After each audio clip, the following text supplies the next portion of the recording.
again. 9 Picado again. No. Ah! Crypto is leaving I8. Again. It's the second time.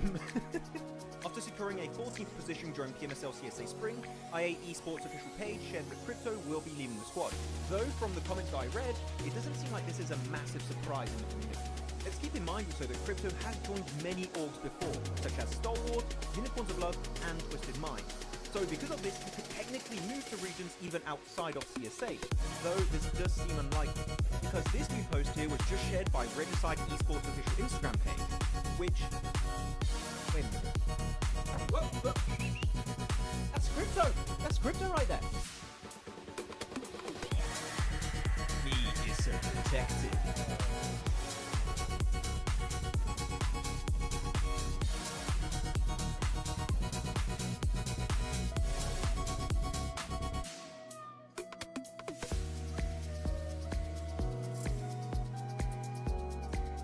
Koops is leaving Enigma Galaxy. Well, some of you detectives out there might have noticed that Koops was playing under a different name, Carry, with the team 3D Max in the Titan series.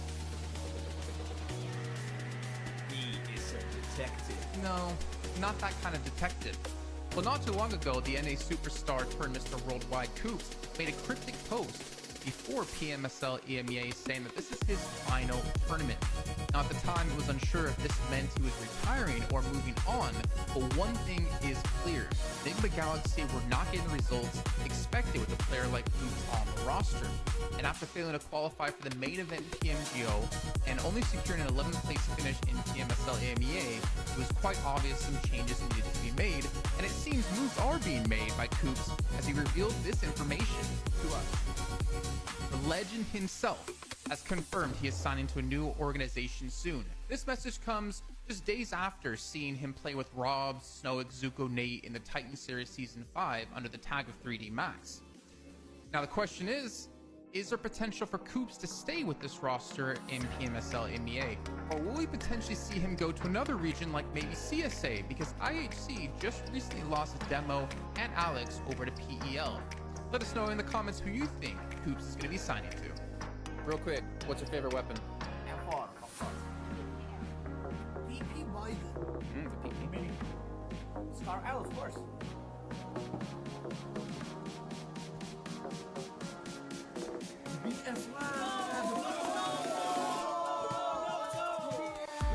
Naomi is leaving for Mad Balls, and Team Spirit are getting an unexpected replacement.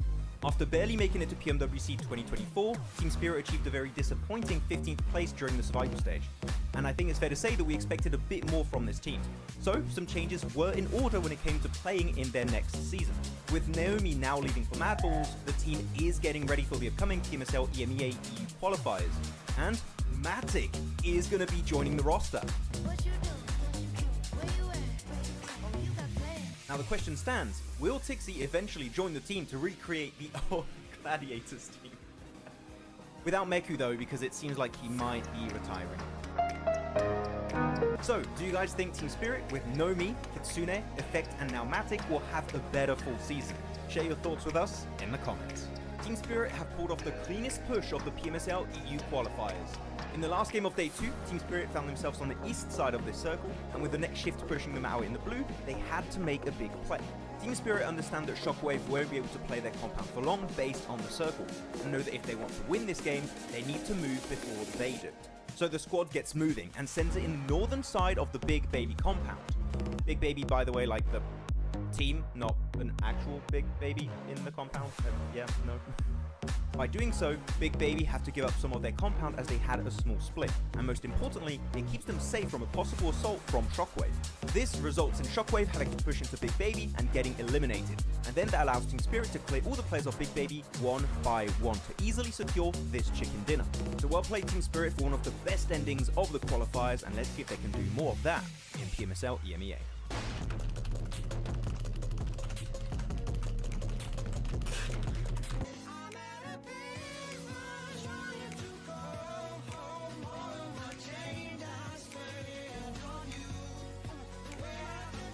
Oh, seems like the drops of PMSL CSA have been revealed. Let's check it out.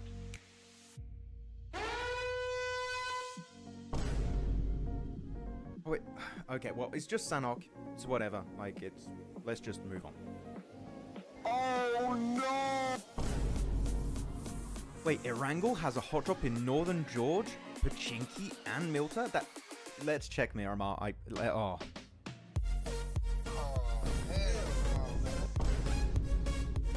Stalwart, not again, not again. 9 Picardo again. No. Ah! Crypto is leaving I8. Again. It's the second time. After securing a 14th position during PMSL CSA Spring, I8 Esports official page shared that Crypto will be leaving the squad. Though, from the comments I read, it doesn't seem like this is a massive surprise in the community. Let's keep in mind also that Crypto has joined many orgs before, such as Stalwart, Unicorns of Love, and Twisted Mind. So because of this, he could technically move to regions even outside of CSA, though this does seem unlikely, because this new post here was just shared by Regicide Esports official Instagram page, which... Wait a minute. Whoa, look! That's Crypto! That's Crypto right there! Me is a detective.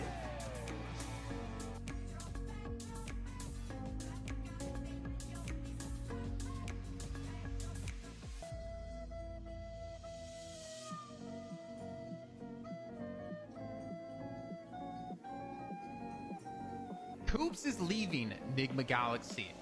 Well, some of you detectives out there might have noticed that Koops was playing under a different name, Carry, with the Team 3D Max in the Titan series. He is a detective. No, not that kind of detective. Well, not too long ago, the NA superstar turned Mr. Worldwide Koops made a cryptic post before PMSL EMEA saying that this is his final tournament. Now, at the time, it was unsure if this meant he was retiring or moving on, but one thing is clear. Enigma Galaxy were not getting the results expected with a player like Koops on the roster.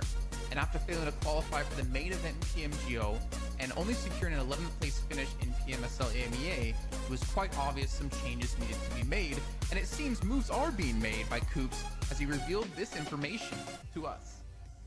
The legend himself has confirmed he is signing to a new organization soon. This message comes just days after seeing him play with Rob, Snow, Zuko, Nate in the Titan Series Season 5 under the tag of 3D Max.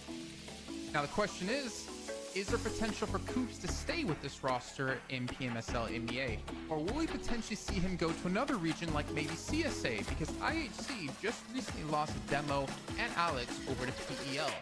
Let us know in the comments who you think Koops is going to be signing to. Real quick, what's your favorite weapon? Scar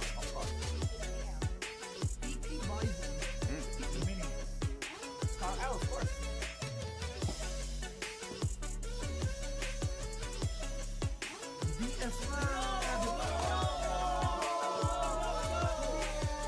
Naomi is leaving for Mad Balls, and Team Spirit are getting an unexpected replacement. After barely making it to PMWC 2024, Team Spirit achieved a very disappointing 15th place during the survival stage. And I think it's fair to say that we expected a bit more from this team. So, some changes were in order when it came to playing in their next season. With Naomi now leaving for Mad Balls, the team is getting ready for the upcoming PMSL EMEA EU qualifiers. And Matic is going to be joining the roster. Now the question stands, will Tixie eventually join the team to recreate the old Gladiators? Without Meku though, because it seems like he might be retiring. So, do you guys think Team Spirit with Nomi, Kitsune, Effect and now Matic will have a better full season? Share your thoughts with us in the comments. Team Spirit have pulled off the cleanest push of the PMSL EU qualifiers. In the last game of Day 2, Team Spirit found themselves on the east side of this circle, and with the next shift pushing them out in the blue, they had to make a big play. Team Spirit understand that Shockwave won't be able to play their compound for long based on the circle, and know that if they want to win this game, they need to move before they do. So the squad gets moving and sends it in the northern side of the Big Baby compound. Big Baby, by the way, like the team, not an actual Big Baby in the compound. Yeah, no. By doing so, Big Baby have to give up some of their compound as they had a small split, and most importantly, it keeps them safe from a possible assault from Shockwave. This results in Shockwave having to push into Big Baby and getting eliminated, and then that allows Team Spirit to clear all the players of Big Baby one by one to easily secure this chicken dinner. So well played Team Spirit for one of the best endings of the qualifiers, and let's see if they can do more of that in PMSL EMEA.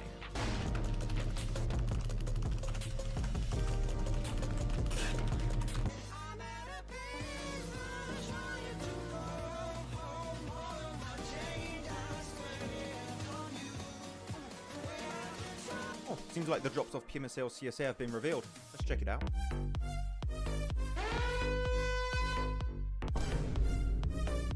Wait, okay, well, it's just Sanhok. It's whatever. Like, let's just move on. Oh no! Wait, Erangel has a hot drop in Northern George, Pachinki, and Muerte? Let's check Miramar. Oh.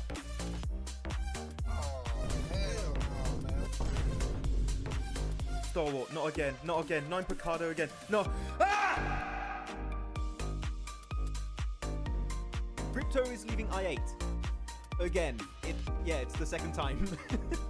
After securing a 14th position during PMSL CSA Spring, I8 Esports official page shared that Crypto will be leaving the squad. Though from the comments that I read, it doesn't seem like this is a massive surprise in the community. Let's keep in mind also that Crypto has joined many orgs before, such as Stalwart, Unicorns of Love, and Twisted Mind. So because of this, he could technically move to regions even outside of CSA, though this does seem unlikely, because this new post here was just shared by Regicide Esports official Instagram page, which... Wait a minute. Whoa. That's Crypto! That's Crypto right there! He is a detective.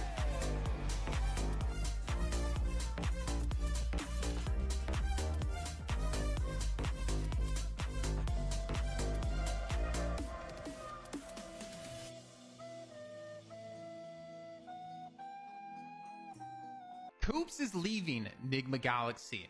Well, some of you detectives out there might have noticed that Koops was playing under a different name, Carry, with the team 3D Max in the Titan series.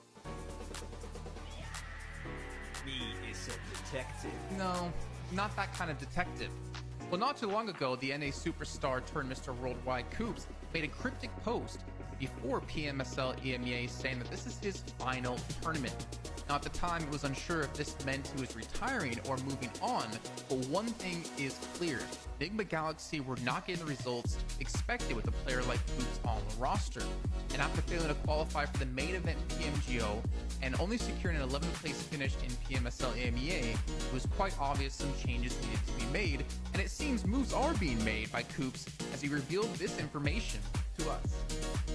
The legend himself has confirmed he is signing to a new organization soon. This message comes just days after seeing him play with Rob, Snow, Zuko, Nate in the Titan Series Season 5 under the tag of 3D Max. Now the question is there potential for Koops to stay with this roster in PMSL MEA? Or will we potentially see him go to another region like maybe CSA, because IHC just recently lost Demo and Alex over to PEL? Let us know in the comments who you think Koops is going to be signing to. Real quick, what's your favorite weapon? M4, of course.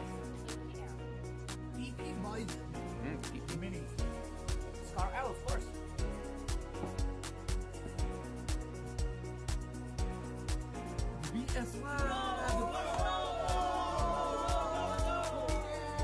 Naomi is leaving for Mad Balls, and Team Spirit are getting an unexpected replacement. After barely making it to PMWC 2024, Team Spirit achieved a very disappointing 15th place during the survival stage. And I think it's fair to say that we expected a bit more from this team. So, some changes were in order when it came to playing in their next season. With Naomi now leaving for Mad Balls, the team is getting ready for the upcoming PMSL EMEA EU qualifiers. And Matic is going to be joining the roster. Now the question stands, will Tixie eventually join the team to recreate the old Gladiators team? Without Meku though, because it seems like he might be retiring. So, do you guys think Team Spirit with Nomi, Kitsune, Effect and now Matic will have a better full season? Share your thoughts with us in the comments. Team Spirit have pulled off the cleanest push of the PMSL EU qualifiers. In the last game of Day 2, Team Spirit found themselves on the east side of this circle, and with the next shift pushing them out in the blue, they had to make a big play. Team Spirit understand that Shockwave won't be able to play their compound for long based on the circle, and know that if they want to win this game, they need to move before they do. So the squad gets moving and sends it in the northern side of the Big Baby compound. Big Baby, by the way, like the team, not an actual Big Baby in the compound. Yeah, no. By doing so, Big Baby have to give up some of their compound as they had a small split, and most importantly, it keeps them safe from a possible assault from Shockwave. This results in Shockwave having to push into Big Baby and getting eliminated, and then that allows Team Spirit to clear all the players of Big Baby one by one to easily secure this chicken dinner. So well played Team Spirit for one of the best endings of the qualifiers, and let's see if they can do more of that in PMSL EMEA.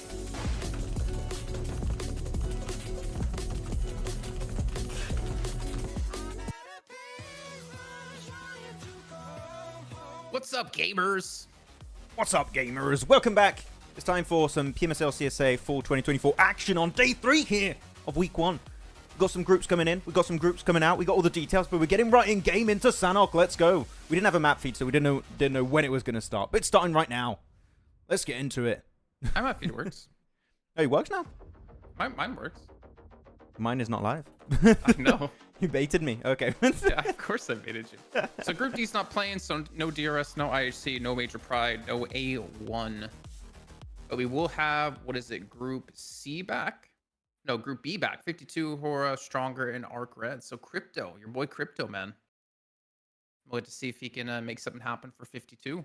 Yeah, I mean, of course, we did talk about them a little bit at the end of yesterday, right? In the sense that outside of that big win that they got on Miramar, they have 11 placement points total. So they got 1 placement point out of their other 5 games for 52. So we need to see, again, as I said yesterday, more in the bad games. That's why I'm really hoping to see a bit more presence from them. But what are you looking at? No, just the fact that 52 get free reign over Northwest Island because IHC's out today. True, so yeah. I'm curious the next couple days what's going to happen. But of course, we still have a fight in paradise. Oh. Man, I swear, Stalwart, what?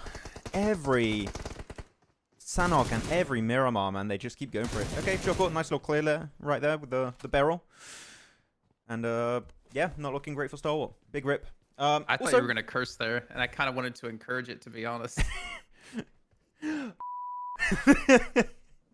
I know if I tried and messed with it, I would honestly mess up. you probably, I've messed up already. Is it working? Did it work? No, I didn't hear it. Oh, wait.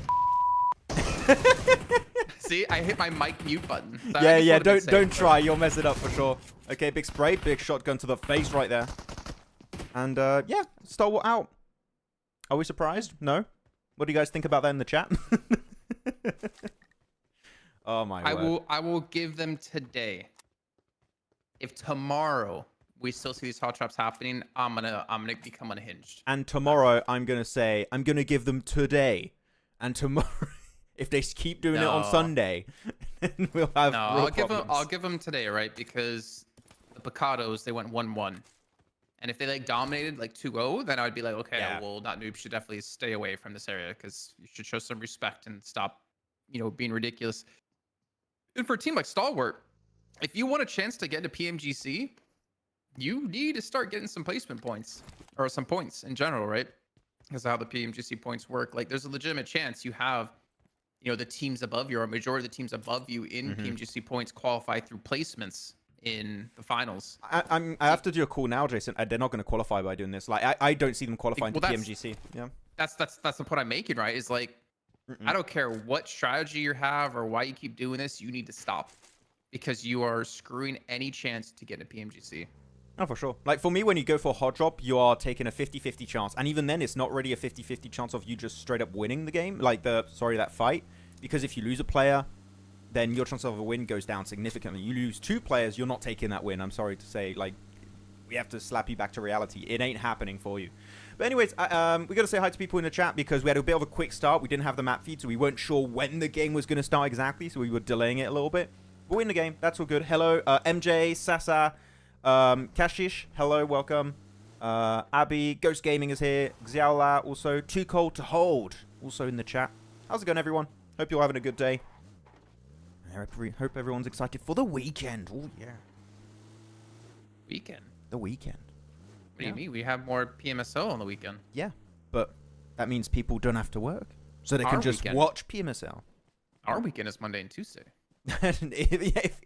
if your talent work in PMSLs, your weekend is Monday, Tuesday. You're right, yeah. And KSX. Actually, KSX, 2 big wins yesterday, right, Jason? Like, outside of that, of course, like 52, not much, but decent back-to-backs, yeah. I mean, just the leaderboard alone is kind of odd. some of the teams we have low down, like Falcons. I mean, yeah, they've only played out 6 matches, but they're going to be back again today. But like for Falcons to not get ahead of any teams, like there was another group who had only 6 matches and Falcons still didn't pass them. They're in 18th place with Stronger and Rook, who are from the same group. The only team that came out of their group that was surpassing was AOR in 16th place. So, bit awkward. Bit weird. I mean, actually, I have a question for the chat here because I'm still seeing a lot of not Star Wars Falcons believers on Instagram, everywhere in the chat. Genuine question, and I want to see the reaction of the chat, and I'm gonna like maybe weigh in a little bit, and you can too, Jason. Is this the downfall of Falcons after what we have seen and witnessed in PMWC, which again I think is their worst performance in the past 3 years of Stalwart / Falcons existing, even after the change of Peak and Scry? This is the worst performance they have ever had in those 3 years. And this is, of course, like it's only 2 days, right? They had 1 day of play, but is this like them having to rethink their whole situation because they're just not performing up to par based on what's expected out of them? Like that's a question that needs to be asked, I think. Yeah. Downfall, no. Rebuilding phase, yes. It's a way to put it. I think they're in a rebuilding phase because obviously bringing East into the team action, giving up his spot to him, right? I think it just takes a little bit of time now for him to get like back into the mix of things. I think they'll still qualify for PMGC. They should. How well they'll do, I don't know. I do agree. Actually, yeah, the rebuilding phase is true with East. And East, actually, we talked about it. Sure, they weren't being super flashy, but he was actively setting up the team for success multiple times, like going for some sneaky off angles and stuff. Really plays that we wouldn't see action doing that much. So in that sense, I see potential if they can build upon that base. So yeah, I'm excited. He played well. Yeah. He played probably the best. Yeah, I would agree. I would have to agree on that. Not even probably, yeah. He did play the best on the team for sure. Seems like we got some answers here. Someone, Ha-Un is saying 52 comeback. Hey, also tell us, which team do you think is going to be doing a comeback today? For those who are supporting teams at the bottom of the rankings, who do you think is going to do a comeback? Seems like a downfall, but got to give benefit of the doubt till PMGC. That's fair. I mean, if you struggle to play well locally, I mean, I say that after you can just look at Reject that locally do really bad and do well in global. But, right, do we expect them to do well in PMGC after how they performed in PMWC, and if they can't replicate their spring performance in the fall season, right? I don't know. Oh. I want to see this season how it's going to go. We got map stream. Be careful. Oh, ready? Yeah, be careful. Because we can't go back 5 minutes, so don't show it. Oh, he's not working. But we can't go back because it just came on. I said don't show it. I was going to be super quick, but it wouldn't let me. Shaking my head. Yeah. Say don't do something, and he proceeds to do it. Like, I'll let you know when it's been 5 minutes. We can go back. Okay, I might have to hide the feed for like a second. Did you pause it? No, because it just popped on the screen instantly. But that was my bad. Anyways, looking at circle. No, I wonder where this zone's going. Kampong, I think it's going towards there. I think it's gonna be a little bit northwest. I think 52 is gonna have to rotate in towards like a clockwise rotation to Lakawi. Botation? No, no botation. Want me botation. me want? Nah. I mean, they're gonna be in blue for a while, but it is possible. Naomi's in. Zarich is in, by the way, for R8. Wait, so who's so you got I don't know, Tulika, Flika Naomi, or Zarich. English. It's Flika or English. I can't see who's behind Tulika. Who's behind Tulika? Show me. Yeah, I can't see right now. I can tell you in a second on the map stream when it switches to the other team. Chat, who wants a black coffee? I think Jason wants a black coffee. Flika is in, so English is out. English is out? Yep. Okay. I really believe English was a top tier player for them last season, but I mean, maybe they're also in a rebuilding phase. I don't know. I think they're more so not in a. I don't know, because they didn't play bad. They didn't PMSL at all. They just played bad at PMWC, but Naomi didn't join the team before PMWC. Well, at least officially, right? So I don't know. I don't think you need to do a rebuilding phase. I just think you need to get your crap together. You got to try. Max would love coffee, by the way, Salsa. I hate coffee. He's the biggest fan of coffee ever. Nah. He does like all the froofy stuff. He has this like €1,000 setup at home where he grinds the beans himself. He like sprays it with water as well, so the static charge gets eliminated. Bro, like, just the smell alone disgusts me. Okay, I hate You coffee. disgust. Your smell alone disgusts me. I love matcha. I love matcha. Matcha's great. I love that. Weeb. What do you? It's just tasty. It's tasty. Matcha's gross. What do you mean it's gross? Whoa. Wait. Team, do we have team matcha or team coffee in the chat for those who drink? Yeah, but coffee's a no. Yeah, we'll come back along with all other Mongolian teams. I mean, yeah, Mongolia's been having a bit of a tough time recently. That's true. It was the Pakistani season this time around. At the start of this PMSL season, it's just Pakistan everywhere doing super well. Most of them. I'm gonna come out with like being the biggest fan of Pakistan after this event. I can't wait to hear Seven Worlds Gaming's opinion. So what do you think about the start of I8? Oh yeah. Team T? Oh man. Team T. What about iced coffee, Max? No, he doesn't like any kind of coffee. Nah, I don't like What about the look at me on camera, Max. Yeah. What about the coffees that you get in like, you know, Dunkin' Donuts you see on TikTok or like Starbucks that have like a ridiculous amount of sugar in it, barely any coffee, it has tons of like milk and creamer. I tried a Starbucks, what was it, pumpkin spice latte? Hated it. Horrible. Oh my god, how do people drink that? It's horrible. But nah, matcha good. Would matcha qualify as a type of tea? I don't know if it would technically, but I'm hearing for the first time the matcha. matcha. Apparently, like, good matcha is nice. It is a little bit of honey and stuff. Is amazing. It's really hard. No. I mean, like, you have to get like the quality ingredient. Oh, like the like powder, yeah. Because a lot of it is just like it tastes different, and it doesn't taste like what true matcha is. Kind of similar to like wasabi, I guess, where you're like you hardly ever find real wasabi if you ever have sushi. It's normally like horseradish. Yeah, you need the good stuff. What's happening here then? So we got stronger. Okay, is there 5-minute past on the map feed so I can like maybe black out the feed for a second? Okay, I'll just wait. I'll just wait. Sad to see Falcons like that as an old watcher. So it is sad. It is fine, Janu. It is how much? Sorry, you said 4:45, so it's close. Okay, I'll just wait like an extra minute or two, and then we'll get the map feed. Cool. So you got R8 pushing on this compound. I mean, this is a good compound, but you need to share it between multiple teams. You cannot hold all of this compound as one squad. You can have 2, if not 3 teams in this position. So we need to see a bit of a sharing situation happening. But I don't think they're going to allow that one player of Rook to cross over. Yeah, Vic isn't going to be permitted to make the cross. But if he can, he should maybe just a smoke road coming out from Slonik, Yankee, and Vic, and they can just allow Vic to regroup. But he needs to make it over. He cannot defend this position. It's a bad idea. You're good, by the way, whenever it's good. Been over 5 minutes. Okay, I'll try and wait for this fight to break out, and then I'll I mean, R8, they're down Naomi. We got knocked earlier, so and they're down Zerich, so probably not going to survive here against Rook. I missed, was it Vic's 1v4 against, was it Hora last season? Yeah. That was so sick. Was it Hora or was it DRS? I don't remember. It was one or the other. Hora. Yeah, maybe you're right. That was a good clip. I don't see a DRS getting 1v4 like that. I think they almost got clutched up, DRS, at some point. We did in our top 5 PMSL CSA spring plays. Yeah, it was, I think that was number 2. It was 2 or 1 something. No, the number 1 was top. No, top was 1v4, yeah. Top was 1. Man, who's going to do the first actual 1v4?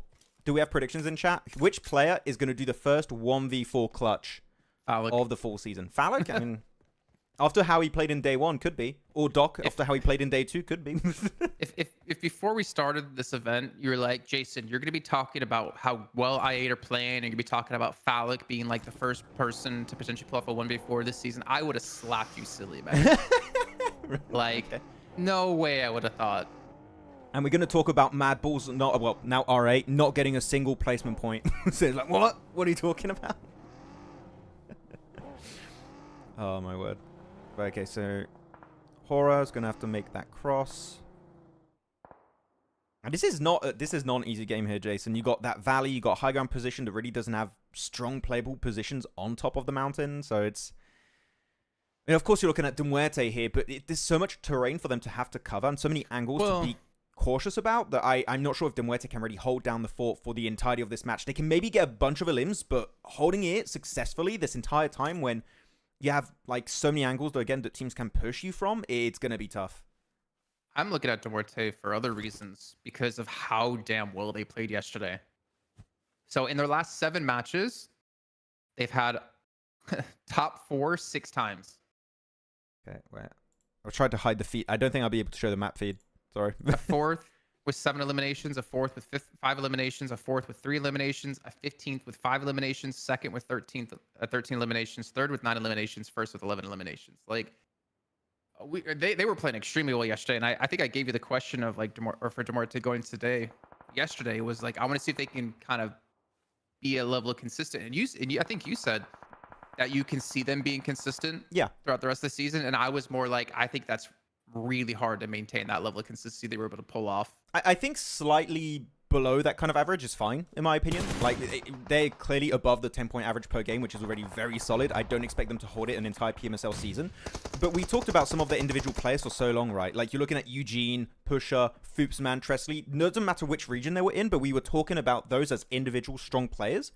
And now they're just meshed in this Muerte roster. I think there's a lot of potential there.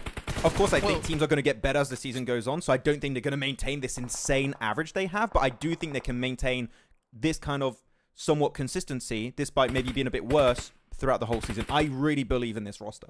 Well, there was a key thing you said was it's not like they were gifted zones and gifted fights all day yesterday. They were just all around playing really well.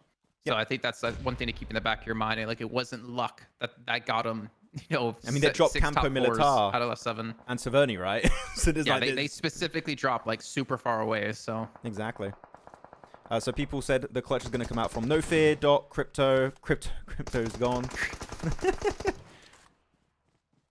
you got potential there. There's definitely some clutch. What, Crypto? Who you're saying? Nah, I'm just kidding. They're going to make a compilation. Jason being mean about Crypto for 15 I'm just trying to take minutes. over that hate. 7 paid me to take over the hate for him. Look at Muerte though. Still zone. I mean, I guess you can't see because of map stream. Yeah, I can't show it now. You can't. You for sure can't. I tried to, but I would need to leave it for a bit, and I don't want to leave the map feed like blacked out for too long. No. I mean, just hide the scene. Your capture, right? Yeah, but then it goes black screen. Yeah, that's fine. I'll go black for a second, and then let's go. Because I think the map stream is like valuable for sure. Just refresh. Oh yeah, there you go. There you go. Right. Oh, I was refreshed now. It wasn't refreshing properly. There we go. There you go. We got map feed. Hey, look at that, boys. And then I just show the scene again. Woohoo! There you go. Yeah, let's look at They got the compound. They've got Falcons, who's going to run into I8. So what? They can just kind of wait out this fight. Falcons are the ones that have to make the push in. If anything, they have to worry about AOR. That's the thing. I think AOR is going to be the main issue for them. I8 and Falcons are going to fight each other, so that's going to be the big... Oh, there we go. The fight's breaking out right now, it seems. That's a perfectly placed crate for Nazed. A little bit of extra coverage next to the rock. Yeah, this is going to be the big fight. If I'm I8, you want to hold off Team Falcons here. You want to defend this position, but without the angle of Yuzum, really... I think they're just going to fall apart against 4 players of Falcons. They got P90 also, just rushing in your face with like DBS and 2 M4s. I don't see it work out. Yeah, but they're in close quarters of each other. So like one really well-placed nade with IQ on top of that rock could be really detrimental to Falcons. You can see IQ jumps down. They're pushing into them. DBS is in hand. They're going to get a couple of knocks here and eventually get the cleanup as well. Wait. Falcons should have... Did Falcons not have a single grenade? I guess not. Did they not? Because I didn't know their utility count, but if you have nades, that is the easiest push ever, especially when you're doing a 4v. They just got 2v4'd by IQ and Noki. They didn't have nades? I guess they just used all their nades in a previous fight. What was that about? Jeez, Ice with 1 HP. He's going to be seeing a second he peeks around this tree too from Noki. I think AOR did take a couple of shots. Yeah. And there you go. See the cleanup out of Fache. So, I8 survive. Muerte didn't have to really lift a finger here, because obviously it's really difficult to see from the angle they're in. I wonder if we're going to see like a simultaneous crash from I8 and AOR on this compound, though. I'm assuming there's no upside at all to do that. I think you're going to see... Right now. I think you're going to see one team crashing, and then a few seconds after, the last team is going to go for third party. Yeah. Seems like the most obvious kind of play. And I should know AOR's there since they stole the last limb. Did you? Or secured it. No fear. Desert. We didn't see him play yesterday. We did see him play, I believe. Oh, sorry. I see ST and I think Stalwart. Oh, Desert, the new playoff start. Whoa! Yeah. Man, that's a cherry on the cake right there. Coming out from Desert. GG's. 2 eliminations with a nade. Gets the flush. And wait, is he... Desert? Hello? Did he get a little bit of help there? Yeah, he did from AOR, but picked up 2 easy limbs. GG's. But... Sorry, I just got delivered something. Oh, coffee. No, water and some cantaloupe. Cantaloupe. Melon. Which tilts me so bad that you call it melon Yeah, in melon. Europe. But then what's honeydew? Thank you. What's honeydew? Melon. What? Do you know what honeydew is? Honeydew. No. So cantaloupe is the orange melon, right? Yeah. Watermelon is red, cantaloupe is orange. Honeydew is green. Oh, okay. And it has a different taste. I didn't know the name but of that. it's still called melon in Europe. And that pisses me off to no extent. Yeah, I just call everything melon that looks like a melon. That's it. Yeah, so watermelon is melon to you. Yeah, okay. Well, we got the game here. I kind of like let's bring the He's backing conversation out. to what's He's happening. getting out of the conversation. Nah, He knows it's a about the dumb crushing. conversation. We got some cool plays happening here. Okay, do they not have smokes anymore? You should have kept some smokes if you want to make that transition. Tulika's going to go out. Tulika? Yeah, there you go. There's no way that was going to work out. And they sent Fleek over to the side, so he's on the southern eastern edge. But yeah, I mean, Muerte were able to hold off their position. I'm surprised. IA and AOR did not crash them at all, Jason. It feels like maybe they were scared of a potential third party of the remaining team. So they just dodged it, but I don't think you should have. Maybe a crash would have been good. And... Sorry, I didn't see it. My partner came in to confirm something about melons. Oh, okay. And Muerte able to hold on a little bit with Foopsman, but it's not going to be enough. And I8 clear the northwestern side. AOR are still alive with only 2 players right now. They should be able to pull off the res, but it's going to be I8, AOR, and also Rook. They were able to hold on to the compound on the road, so team fight. We talked about IQ having a decent day yesterday for I8. And again, I mean, it's like they held off against Falcons 2v4, and now they held off against Muerte a bit there, or at least they were able to help fight it. Pretty strong start here for I8, considering. And now Rook. I mean, this should be Rook's game, no? There should be no way. I mean, in finishes like this, you don't really know. It's based on also if you have nades or not. They got nades. I8's won every Sanhok so far. Oh, now that you say it like that. Oh, clean nade, Yuzum. Oh, wow. Another one? Yeah, but they're like being encroached upon so closely by Vic. That's 12k. He's going to eliminate them. Yeah. No Not chance. 3 times. Yeah, this should be Rook's game for sure now. UMP, a little Bob Scrape. Oh, he hit the rock most of the time. That's unfortunate. Got some support from the back line. Gets one knock, but yeah, that's going to be it. GG's, well played, Rook. Actually surprised that they were able to make that rotation uphill. But I think the reason they were able to do that here, Jason, is because that fight between AOR, Muerte, and I8 took so long to be resolved that they could not possibly look at the ridge and hold off teams going uphill. And that gave them so much space to make their way uphill and then just take full control. So yeah, they made full use of the situation and Rook takes the win. GG's. So back to the melon conversation. Okay, what do you want about the melon conversation? So if you're ordering melon, you have no idea what you're gonna get, right? Mm-hmm. I mean, like when you order like melon, you don't know what you're gonna get then. So in France, because I have the French logic when it comes to this, okay?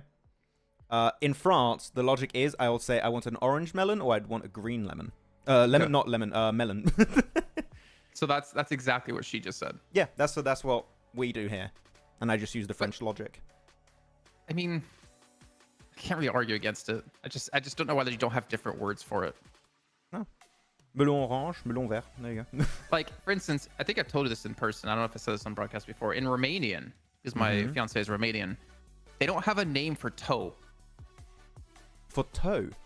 Yeah. In French, do you have a name for toe? Orteil. Like on your foot, right? Yeah. So in Romanian, they have finger of the foot is what it's called. They don't have a word for toe. It's finger of the foot. Yeah, they need to get a new patch note for Romanian. they need to patch that. That's enough. Oh, we see here, Rook. No big numbers out of them. I mean, don't really expect it. They didn't really have to move, if I remember correctly. We'll go back to the map stream. Maybe we should go back. They just played on the road trifecta for a portion of this game. They were just chilling there. And they held off R8. Actually, well, the one good move was to allow Vic to regroup with the rest of his team. If they didn't do that, they would have lost a player pretty much instantly, and maybe then they can't really hold off R8 the entirety of that game. So Vic regrouping was very, very pivotal in that match. I do like that.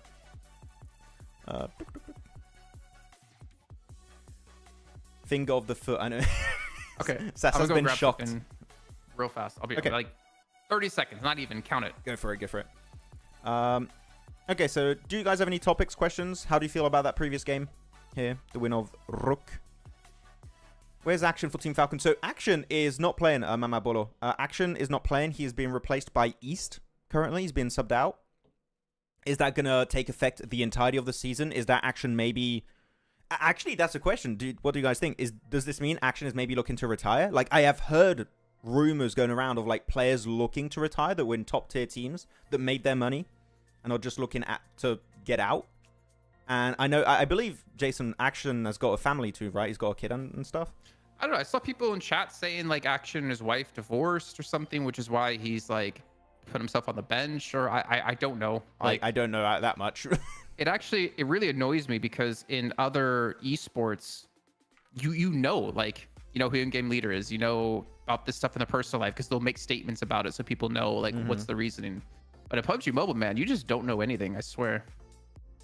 Yeah, I just know that the family life maybe can take a toll and take a lot of your focus, and maybe you just like I wanna chill over there. No, that's why you don't get married. Yeah. Said the man that is now fiancé just a few months ago. Who knows how long we'll be engaged for? Jason, were you taken hostage? Blink twice, if that's the case. Oh, okay. Oh, okay. Oh, we have the same in Madagascar. Ratsatana. It's Ratsatana's fingers and Tana's hands, and Rantsan, or I guess it's Ratsan Torgota Fingerfoot. Fingerfoot. Finger hand, fingerfoot. That's so weird. I'm but sure like, we have why not stuff just like that in have French, but I don't know. There's a lot of those in Romania. I know that where there's just like there's just instead of having a word for it, they have a descriptor for it. Like I think, oh yeah, like leg. They don't have like calf. They have like upper leg and lower leg, or shin, right? They have like different, like they have like descriptor words instead. My leg, my upper leg is broken. No. Your opinion on IA? I mean, they're looking great so far. I mean, you said it right, Jason. Before this Sanhok, they won every Sanhok, right? So, well, that's not the case anymore. But before this game, they did, and very consistent. I mean, really, when it comes to individual fraggers, I would say this is the best I8 has looked in a long time. Like Phallic is a standout, IQ is a standout. I mean, then if every player stands out, then none of them stand out. But that's good in a way. That's kind of good. So it does seem like they are significantly better and they have better... I know I use this word a lot, like I overuse it, but the synergy looks really good for I8. Not going to lie. Like when they go for fights and pushes, there's very small amount of time and distance between the players themselves. So like there's very small room for mistakes. I like it. I like the team. MJ's calling you out again. Oh, what was MJ saying? Game 3 is finished. Guess how your boys performed. Okay, MJ, I'm going to do a prediction. If I'm correct, subscribe to my Patreon. I don't have a Patreon. I'm going to say they got a 4th place with 6 eliminations. That's my pick. Kind of happy you said Patreon and not something else. I do not have one of those. No. 7th place with 11 elims. Wait, what? What? I'm so confused because round 14 only has stats from a couple of teams. Wait, what? Weird. Is Doc now the top fragger? No, I believe the top fragger is still Phallic right now. He had a little bit of a lead, but I don't think that's going to remain if he doesn't have big games. He only got 4 limbs yesterday. Yeah. So he's up to 24. I think Doc is closing in for sure on that. He didn't get enough limbs here this game, I think, though. No, I think by the end of the day, though, he might pass him. I mean, just think if Doc in that game yesterday where he got a double nade and then he had to back away to go res on Miramar to res Arrow. Arrow, yeah. That could have been it, man. That could have been Doc passing him. Doc, I have nades. Ooh, maybe I shall revive you. Yes. Drop the nades right now. Drop the nade. Oh, man. You should do like the Drake meme with Doc, where he's like, you know, M4. No, grenade. And then nade. Yeah. That could be a funny little meme to post. Why not? Think of all that content we could make. Oh, yeah. We could just communicate with these players. Even better, Max. A top 3 with 10 eliminations. That was my second guess. That was going to be my second guess. Despite playing as a duo for the majority of the game. Really, who was the duo? Was it Hans and Rosemary and Rose Carry? If it was those two, I'm not surprised. I8 needs more experience. Overalls. They're getting good experience. There we go. Oh yeah, overalls. You go. Muerte in the lead by 6. Equal in the limbs. Obviously, placement points can be a little bit different. Not noobs. They 24 placement points outside of their win. It's like pretty damn solid, to be honest. But same for Leo, like 0 wins, 26 placements, 55 in eliminations. Like they're still keeping up in terms of those points. Yeah. Of course, quick little update. Also, I don't think we mentioned it too much at the start of the show. Like for those who just joined, DRS, IHC, Major Pride, and A1 are not playing today, so don't like really pay attention to them too much today. They are going to be dropping down a little bit. But yeah, I mean 4MV up 2 placements, IHC going down, DRS going down a placement as you would expect, as they are not playing. Let's check out the second page. But yeah, still Leo. I am still waiting for that big win. You know, that's the one I'm looking for. But they're keeping up in terms of fragging potential. They're up there. So that's great. Naki greater than Crypto. We haven't seen it. We saw it a little bit last season. I remember like one of his DVS plays he had on a Miramar was pretty decent, but I don't know if I agree with Naki's better than Crypto. Falcons in last place, bro. That hurts. I didn't even want to say anything. I'm heartbroken right now. What is going on, man? Oh man. I'm sad. I got nothing to say to that. Like, no, nothing. Wow. Is this wow GG's for Falcons? You know, that is only day 2, right? Well, day 3 now, but it's not looking amazing. No, it's not what you'd like to see from a team with that much of a background. And someone in chat earlier said also it would be sad for Top to potentially retire without winning a global trophy, despite them getting close so many times in the past. That would be very bittersweet for him, for sure. I don't see a reason for him to retire. Is he married? Yeah. Oh, he is? Does he have kids? Yeah. Top does? Not Top. Oh, sorry. Action. You've been talking about Top retiring. No, I talked about Action, didn't I? No, you were just saying Top retiring. Oh, so did I say Top? Sorry, I meant Action. Sorry. Oh! Mix up. Explode me, please. Let me refresh that. There we go. Infinix, great device. Jason and Max, you both always say an i8 performing better because of Crypto. I think we can give better explanation. I think we can give better explanation. Playing better without Crypto, not with Crypto. From when we heard, Crypto didn't listen to Uzum, like their in-game leader. Yeah, but Shamar said... And by what we heard was from chat. But Shamar said, we can. So, like, what is your reason, Shamar? Just chat, or him. Yeah. What's your reason? That's the reasoning we heard, was that Crypto didn't listen to calls. So it created some problems. So, MJ said it was Alva and Octa. Oh, really? That's cool. That's cool to see them do well as a duo. That's cool. Rose Carey is dead by Boom earlier. Lol. They got him. They chased him down the entire game. They finally got him.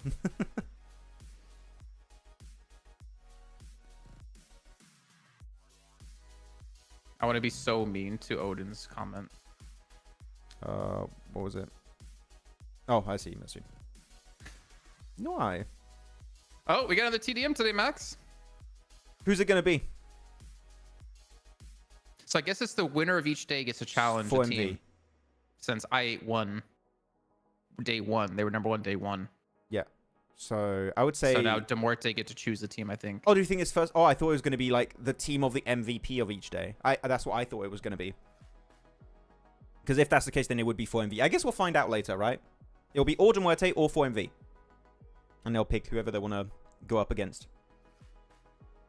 Just pick Falcons and just make them even more tired, you know? Just beat them down You guys are in last as place. much as you can. Every team picks them for TDM, and every team beats them. Yeah. Doc will select the team. Okay, so that's what I thought it would be. Because I thought MVP we saw VJ Phallic. will- Yeah. But then, like, what happens if you have the same team have the MVP every day? But what if you have the same team in first place for multiple days? It could happen to be the same multiple days in a row. You're just gonna challenge the weakest team every time. Happens. Free I mean, money. there's money You're on the printing line, money. right? Yeah. Well, no. Isn't it? So it says TDM rewards 2,400 in total. I mean, I guess there is money. For me, We don't know how it- for me, we don't I know how it see breaks down. show match prize distribution. First place 1,000. Finals. Read finals, bro. Yeah, but like maybe We're there's not a in the qualification. finals. Maybe there's a qualification through this, and you get points. I don't know. No. This is I bet you that's just the show match in the finals. Okay, maybe I don't know. So what's the point Bro. of TDM here? I don't know. Why does it have an Well, impact? I look on the right side. TDM rewards 2,400 in total. Oh, for me it's below because I have it like super small on my screen because I don't have Mm. enough screens for me doing production at the same time. Well, let me calculate actually. Let me see. Let me add up the numbers see it from now. the show match. Because the show match equals no, so the show match prize distribution finals is over 2,400. So there's a separate reward for TDM, but I have no idea how it works. Okay. Checking the comments real quick. Yes, exactly. Phallic himself said yesterday in an interview that with the teamwork with crypto was very weak. Yeah, that's like the sentiment that we've heard from multiple people. Me and Jason, we've heard that go around for a little bit. The game is ready. Yeah, we saw that on we saw that on stream actually.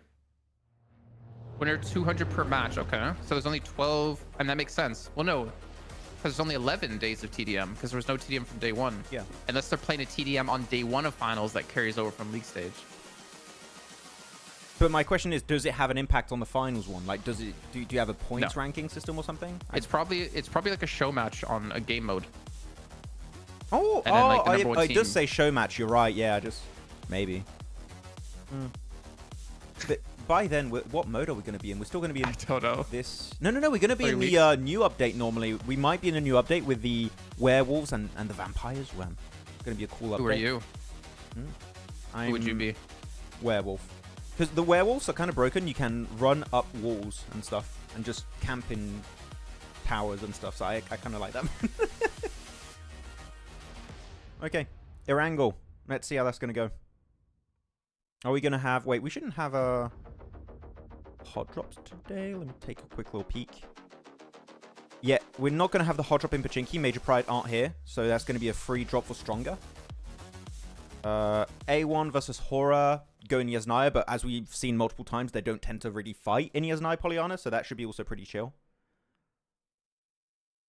So And to Muerte. And Muerte going to stretch their drop up to Saverni. No. They're southwest. They're like towards Corey. Well, they... Oh, yeah, the Honey Yeah, Guy and they're KSX, in I couldn't even KSX. see them. Oh, damn. They used to stretch it every time last season. But are they going to clash with KSX here? Because they're very close in Primorsk. What's happening there? Max, that would be one bad werewolf. It would be. Yeah. Camping in trees and Let's stuff. hear your. Can we hear your werewolf scream? Keep in mind, you can't say no, Max. There you go. That's what you're getting. Still a better story than Twilight. Yes. Oh. That would be one bald werewolf. Just imagine Max is a werewolf and he has the same hairline. It's just like you can just see the forehead. It's my night light. Max. It reflects the light of the moon. I can see in the dark. Okay. Blinds any oncoming cars. Oh no, crashes in a tree. Free lunch? Yes. Great. Free lunch, of course. De Muerte, KSX then.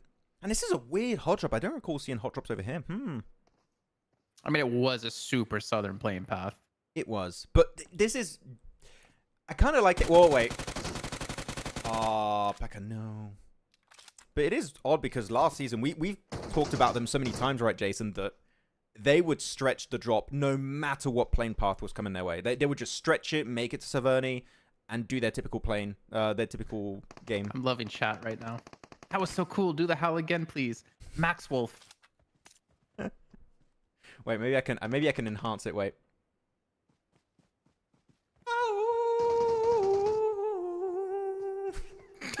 Auto Yeah, it's got your wolf howl. auto-tune. That's one cool werewolf right there. Well, Peck is gonna go down. Eugene gets the knock. Pusher gets the elimination. So Muerte already up to 2 elims themselves here against KSX. It's working out for them. Maybe they should just change their drop location from Severny. Be like, you know what, KSX, you guys go Severny. We're playing Primorsk now. Yeah, just bully a team into going into Severny. We didn't want to go Severny. Can Muerte do that to all teams who are hot dropping? Like, I want to see them hot drop against Not Noobs and Stalwart in Picado on Miramar and just kill both teams. And then, like, yeah, you two need to leave. We're taking this spot now. You know that little meme that's been posted like everywhere recently, where it's a little cat between 2 men fighting, and he's like, "Stop fighting!" Gets in between them and pushes them off. That could be a funny one. It's kind of what the Muerte do. Between 2 dudes fighting. Let me find it for you. Cat saying, "Stop fighting." All the ones I see are cats fighting. Wait, where is it? I've seen it. I'll find it for you later. No. Do the woman yelling at a cat one, and you have Stalwart and Not Noobs as the 2 girls saying, "This is our location." The cat's like, "Man, this is mine." No, this is my spot. There's a lot of potential there for sure.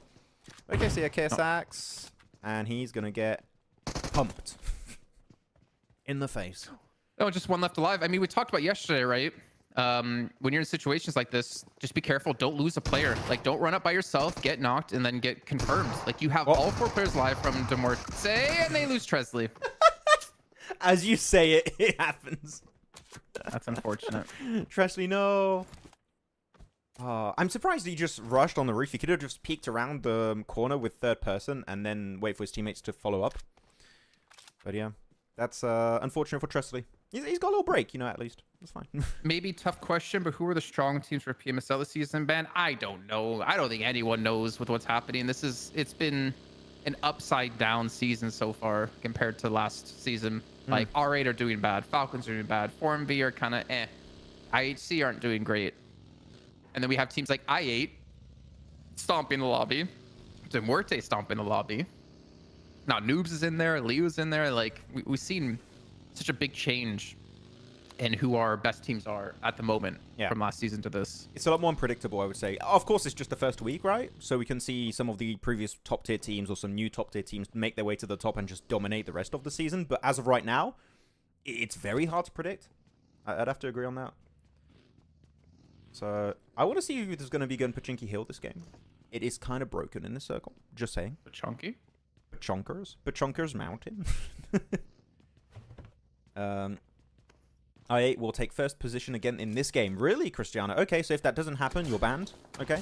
Wait, doesn't Stalwart normally drop Rozok? Because they went to Mansion and left R8 had full reign of Rozok. R8 always dropped Rozok. I do remember that fight happening in at the start of this week. It always takes me like a little bit of time to remember all the drops by heart, but I don't recall that fight happening. Horror A1 was happening. Pachinki fight was happening, and those are the 2 memorable ones I have in mind.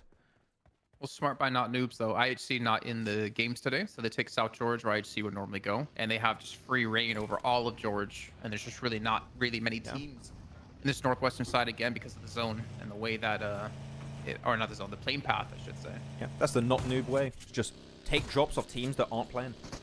Yeah, Falcons are in. Okay, we can't drop Novo, so let's drop up to South George. Little replay. There you go. Oh, we're going to see Tresley again. I want to see exactly how Tresley went out. Because, yeah, he gets up, peeks around a little bit, and then just goes in the open. Yeah. If he didn't go that far on the roof, I think he would have actually been able to hide and allow his teammates to back him up. If he just waited like a second longer, he would have been fine. Yeah. Because you actually see, if you want to go back really quickly, the 2 people on the staircase were slow to push up with him. And let's go replay a little bit. There we go. Hit 1. There you go. Watch Eugene and Pusher. They're like, they're like not even ready to go when Tresley's like just like sends it full sends. Eugene and Pusher are just trying to get past in the, in the staircase, and it just keeps stepping on top of each other. Like, no, me first, me first. Me through. Yeah, it's just not working out. Damn, Crypto. Your eyes, bro. Chill. Damn. He's so close to the floor. His retina's gonna melt at the end of the day. Bro. That's, to be honest, that's me when I'm shiny hunting in Pokemon. Like, Okay. well, I need to see the slight color difference. I need to see that one pixel Well, 200 meters away. If you do it on your Infinix G20 or GT20 Pro, you can see all the different colors on the 120 hertz AMOLED screen. But what if you're colorblind? Then wait for the little like flash that you see when a shiny comes out that you know it's a shiny. Ah, that's how it goes. Okay. I can't tell if it's shiny. What if you had to only look at that to tell? Hey, Green, what's up? Games are going good. Oh, you were talking so much smack about Green yesterday. Oh, In yeah, this, I like, was. private group chat we have. Yep, you're right. Horrible. Okay, so Stronger gonna be in here as you would expect. That was their typical drop. But Rook are sending it in Pachinki super early. Of course, Pachinki is big enough to hold multiple teams. Good old Muerte. They're close enough. They're closer to the zone than they ever normally would be, and they're still out near the blue looting like they would. Hey, edge team. we're in Primorsk, but we're gonna play like we're dropping in Saverny. Yeah. Where's Neptune? I think she's cleaning the outdoor table today. I think And she's is, streaming. And No, cleaning she's. the table. Yesterday she's. Yeah, maybe. stream. Yesterday I think she said she wasn't cleaning the table on stream. Or she's still waiting for that hot water that her sister took so she can shower. Lol. Okay, East. I mean, maybe going in the fields is not the best strat right now. I mean, if you want to go into dips in the fields, that's fine. But you don't want to stop there. East. This is not a good good defensive position. I would not recommend it. Jason, big fan. Okay. Okay, Green. I'm going to talk even more smack then. Let's go. 4MV rotating from military base over to Gatka. They're just like full sending it past. Actually, got ahead of Muerte here. Let me take a look. There you go. Wait, Wait, what? what's your time? Oh, because it doesn't update after refresh. It wasn't doing it Yeah, like yesterday. That's so 450. weird. That's so weird. There we go. Oh, we can't see anything on this. We can't see where teams are. No, but you can see 4MV. They rotated to Gatka. They went like straight past Muerte. Mm. So this is not really one of the teams you want to be fighting as Muerte, especially when you're a man down. I don't think IA are in Pachinki Hill. I don't think they're there, but they have the potential to rotate there really quickly if they want to. So there's quite a bit of potential for IA. I'd like to see how that's going to work out. 52 are more on the eastern edge of the map, with this ridge they can go over. So right now it's impossible to predict. You don't know if you're going to have a city finish, or you're going to have a hill finish, or you're going to have a field finish, or you're going to have a sloped finish. Oh, okay. So yeah, IA are on Pachinki hill, and again, it could be anything, Jason. I don't know what it's going to be. Could be mountain, fields, hill, slope, road, city, church, warehouse, anything. You're just naming things? Just naming all the possible finishes you could have in this Wait, location. but could it be water? No. Damn. I was thinking, is there like a tiny pond somewhere? But no, there isn't. You could technically have water finishes in Milton now because they have that little river. But is it really a water finish? I don't know. Now you're talking about you can share Pachinki here. But Stronger and Rook are getting a little bit close to each other. Oh, Muerte is going to be rocketed up on 4MV. This is going to be very hard to do, as I mentioned before. Tresley, who's already eliminated. But they do have Rifus by himself. And they did catch with a nade out. And they're going to actually push straight past it. Foo spin. I mean, it's worth it. I don't He know gets the why. knock, gets the confirm, and he's going to get the res. Why do you leave him on his own there, Rifus? Like, this is a horrible position to be split for from your team. This is... yeah, I don't know the reasoning behind that. I'd love to know what they were thinking, but you know in this kind of circle, this position is going to be crashed. Unless you have a 4-man team that's just going to laser anyone around you on the rotate in the car, you are going to lose that player. So yeah, really, really don't like that play that have Rifus solo. That's a very odd decision for me. But yeah, at least they still have Apex, Doc, and Baron, in my opinion, the best position. And actually, Baron is playing today. He was not playing. It was Aero, right? So Baron's on. Yeah. Yeah, this is, I think, the first day Baron's played, actually. Mm-hmm. I don't think he was playing day one either. Yeah. But again, they're doing just like last season, right, Jason? They're rotating players in and out. So I am a fan of that. Which, it confuses me even more about this team is because they didn't do it at PMWC. But they do it here. And I really don't know why. Yeah, I couldn't tell you. I'd love to know internally what's going on to make those calls. I guess we went into PMWC. I mean, you weren't there like the first weekish, right? And I was brought up that topic of like, this is one of the few teams we see successfully be able to rotate 5 players, and yet we didn't see it at all. But we'll see how the success works out for them today. That's 52. Not OP here. Looks like they're gonna be dropped. Is that a team nade? Who was that? Well, that was Critter? Oh, Crypto. Yeah, Crypto got Critta, and he got T24. That was a 2-for-1 deal, but one that you maybe don't want in the deal. Good little defensive set up by Sanchez. And wait, is he defending that? Man, he defends. He's like on 1 HP. The blue zone takes him out. That was such a good defense initially. Good nade from Crypto also, but it just falls apart. Stalwart had the way better position, and Critter's not going to be able to get rezzed up. Yeah, just leave. Get out of there. This is bad on the southern eastern edge. How were casters and desk analysts selected, invited for official events? I mean, I think nowadays it's just kind of like set of who generally you'll see at an event, like at the big global events. I don't know how to answer that without sounding like egotistical.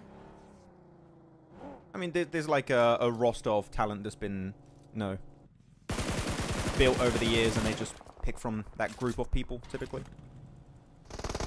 Also depends sometimes on which region they have knowledge on. For example, when we had PMGO, they picked people that had a lot more knowledge on America's teams, which makes a lot of sense. At least they tried to pick as many people, like, you know, Hot Jukes, etc. So that also does get taken into the equation a little bit. Okay, yeah, Falcons here. They had that dip. The thing is, the moment you get teams on this hilltop, that dip becomes horrible to play. So, and I don't... Do you see if Falcons have cars here, Jason, or not? Because I didn't see if they had cars remaining, but I think that the wheels have been popped. I was responding to a comment in chat. Oh, go for it. Apparently, it looks like I hate my job. Or it feels like I hate my job. Well, I mean, hanging out with me is tough, you know. That's definitely... No. It's not a positive aspect of the job, working with me. So. It's definitely not something I look forward to. I gotta talk to Max again. Like, cool, we got PMSL CSA, so excited, but with Max, you're not... Yeah, that's why I get excited when Green comes into chat. Yeah. Sorry if you can hear ice cubes, it's just I got ice cubes in my thing. Ice cubes? Are you rich? Yes, I am. So, Muerte, in the meantime, they got the elimination on a 4MB, and then they just, like, don't even chase him down. They actually just push instead a little bit further. You're behind again. Yeah, I need to refresh every few minutes. Give me a sec, guys. Oh, there we go. I don't know why it does this. It didn't do this before. There you go. Here we go. This is what So just get ahead of them a little bit here. Get more center into the zone.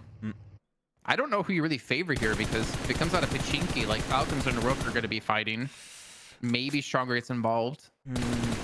I feel this is like really tough, actually. I think we're going to see crashes and stuff, and it's based on who's going to win those individual fights. This is tough to predict. Tell us in chat if you guys are predicting a team to win this from this circle. If you predict correctly on this circle, you're like a god amongst men. Like Max will shave his eyebrows. No, but I will, I will congratulate you. I was gonna organize this so everyone picks a different team. Just get like 15 or 13 people together. You pick Not Noob, you pick Horror, you pick these guys, and we'll be sure there's a 100% success rate that Max will in fact shave his eyebrows. Yes. But too bad in the finals we can't have you get your eyebrows shaved, if you know what I mean. No. The only thing I would be willing to do for bet is like maybe shaving my hair or dyeing it. That would No. I don't think you understood. What? Because she's not there early enough. Oh. To do your eyebrows. Do you get it now? Yeah. No, she would. I almost wanted you to tell me to make sure you knew what I was saying, but I'll trust you this time. I'll trust you. Circle about to shift though in 10 seconds. To be honest, looking at the locations, I kind of liked what Leo could do. I don't know if they're going to pull off like the playoff sending on the mountain on Pachinki Hill, but Leo have maybe potential there. We'll see how the that zone goes. did just shift. It went towards like the west side here. So 4MV are out of the zone. Muerte's in the zone. And Leo is like partially in the zone. Well, like 3 out of their 4 members are in the zone. So if now Falcons or Rook are going to have to fight, most likely in Pachinki. I would imagine Rook is going to try to gatekeep them here because they're closer to the zone. But I wonder if I8 might try to go clean it. I know. I think I8's going to wait for them to leave Pachinki as well. I think if you're in Pachinki, you're no chance. I think Pachinki, unless you survive as a 4-man, which I don't expect to happen, you're going to have a tough transition after that. No, I mean, Rook are down to 2. Falcons do have 4 left alive at least. Just Falcons, yeah, but you cannot afford to lose a single player here. If you want to live Pachinki, like, successfully, you need to keep every single player alive. Because after that, you have to crash pretty much. You can't just survive in a dip or next to a ridge or something. Like, every strong position now is taken. So you need to keep 4 players alive, Falcons. I'm actually surprised they were able to make it out of the dip in the southern eastern edge of the Pachinki fields. That was very impressive. I don't know how that worked out. We didn't quite see it, but... Yeah. East got caught up, right? I guess he got away. Wait, again, they're partied? Oh, they are! Yeah, stronger on top of the church, which right now, church is the best location if you're in Pachinki. It's amazing, but... I mean, the thing is, if you're in Pachinki, like, I feel like Stronger's just going to take you out as you transition away. For sure. Like, unless you really do, like, a wider rotate. The thing is, because of their position, they'll be in the blue before Rook and Falcons, so they need to move. They can't hold them off as much as they would like to. The circle's just not allowing that to really happen. Oh, Yankee full sends it out of Pachinki. Where is he going to go? I have no clue. But Falcons will live to fight another day. In the meantime, I think Stronger is even being knocked as well. Or maybe I'm like a second ahead. Yeah, I'm like a second ahead as you see Spike go down in the elimination feed. Go. I mean, 4MV here have cars, I believe. Because by foot, you're not making this rotate work out, for sure. It still sucks they lost Reefus, man. That was very avoidable, let's say. Register's got a decent spot. Who's in the warehouse right now? I can't click on the map feed. Can't see. Like Arc? No, Aura? Is it Hora? Okay. Sky? Oh, yeah, it is. Yeah, you're right. Hora's over there. Good little spray from East there. Gets Vengeance for top. And the Zed gets flushed away. He's out, so it's just East now as a solo. Unless Icy is able to crawl his way over to the Harry Potter Tower. I don't think that's going to happen. Yeah, he's out. There you go. It's just East solo. Man, East is really... like the lone survivor a lot of these games for Falcons. It's really impressive how he's performing for the team. I'm curious. I'm not I'm not sure if it's him playing well to like survive or if it's like a mishap of synergy within the team. I think it is that to some extent. But I also think he's taking the better, stronger positions in some of these engages. Yeah, exactly. Like the off angles he's held that we saw yesterday were like super good. And I don't know, like, yeah, I don't know. We'll see. We'll see how it goes. He's eliminated anyways. Falcon's still gonna be holding on to last place. Man, Doc just lasered him down. That was super clean. Yeah, but Arcred now playing the buildings. They're gonna have to leave that position. You have to clear out Hora. You have to clear out also Regicide. Because really, like that. Wait, so I'm gonna do the map feed. Go for it.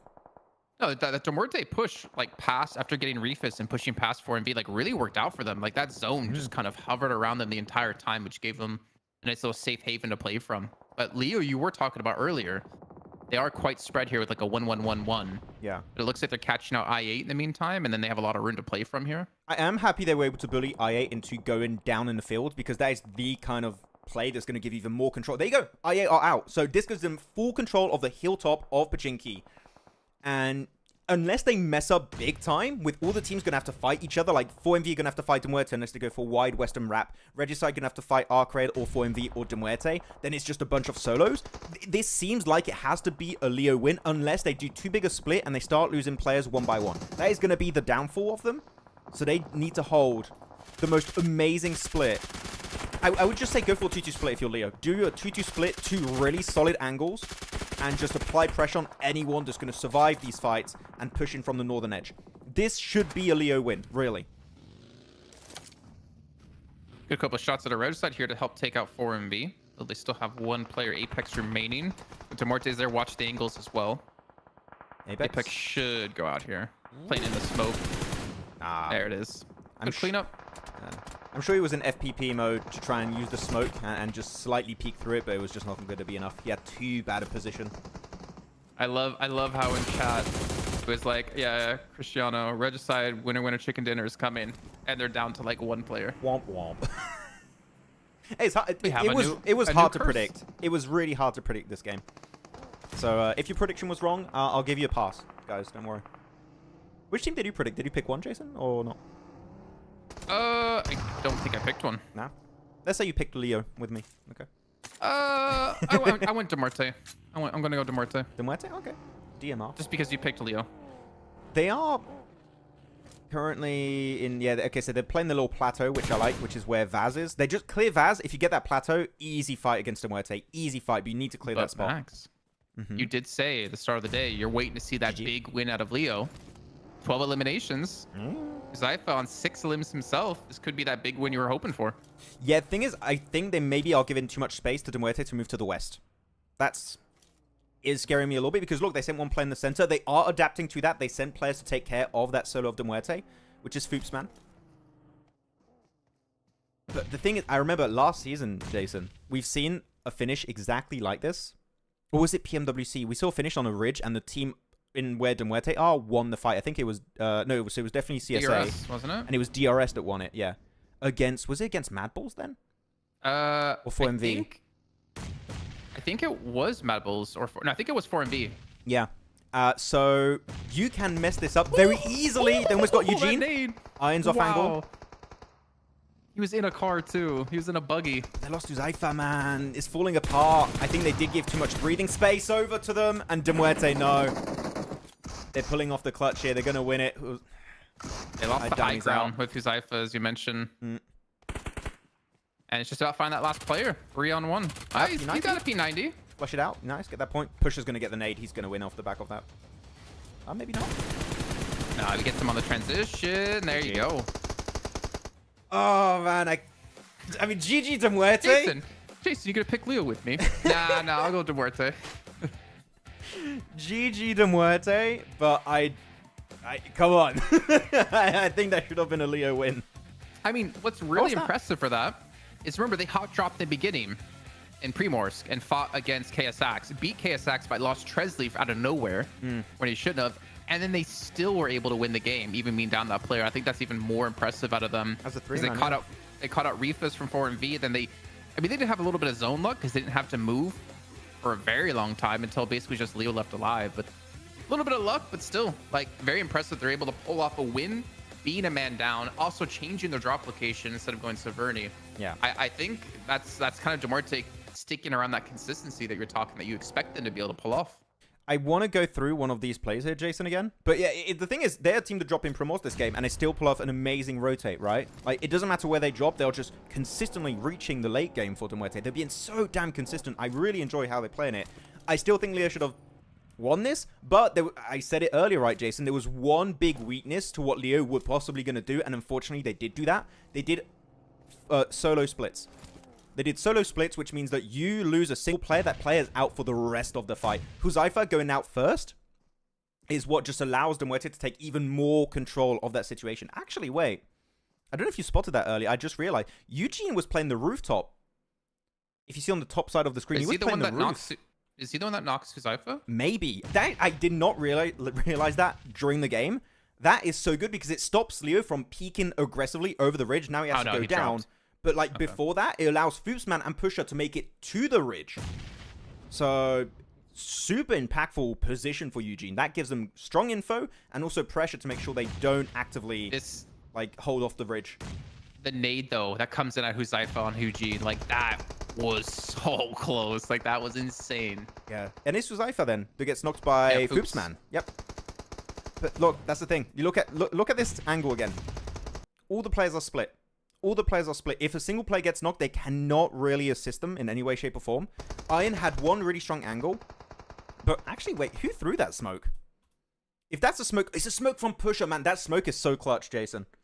Because it blocks out Iron. I don't think he knows Iron is there at that point. But I think he's just being super cautious. And he can play then in the smoke, and Iron doesn't have vision on Foopsman, Pusher, or even Eugene if he's on the eastern edge of this location. these two smokes off Pusher were super clutch because Iron literally Release the can't get the vision. knock. He can't get it. Yeah. I think it's impressive. And like Muerte, 7 out of the last 9 matches have been all top 4 or higher finishes. If you include a 5th place finish, 8 out of the last 9 matches, Yeah. they've been top 5. Like that's ridiculous. I want to see if they can continue this though, like next week, when other teams have a time to adapt. Like the UDO Alliance that we talked about at PMWC in the like group stage, they dominated everyone. But then we went to the finals, which was technically like the same caliber of teams, to be honest. And then they just crumbled. So Muerte, what are they gonna be able to show next week? Yeah, I would be very excited to see, Jason, if they can maintain this kind of composure in the finals. Because I think with how they're playing, we expect them to at least make in top 16. It shouldn't be too hard with how much of a lead they have currently. But yeah, great stuff. Great stuff. I'm loving what I'm seeing from the team. I still think it should have been a Leo win, but no, big upset. The way we're going, Falcons might not even make it to the finals at this rate. You wouldn't think that you would Just even imagine that Falcons happening, you know? It's so weird. not qualifying for the finals. That'd be ridiculous. But yeah, really good for like second game here of the day. Really happy with that. We're also really happy to hear you commit to Leo and then try to get me on the Leo bandwagon. I'm like, nah, I'll go with Muerte, and of course, you know, Muerte Yeah. win. You just went the other way because you knew I picked them, so you're like, That's exactly what I yeah. did.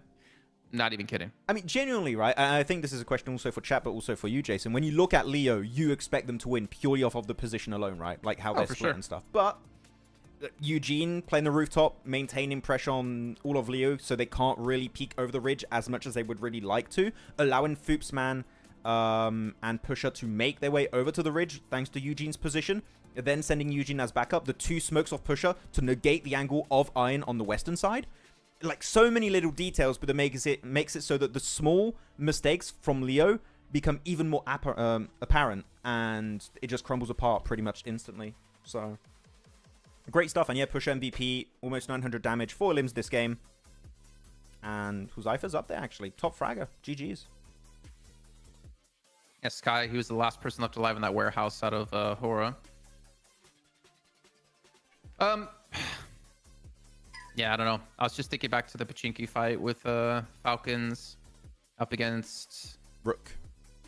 Thank you. And Stronger, yeah. And Stronger just kind of third party. And Rook actually just pieced out, if you didn't notice, in the buggy. And he survived longer than Stronger and Falcons, funny enough.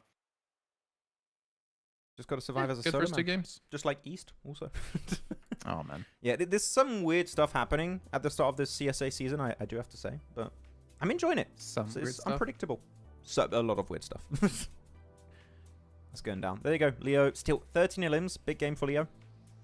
I still think Leo's best play this game was applying pressure the way they did on I8. Because if they get crashed by I8, because they were split at the time, then I think I8 maybe get top 3 or even a win off the back of that. So they knew I8 was going to be the main threat to them. And then just make sure they clear their backside on the east. So that was a good play. And yeah, 20 points here for Muerte. GG's. Apparently, Huzaifa has now more limbs than Phallic. Really? I mean, he had some good plays in day 1. He started off really well today, right? So I'm trying to think where he was at surprised. the end of day 2. I think he was in our top 5, so I would imagine you passed him. I think so. R8 0 points, man. They had Rozak all to themselves. Decent transition. So wait, like with these circles? Yeah, that's a very easy transition. When you had most of the teams on the southern side, because it was a very southern plane path, right? You would expect a team that drops on a northern location like Rozok to have a very easy entry point, but nah, 0 placement points, 0 limbs. I'll give R8 some sort of leeway, considering they're changing out around who they're subbing, right? Like English is out, Zerish was out yesterday for Naomi to come in. Yeah. So they're still trying to figure some things out. And again, it is week 1, so I'm not going to judge them too harshly, but it is a little bit concerning. A little bit. It's a bit spooky. Don't like that. Okay, with that said, I think we're going to head on over to a break, guys. That was 2 matches already done and dusted. We got 2 more Erangels coming up in a few minutes, so stick around, get yourself a drink, some snacks, and we'll be back for match 3 in a few short minutes. See you guys in a bit. Snackies. Bye. Woo. Team Spirit have pulled off the cleanest push of the PMSL EU qualifiers. In the last game of day 2, Team Spirit found themselves on the east side of this circle, and with the next shift pushing them out in the blue, they had to make a big play. Team Spirit understand that Shockwave won't be able to play their compound for long based on the circle, and know that if they want to win this game, they need to move before they do. So the squad gets moving and sends it in the northern side of the Big Baby compound. Big Baby, by the way, like the team, not an actual Big Baby in the compound. Yeah, no. By doing so, Big Baby have to give up some of their compound as they had a small split, and most importantly, it keeps them safe from a possible assault from Shockwave. This results in Shockwave having to push into Big Baby and getting eliminated, and then that allows Team Spirit to clear all the players of Big Baby one by one to easily secure this chicken dinner. So well played Team Spirit for one of the best endings of the qualifiers, and let's see if they can do more of that in PMSL EMEA.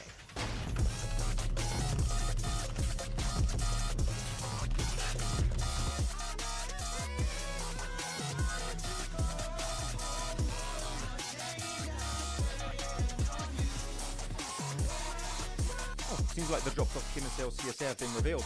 Let's check it out.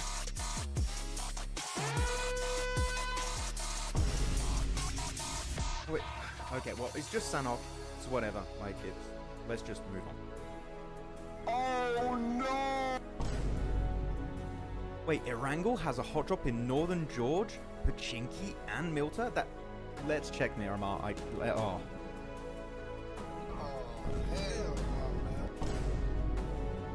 Stalwart, not again, not again. 9 Picardo again. No. Ah! Crypto is leaving I8. Again. It's the second time. After securing a 14th position during PMSL CSA Spring, I8 Esports official page shared that Crypto will be leaving the squad. Though from the comments I read, it doesn't seem like this is a massive surprise in the community. Let's keep in mind also that Crypto has joined many orgs before, such as Stalwart, Unicorns of Love, and Twisted Mind. So because of this, he could technically move to regions even outside of CSA, though this does seem unlikely, because this new post here was just shared by Regicide Esports official Instagram page, which... Wait a minute. What? That's Crypto! That's Crypto right there! Me is a detective.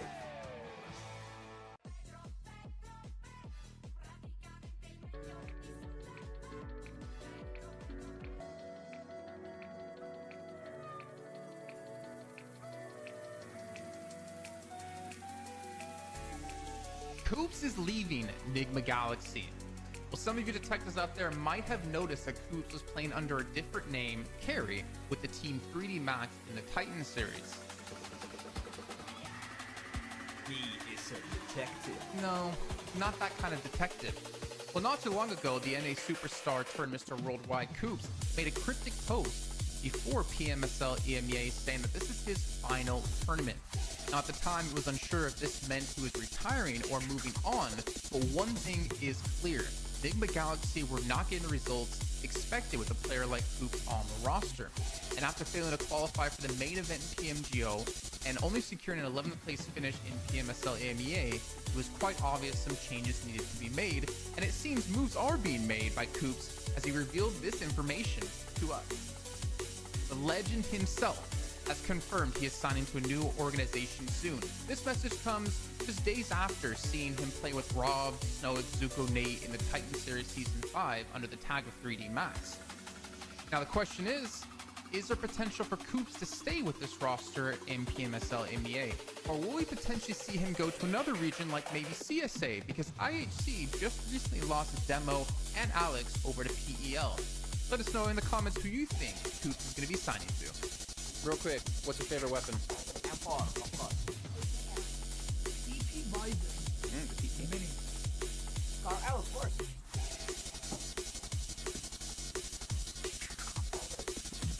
VS Lab.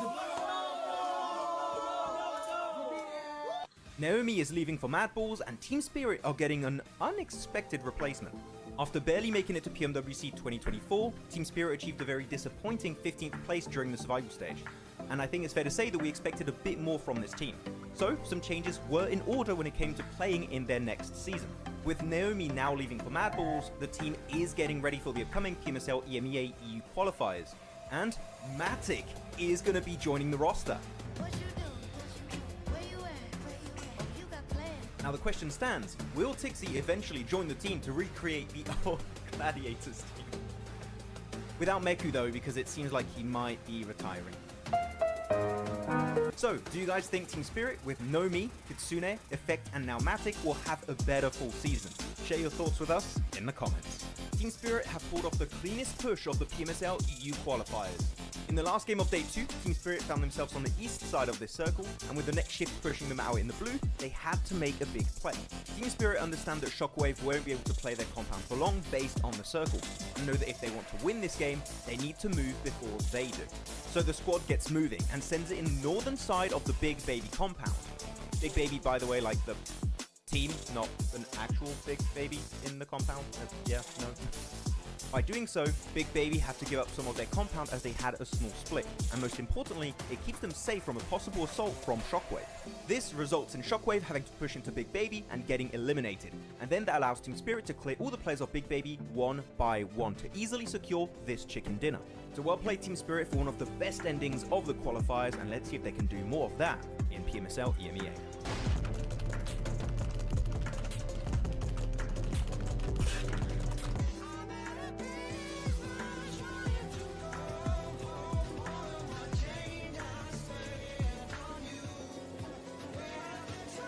Seems like the drops of PMSL CSA have been revealed. Let's check it out.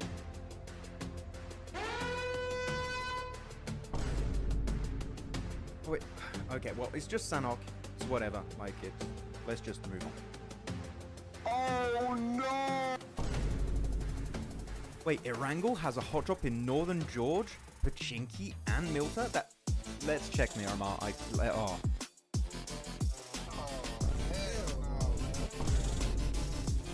Stalwart, not again, not again. 9 Picado again. No. Ah! Crypto is leaving I8. Again. It's the second time. After securing a 14th position during PMSL CSA Spring, IA Esports official page shared that Crypto will be leaving the squad. Though, from the comments that I read, it doesn't seem like this is a massive surprise in the community. Let's keep in mind also that Crypto has joined many orgs before, such as Stalwart, Unicorns of Love, and Twisted Minds. So because of this, he could technically move to regions even outside of CSA, though this does seem unlikely, because this new post here was just shared by Regicide Esports official Instagram page, which... Wait a minute. Whoa, whoa. That's Crypto!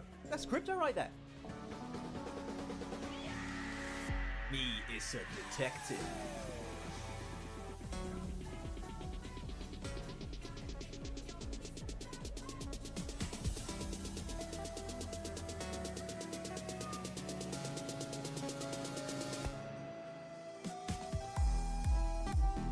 Coops is leaving Enigma Galaxy. Well, some of you detectives out there might have noticed that Coops was playing under a different name, Carry, with the Team 3D Max in the Titan series. Me is a detective. No, not that kind of detective. Well, not too long ago, the NA superstar turned Mr. Worldwide Coops made a cryptic post before PMSL EMEA saying that this is his final tournament. Now, at the time, it was unsure if this meant he was retiring or moving on, but one thing is clear. Everyone, thanks so much for waiting. We are getting ready for our third match of the day. Oh, and good old Erangel with a very fancy trophy over there in the background. And intrigued to see who's going to be taking the next win of the day. Maybe it's another Muerte win here, Jason. Ooh. Oh, not now that you said that. Definitely not. So apparently it was announced just now that Koa is no longer in Moneymakers and he's in Hyper. Yeah. According to chat. I mean, Moneymakers, I think we're going to lose players because of the simple fact that they didn't qualify right for EMEA. So when you have players like Icy, Old Boy, etc., like Havligaina, like they are going to break up and they are going to go to other teams that might want them. So yeah, I mean, good for him then if he gets picked up. GG, Kawhi is good. Very interesting. Oh yeah, like I said, we're heading into our second Erangel of the day, so 2 more to come. To Muerte, they have to be going back to Severny, right? There's no way they're going Primorsk again, yeah. I mean, you see KSX has dropped out. We don't see Muerte yet. KSX have PTSD after the hot drop, like, just in case we're not going to go in Primorsk, guys. We're just going to drop, like, Quarry Western Split and just do it that way. I'm kind of surprised Muerte just don't do it again. And they could. But I guess they really want to... I think they really want to lock in their bonus points for this week. Where are they dropping? Are they dropping like towards Ruins area? I think I can see them in orange, like south of Yeah. of That's Everest. them. Yeah. Right next to Leo. I'm surprised it didn't go for an eastern drop near Lipovka, pick up the cars that way, and rotate around Stolba into Severny. It just takes longer, right? It does, yeah, but it's also a little bit safer because you know that there are teams that like to drop in, I don't know, Gatka Fields, also George Pole to some extent. But, okay, we got There's that fight. Sanhok. I was just going to say, and he's down now, that it kind of makes sense because they want to get there quickly knowing that they generally have had to rotate so far south, but they get a favorable zone, so it works out in the end. And not working out for Falcons as they lose 2 players off the get-go. And Falcons didn't go Novo. So why did Falcons change? Why? This is a great play. Like, let me check the plane path again, like on the map feed. No, it's a perfect playing path for them. I need to wait for it to update a little bit. There we go. Yeah, this is amazing. This is amazing for that. And they're dropping northern side of Quarry. I don't know what's happening with Falcons, to be honest, Jason. I'm at a loss for words. I'm I very think they have a third knocked. And there you they're go. eliminated. What is going on? What? I mean, KSX kind of changed their drop, right? They didn't drop in Primorsk this time. For They sure. dropped north of it. But why not go Novo, right? Like that's the point I'm going to make. Like they Yeah. played Novo for like even before the Big Bang was a thing. They were dropping Novo. That was always a Stalwart or Falcons thing. Like why? Man, I don't know. There must be something happening internally. This does not feel like the Falcons that we knew. And the fact that currently the player that, in my opinion, is performing the best is East, the newer player, is like, it's so weird. Yeah. What do you guys think in chat about Falcons right now? It's not looking good. Hey, Cleo. I mean, let's be honest though. Did we ever see Falcons last season dominate like we knew Falcons could? Not really often. I feel like there was a lot of times that they did just get eliminated really easily. Sometimes, yeah. But they would also get those big games, which as of right now, we haven't really had those. I mean, a big game for them is 5 points at the moment. As of right now, yeah, pretty much. Like, some teams get 25 points in one game sometimes, you know? It happens, so, I don't know. At least, yeah. Yeah. And Muerte got 20 in their win today. Yeah, this is odd. Yeah. Don't know. But Muerte now. Let's maybe talk about that. The zone, it's kind of favorable for him. Yeah. It's like centered around Mansion, around Heaven. I mean, what are they going to do? Are they going to intentionally... Are they going to go to Zarki real quick just to loot extra stuff and make sure they're coming in from the blue? Or are they going to rotate? I mean, they're not even in any hurry to rotate, it seems, so... Yeah. Pretty I funny. mean, have Muerte ever been, rushing to rotate in any way?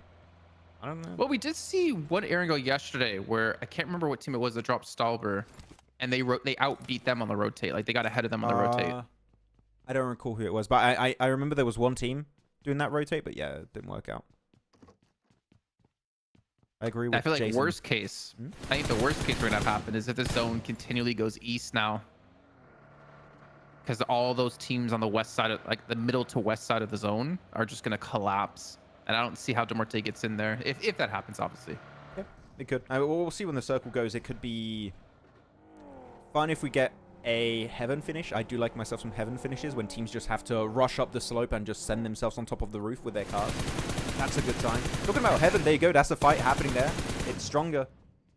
Able to hold down the fort. Nice little 2-2 split too. That's how you want to play Heaven in the early stages. Go for the 2-2 split. If you get breached, you regroup in like your side of the compound. You can share it if you want to, or you can go on the offensive and defend the entirety of Heaven for yourself.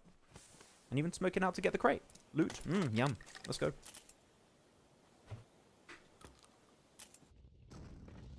I'm just looking at Falcons there on the leaderboard, 20th place. I'd love to see their camera in the picture-in-picture. Are they even at their desks still? Did they leave? Yeah, I think they have to sit there. Yeah. You have to Sleeping. suffer. Yeah, I don't know, man. This is odd.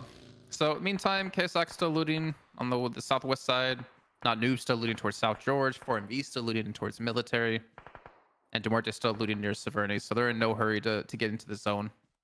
I do wonder, though, 4MV going West Bridge or East Bridge here? Because AOR are set up near the East Bridge. Let's see. Yeah, you're behind again. Yeah, I'm going to update it. There you go. Bam. There we have it. I mean, 4MV, I think they're going to go West Bridge on that one, to be honest. Yeah. Makes the most sense. They're very open to doing that, even if they dip into blue. Yeah. Not really too scared. Muerte initiating their very own rotation. There's only one team is going to be Horror and Yasnai Polyana, so other teams could go there if they really want to. I wouldn't recommend it, but it is an option. Although, why are we having this massive 2-2 split off Star Wars? Yeah, you have to regroup Star Wars. This is not great right now. If a team goes for a wide eastern rotate. Even though I don't expect it to happen, that would be a really bad rotate, but you never know. Just in case. And otherwise, all the strong compounds that are northeast of farm, near ruins, are taken, so... Center is the meta right now. I think ever since PMWC, we saw a lot of edge meta being successful in spring, right? But ever since PMWC, where center was the way, we've seen a lot more of it. Also, I'd say the start of this season. I was like holding off on day 1, day 2 because I'm like, maybe teams are going to adapt a little bit, but meta is so more prevalent now compared to spring. And I kind of like the shift on meta because for me, center is the better playstyle in my eyes. Just as a side note, 4MV did go towards East Bridge, and they lost a player. Oh. To AOR. Oh, there you go. We're going to see it now. So I think they're going to head back to West Bridge. It's weird that you would do that because you would also expect Falcons to drop in Nova, right? So, and they are usually a team that likes to rotate very late. So even in that case, just based off what you would expect to happen in this game, you wouldn't go there. But yeah, they lose. Yeah, that's what that. Yeah, I mean they would exactly right. You hit it perfectly. Falcons normally would go East Bridge. 4MV go West Bridge, but they should have known that Falcons was eliminated because of watching the elimination feed, right? Seeing them go out, or knew that they weren't in the, and they probably even saw them not dropping. So it's interesting. Yeah, very interesting. That's the only way I can say it without being mean. Interesting. If I ever say interesting, it's always because I want to say something way meaner. When a talent says interesting, like it's always like that's super messed up. What else going on? I hate this. That's that's what I do at least. Oh yeah. Oh yeah. Okay, Kalaris, calm down. I hate when he does that. That's why I do it. Yeah. Okay, so circle. What's the position of R8? They got the They're museum. like west of prison. They're like they're in like wait, what the heck? Oh, my map stream's behind? Oh no. So weird. Yeah. No, they're playing museum. They had the 2-2 split. They had players in the little singular building northeast of museum, and they had 2 players in museum, but they're already leaving. They're going for lumberyard, I expect. But yeah, as I already mentioned, all the good compounds in the center are taken. Farm is not taken, and I think we're going to see a mad dash for all the compounds in farm and around farm, especially on the west and the south of it.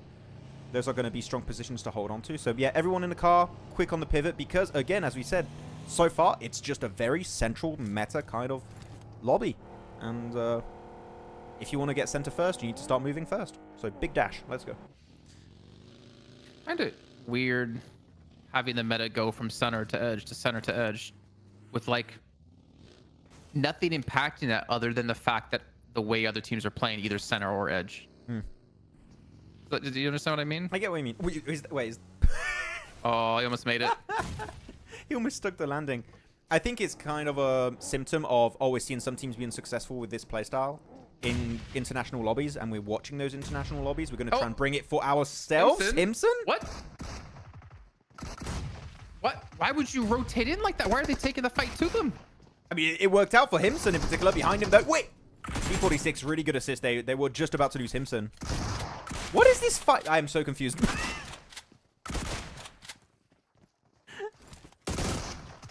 Okay. 1-on-1. Big trade. Huzaifa's going to have to clutch it now versus Himson. 1v1. Himson's super low, though. And there's going to be a third party happening in the distance. Yeah, flush it. Get those points. Nice. Gets one at least. Uh-oh. On your right.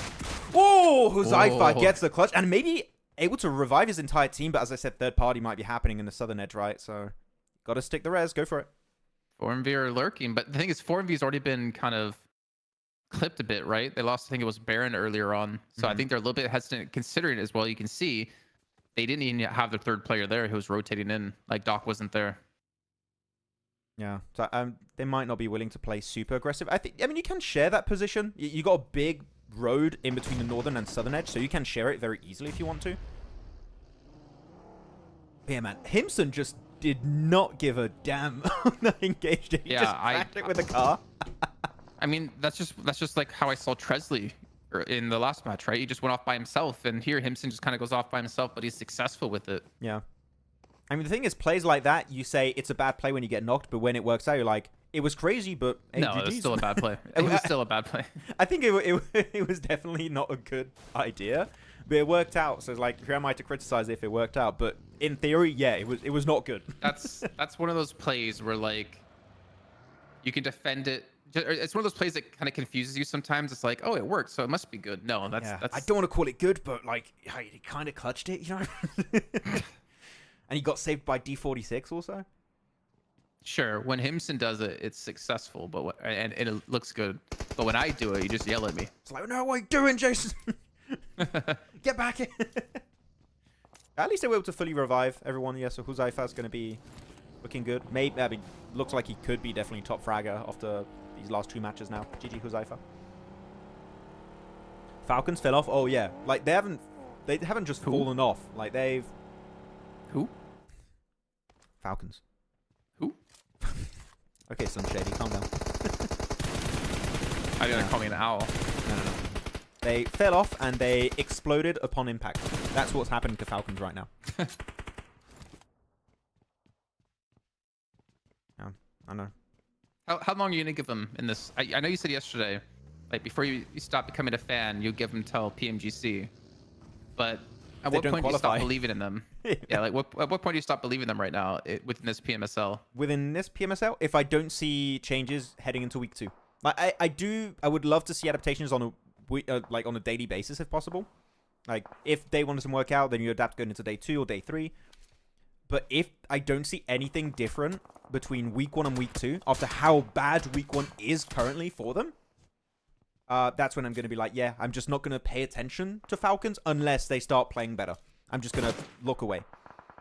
What about you? Have you already given up or not yet? Yeah, pretty similar to what you said, I'd say. I think we've seen many teams, right, have one bad week and then they just initiate a massive comeback in week 2, week 3, and like the rest of the event. But yeah, I think they're still hitting some growing pains at the moment, mm-hmm. as we see with the change drop location out of nowhere. I would love to know what the idea behind that was. Ask your boy. My boy, Senator. Yeah. He's just gonna say, "Don't talk to me. I'm pissed right now. Stop it." 22 eliminations for Huzaifa, I think. Right now? 22? So he's not overtaken... Alec was at 24. Alec, yeah. If that's the case. Oh, R8 getting absolutely I mean, he got wrecked by 6 Matt. earlier. I think Huzaifa has more than 22. He might be... I mean, maybe it was 22 before this game, because I don't remember the stats being updated, like, during matches. Unless you just add up, like, how many elims he has this game. Oh. Ooh. The zone shift. I see. am ahead by 5 seconds. Oh, wait. Maybe I'll stay on. Star Wars versus Aura. They lost Mr. Barraud. Malik is going to be knocked away. They did get himself some good eliminations on RA earlier. But I would avoid taking the fight if I'm Stalwart.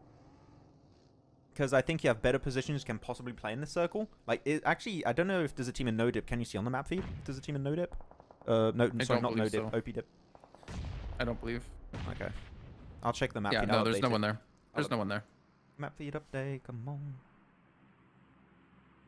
There we go, map feed. Yeah, no one in OP dip. I mean, actually, looking at the circle now, yeah, it doesn't make sense to go for OP dip. It's not a good transition point. Well, it doesn't make sense to go for this fight for either team right now because the blue's going to push in. Mm. You might as well just get into the zone. Especially with an extended fight, which we can see it might not be happening. I think Stalwart might just turn tail and run now. Why send it one by one, critter? You don't have to do... Were you just smacking your desk? No, my chair. I would be scared of hitting my desk because it would make my PC shake, and I'm scared of doing that. I wanted to, like... Jason, you have to stream. I messed up. I wanted to hit my desk so many times when I rage at video games, but I just, like, stopped last second, like... That would be an expensive mistake if I hit it too hard. So I'm like, hit my chair instead. There's definitely times where I just want to, like, throw my mouse or something or a keyboard across the room. Every time I'm you're like, working with me. do I really... I really want to buy a new keyboard? Yeah, it's like, is it worth it? Not really, no. Man, I8 though, keep getting these decent spots. Good spot. The thing is, the main issue I have with I8's position is it's way too big for a singular team. You need to reduce the amount of landmass you want to control. Oh. We'll see if they can do that. But yeah, Apex 4MV. almost Sorry, you almost ran into that nade right there. That was super close. He got up just barely in time. Dessert, no. My favorite thing. Who's gonna put the icing on the cake? Ah, didn't work. Okay, nice little clear for 4MV. I believe their cars are still in working order, so they can make that pivot. Shouldn't be too hard for 4MV. Please, Maz, don't curse them. Who's Maz? I'll just keep cursing teams. But Maz, I'm sure he'll stop, don't worry. He'll be cool with it. There you go. Impact in the shed. Currently, decent spot to play for. But yeah, this is another game just like the previous match here, Jason. It's hard to predict because really it's down to can you win your fights upon breach. I mean, I would always try to favor a team that isn't fighting. So I would guess kind of I8 here because they don't have to deal with the mess that's going to be all around them. It's going to be a bit rough. Do they have vehicles though? I mean, maybe? I don't know. You need cars to make the rotates here anyways. If you don't have a car, you're going to go out to the blue zone or you're just going to be held off by a team that's in circle. It's not really an option. You need cars. ASAP. What's happening here then? Or northern western edge. Yeah, I mean 4MV still have cars then. There you go. And 52 get eliminated. So we're going to start losing a bunch of teams now. This is going to be the breaking point for this lobby. I think I'd have to be really careful. Oh man, it's just so many teams on the west. It's crazy. Arc Red, Hora, 4MV, Leo, I8 kind of. It's what you expect on this kind of terrain, right? Every time you have circles that happen around here, the west is always flooded with teams because they always try and rotate in a way to avoid having to play or slopes or ridges. And this is the only option. It's all you play west or you go to the eastern side and you crash one of the strong compounds on the east on the road. So this makes sense. He's cooking. A little bounce. Oh. It's kind of hard to throw nades when you have exploded cars because it can bounce your nade in really random directions. I was hoping. He's out of nades. I was going to say, but he still has bullets. But he doesn't hit the shots either. I mean, the blue's closing in. They have a long distance to go here as well, but let's see. Reefus, don't leave your boy behind. Get him. There you Yeah, go. both teams are disengaging. Yeah, you need to get out. That car's going to explode soon. And he keeps shifting. Where did the circle go? I want to stay on the fights while we can. Did it go east again? Yeah, hard east. This is horrible because, as you said, right, there's so many teams over on the west and it keeps going east. It's put him in such a desperate situation every step of this match. I mean, you got to look towards not noobs then in this situation. They really have no one to contest with. They're basically alone on the east side. They have Sancher there from Stalwart, like next to them, but he's the only one next to them within like 300-meter radius around him. So maybe a not noob decent match here coming up. That could be interesting. Hello, Era. Welcome. Hello. Welcome, everyone. Also, we didn't say hi to in the chat. Hope you're doing good. Thank you for joining the watch party. OP Dip is played by Stalwart, actually, which actually, with how the fight went earlier, losing Critter and I think another player after, they're just trying to survive for as long as they can, so I kind of get why they're going for OP Dip. They're just out of options currently. Yeah, they got nowhere really to go. With only 2 players. But at least the upside for them is if they just stay alive, they're going to get placement points. Yeah. Even Muerte and Red side looking to fight on the southeast side, but then you have, you know, was it Rook in the near vicinity as well. All right, 4MV with a 2-man squad, able to push up and get at least 1 elimination onto I8. IQ just trying to survive. But again, the 4MV have the blue to their backs, so they have to keep moving forward here. Yeah, they have no option. They're eventually going to make mistakes at this rate. Oh, they've got to get away from that car. They're going to get naded. That's going to be a good nade. Knock onto Reefus. Doc. Nade to the face. In the car. And they're out. There you go. As you said, the blue zone is putting so much pressure onto 4MV. The only way you survive this, I think, is if you just go for full send play in the center or the east edge. Yeah. Because the blue zone is just such an issue when you're rotating from the west on this specific circle. It's not going to work out for you. So good for Horror, though. 6 limbs. Oh, damn. Yeah, it's going to force you to make mistakes, which is like the toughest part. Because you're having to do... Well, there you go. There's some bounces there. Wasn't exploded, but still moved backwards. IQ's knocked, though, towards the blue. I don't know if they're going to be able to pick him up here, because Arcred are looking like they're setting up for a potential fight, trying to gather some information. And the zone shifts east again. Well, more north, I guess. So Yeah.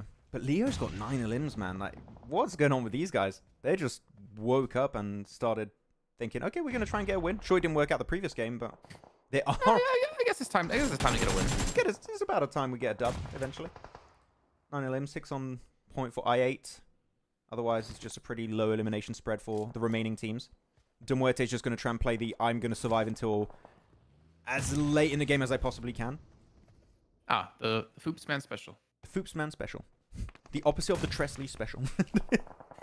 he goes out as early as possible. Nice spray. Got the PPBs on. Very nice.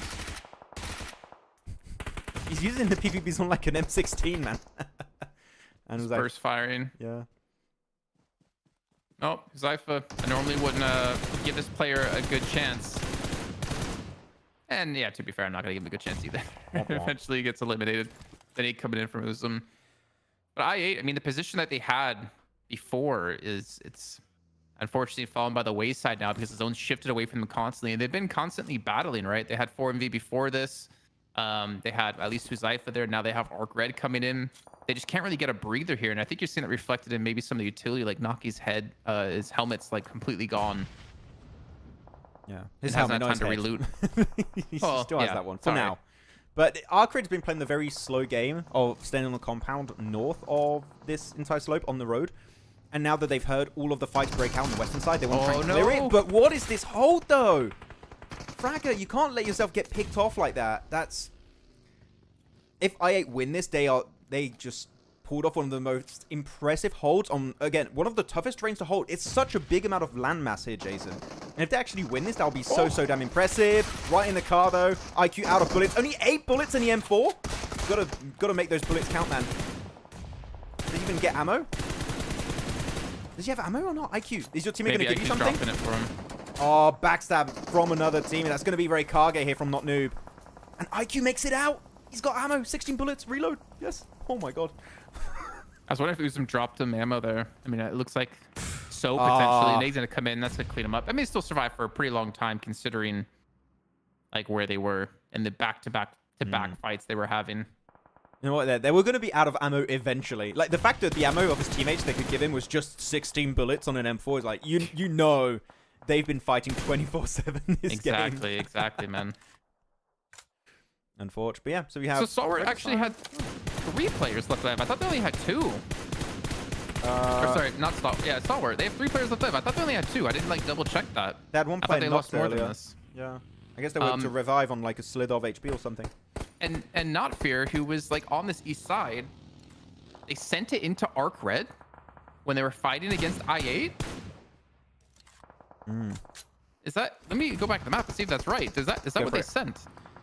I know. Okay, one big nade there in the shed. Well, don't even need it. Oh, he was outside the shed. He was not in it. So there you go. That's going to be the end for Not Noobs. Reikage is going to be eliminated. And I got to say, this is possibly going to be between these 2 teams of Rook and Arcred. Whoever wins the high ground position fight. If you don't lose too many players, you should be able to just sweep the rest of the lobby and take the win. And with a buggy, it's going to be quite strong on this kind of flat terrain finish to get information. Not flat terrain, but slope finish.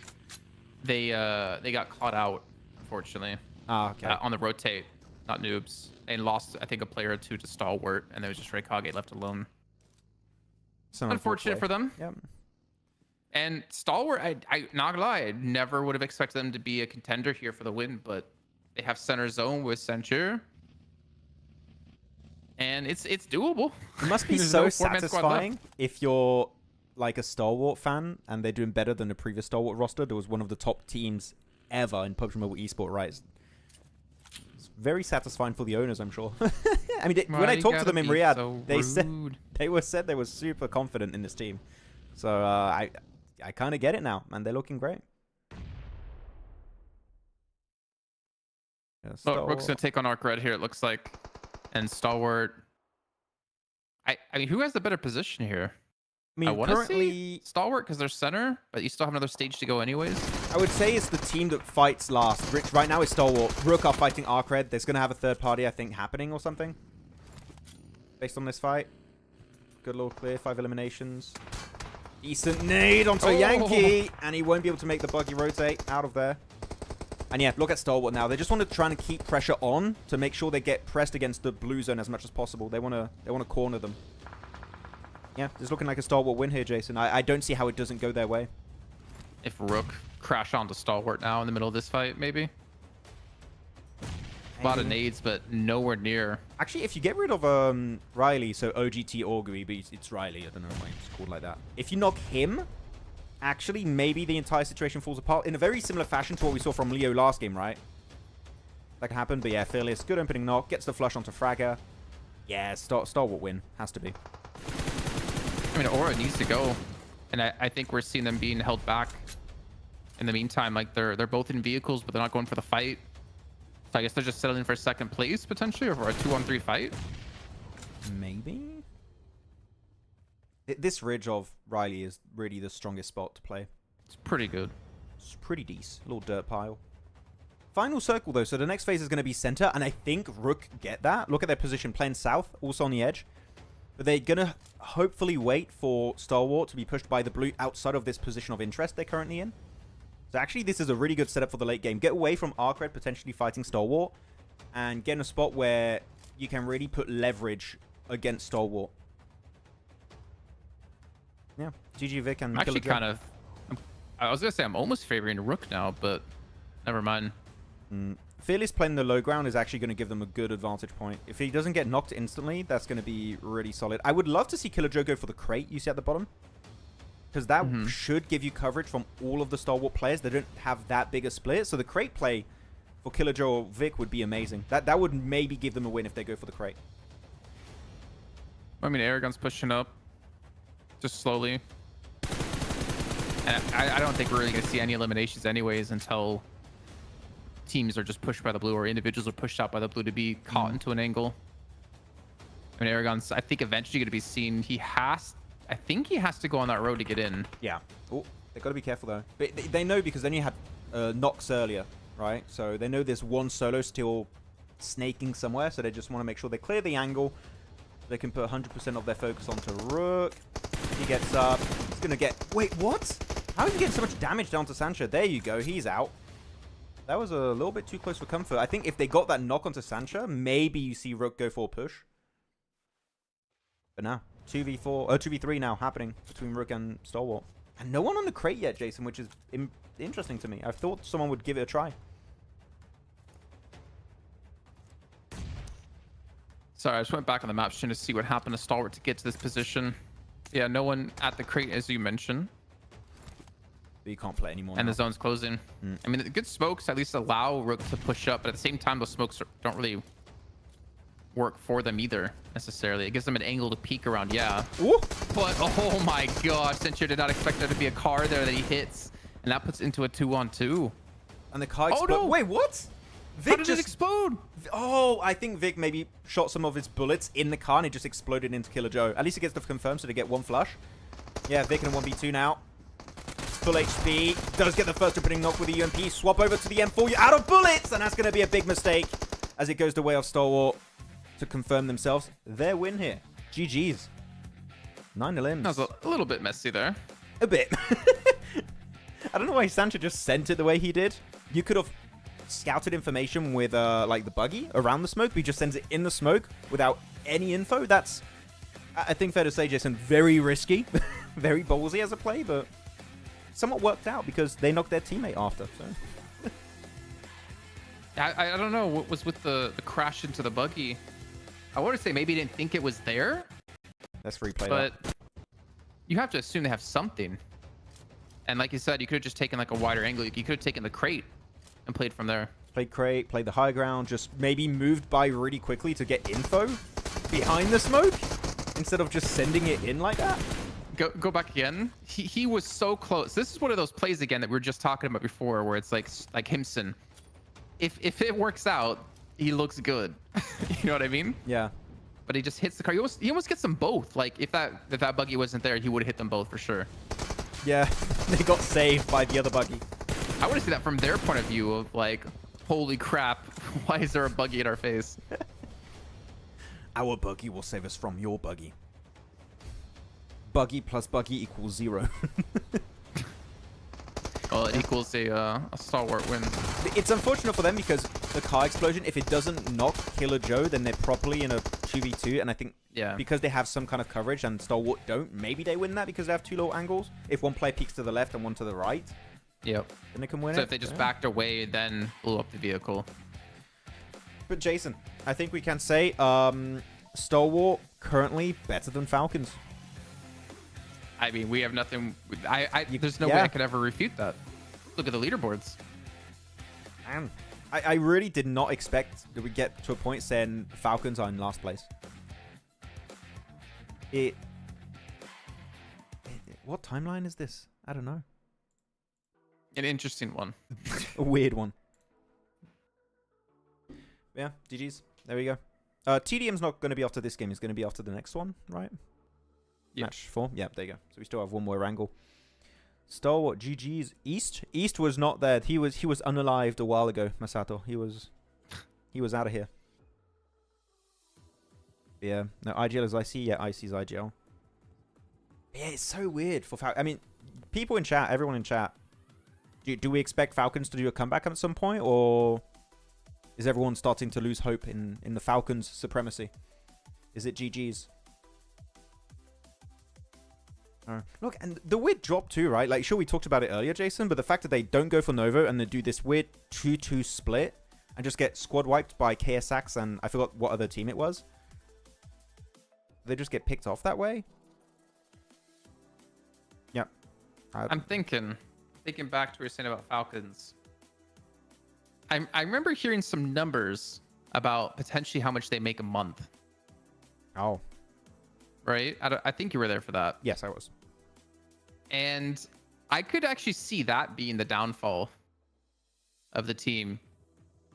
Suffering from success. I guarantee, like, what they were getting for salary and Stalwart wasn't even remotely close to what they're getting in Falcons. And then once they get that, I could see them like losing motivation to like push themselves to train to be the best team because of like how much they're going to make consistently that way. I see it as a possibility. I'm not saying it is. I don't want to give them the out. I mean, I feel like it definitely can hurt your motivation. Yeah. I mean, I'm more of the approach, and this is how I have, like, this is my perspective on money and work. It's like, if I know I have the chance of making more, I would put even more effort into the way I play or like work, etc. Like my work ethic and stuff. So that's how I approach it. Fearless is going to be MVP of this game, by the way. Almost 1,000 damage, 6 elims, great conversion ratio. Well, think about it this way, though, right? It's like you're getting paid X amount to not have to put in even half the work you were putting in before to have a chance to win, you know, a tournament to get money. Whereas now it's like you could try like half as hard and still be paid a good amount of money. And I mean, especially if the numbers I was hearing was true, like in Mongolia, you know, you're pretty set. You know what I mean? Over there, that's you're looking pretty good.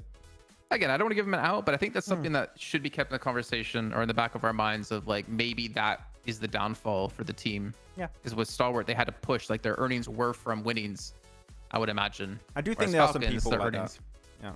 There are people that definitely think like that. I know that's not how I think, but I know that does exist. Look at Bigatron out there. Remember we were talking about this, I think, yesterday with Luxy. Yeah. Or day one. Like he even said, yeah, they won all these events. They had like all these sponsors. They had so much money that they lost motivation to keep trying and improving because the amount of effort required to be a pro player and the payoff, like the potential return, it can be so small. Like look at like, you know, money makers or these teams who don't get to play in PMSL. It's like you have to find another way to get in. You have to find a better team because it's so cutthroat to get into a PMSL, and it's even more cutthroat if you want to be able to win a global event where you can win a lot of money. I get it. It's so weird because I don't think that way, but I also know that you're young, especially when you're young. I was gonna say, yeah, when you're young, I kind of get it. bro, I8 couldn't catch a break. Like, everyone was just targeting that position. I mean, it makes sense, right? But I even though Killer Gaming, even though we didn't see I8 take the win, I still think this was a very impressive match from I8. They did so much this match. They got into the late game. They got a bunch of eliminations. I don't think they were going to win off that position because they're taking so many fights. And eventually, they're just going to erode away, right? They're just going to send teams and teams and teams on their location. They're eventually going to lose a player. They're eventually going to lose a second player. And then it just all falls apart. But they made the most out of that location in my eyes. So I'm still very happy with how I8 played it. Yeah, I don't think you can expect a better performance, really. Nah. Considering A how many win from fights that there, take back to back. like, imagine winning from there, Jason. After that many teams are thrown your way, like, that would be that would generally be one of the most impressive wins I have witnessed, like, this year. Can a Pakistani win PMSL? For sure. With what we've been seeing, for sure. Definitely possible. I8, Leo, Regicide. I mean, currently they're looking good in the rankings. So, and some people were saying the era of Mongolia is over. Maybe it's the era of Pakistan. Finally, it's about time. Someone trying to farm those follows on Instagram, huh? Yeah, guys. Pandemonium_news on Insta. I'm gonna plug that one, you know. Yeah, guys. By the way, while we have a quick break before we get into our fourth match of the day, if you do like any kind of content related to PMSLs, global events in PUBG Mobile Esports and stuff, it can be skits, analysis videos, interviews, all of that content. Feel free to go check out Pandemonium_news over on Instagram, TikTok, YouTube. We try and post there a few times every single week. A good variety of content. And if you guys enjoy that, feel free to check it out and follow. We'll really, really appreciate that. There you go. And Jason just put the link in the chat. So please, if you're interested, we would give you a big heart in the comments. Thank you. You have to go fill out 1 million hearts now because you said that. Who's currently the IGL Falcons? Icy. Unless, like, something's changing internally. But it should still be Icy, I think. So crypto was the problem. Wow. Cloud is using your words. 25 points for Falcons in 20th place. Oh, yeah. Well, let me go back on the leaderboards real quick. There you go. So weird seeing no Mongolian team in top 5. Yeah. It really is just the new era when it comes to CSA. It's changed. Regicide, Leo, I8. Muerte being the bigger surprise coming out of this event so far. Definitely. Still waiting for that Leo chicken dinner, man. It's going to happen at some point. I mean, if they got that win earlier, they could be very close to I8 currently. God, it's so weird. It really has just been flipped upside down. I kind of like it and not like it at the same time. It's a very weird feeling. I don't like change. I don't like change. I want the same team to win every event. Woo. And here we go. Second page. Falcons. Yeah, man. 25. Jeez. Like, sure, they only have 9 matches played, but out of the teams that have 9 matches played, you would expect Falcons to be the top of those teams, right? You would expect them to be above stronger, above 52, above Rook, but no, it's not happening. Like, currently, those other teams are playing way better. Stalwart's been the best team out of Group B. Says so weird, man. Yeah, the new era. Still waiting to see something from 52. They got, of course, that win earlier on in this week. I want to see them reach the late game. We haven't seen that currently outside of that one Miramar chicken dinner. So I'm still waiting to see more from 52. I still believe that there's potential there. Pakistan pulled the Uno reverse on Mongolia. Yeah, kinda. Yeah. I said it's going to be I8.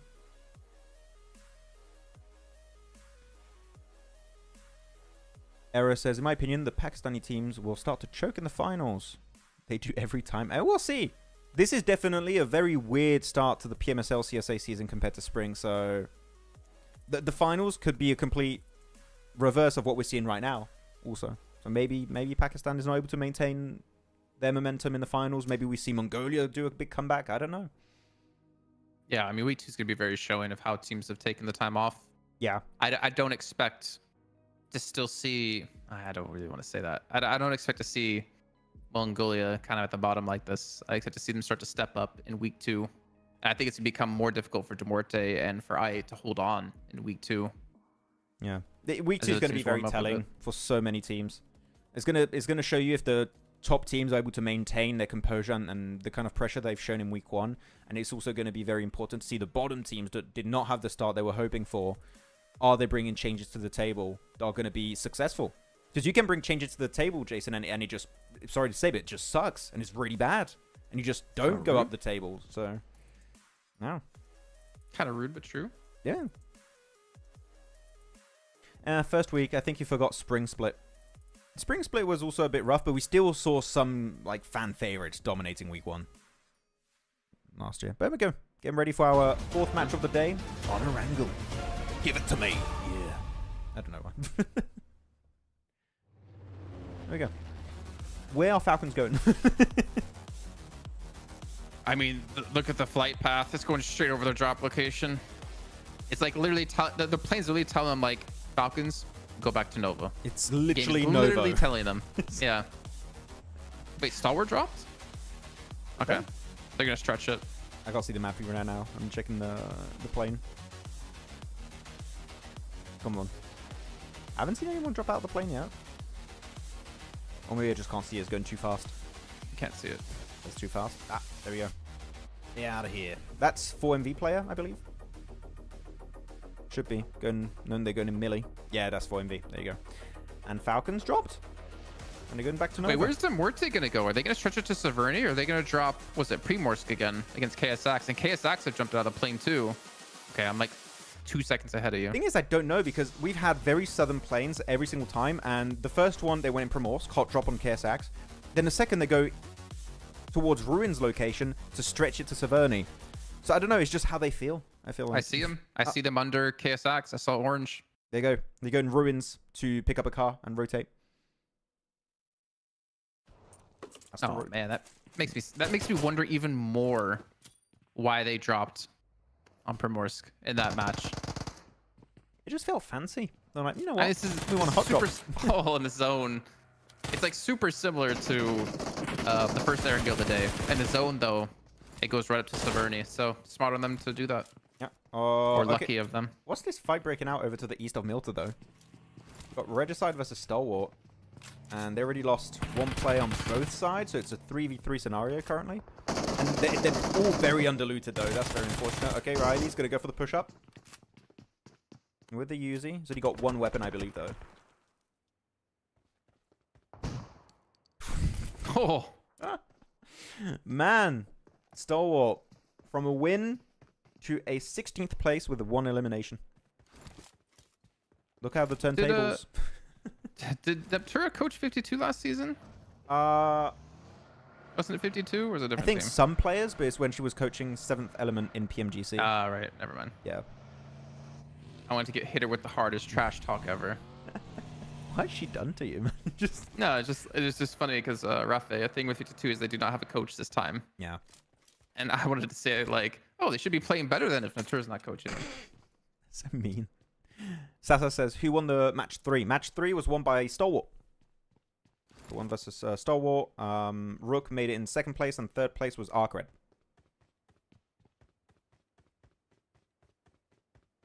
STE. Aditya says, what? What, Aditya? Why? Why the tag? Falcons went through this last year too, but even then they seem competent. This time is different. Yeah, I just... No. I'm just going to stop paying attention to them until we see something. Let him cook. Yeah. I hope if we go to PMGC, we can see the Chinese talent. PL talent? Yeah, the PL talent. Gotta learn some new phrases, though. Oh, yeah. Got to expand that vocabulary. Maxman, are you single? What are these questions? No, I am not. Hence who's asking.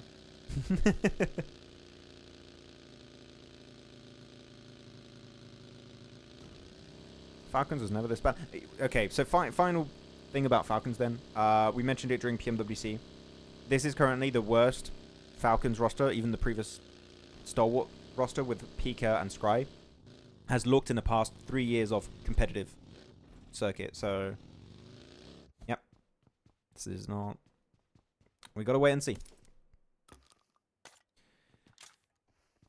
STE finally... Oh, 628. Okay, finally tried Fraser from Mongolia after benching them for 3 weeks. Really? Did it work out, Aditya? Or not? No, he's back on the bench now. He's back on the bench. He played one game.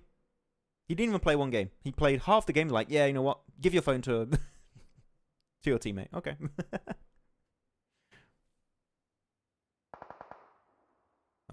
It's still top, Nazed, IC, and East. So action is I still don't think it's on going to bench. change today. Yeah, I don't think it's going to change. Do you think it's going to Same change with at R8. some point or not? No, I don't think so. I think this is their new starting 4. I think R8, we might see a change tomorrow for them again. If they're playing tomorrow, I can't remember.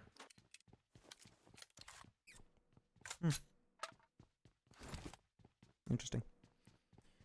You're getting just harassed about Falcons in chat. Yeah. They're gone, Max. Stop with the obsession. Okay. I never saw this much hate for Infinity. Oh, yeah.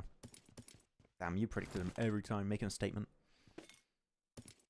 He became the first player from Mongolia to debut in PL. That's cool. I mean, there were supposed players of Aichi to go there. Did that fall through? Because there was everyone at some point talking about, I think it was Zyol and...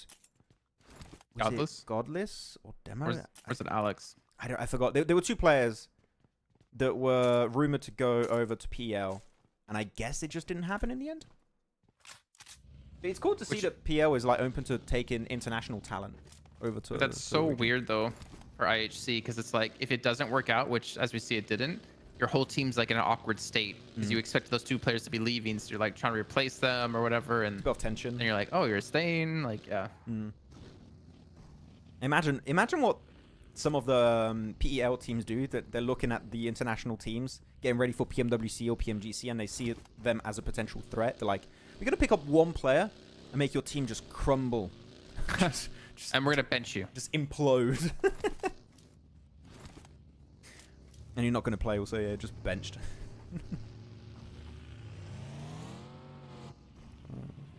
Okay, asking. I mean, it's not looking good currently. Yeah.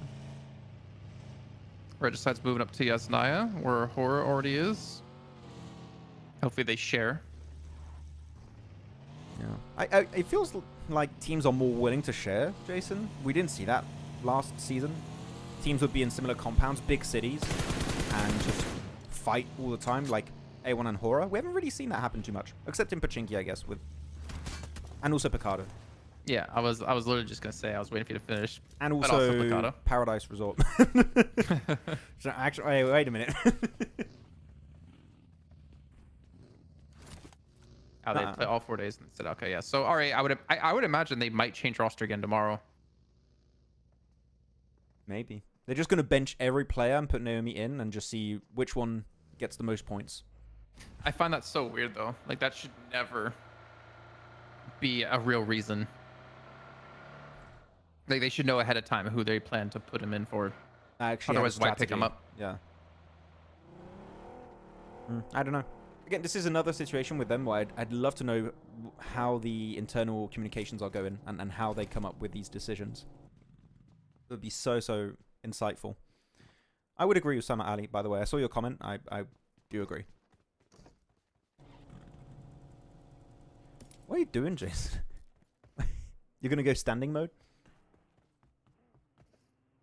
Ah, my camera moved. It's so tilted. Yeah, I was about to say, what's going on? Do you have an earthquake over there? Jeez. Alpha 7 just won Worlds. That's not choking. Still tilted. Wait, Green. Why are you talking about Alpha 7 and then Sook? Oh, that's why it's tilted. Oh. Give me a second. Yeah, go for it. Maxman, Pandemonium. He is currently playing his first game in Miramar live. We shall find out how he performs. Yeah, please keep us updated, Aditya. That's super interesting. I want to keep an eye out for that. Thank you for the information. Really appreciate it. Circle's going to go then south of Yasnaya Polyana in the fields. Alamo's good. Rook is already in Alamo. We're going to have Heaven west of Mansion, which is going to be a really good spot. I wonder who's going to go over there. Maybe Horror? If they want to leave Yasnaya early, or they could just stay there. Oh my god, it went even more tilted. Yeah, I don't know what you're doing over there. Okay, let's update the map feed. Okay, Let's update the map feed. Ooh, I got sweaty from that. There you go, map feed. Check it out. Where would you go on these kind of circles, Jason, when you're looking at it? Also, people in chat, tell us, this circle, where would you go if you have this circle happening and you're in like a competitive lobby? Where do you go? I'd be like, Maxman, where do we go? I mean, I love eye-gelling in game, by the way. It's my favorite thing. It's my favorite thing. Just not with DK there. Yeah, DK does not follow my eye-gelling. That's Okay, why. is this straight now? A little bit These look tilted, but it's straight. good. It's good. See, these look straight to me because you can see at the top. But like the wall behind me doesn't look straight. It's so. I hate this room. I hate this apartment. It's fine. It'll be fine. Zerich and Action want- aren't playing. How the Mighties have fallen. Yeah, man. Zerich not playing is weird sometimes. But, yeah. They have to rotate players. It's the new generation. It's the Shippuden of PUBG Mobile Esport. What's going on? So, where are people saying? Mansion Hill. Wait, Mansion Hill, you're saying like the compound on top of a big hill to the west, right, Jacob? That's called Heaven. We call it Heaven. And I do agree. I would also go Heaven. Chama says would go to Miramar. Let's go next. That's a big split if you're going on Miramar on these circles. I mean, you'll find DK there. Yeah. He'll be on Livik or something. I don't know. Wow. The compound in front of Yasnaya. Compound in front of Yasnaya. Wait, what? What? What do you mean compound in front of Yasnaya? There's a compound in front of Yasnaya? Where? Well, do you mean the one across the fields, southwest of Yasnaya? I wouldn't call that in front, but if that's what you mean, then yeah, that's also a decent option. What about you, Jason? Where are you going?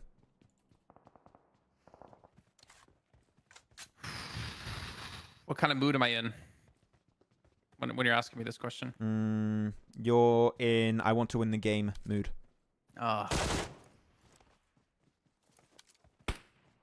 Yeah, Heaven, I guess.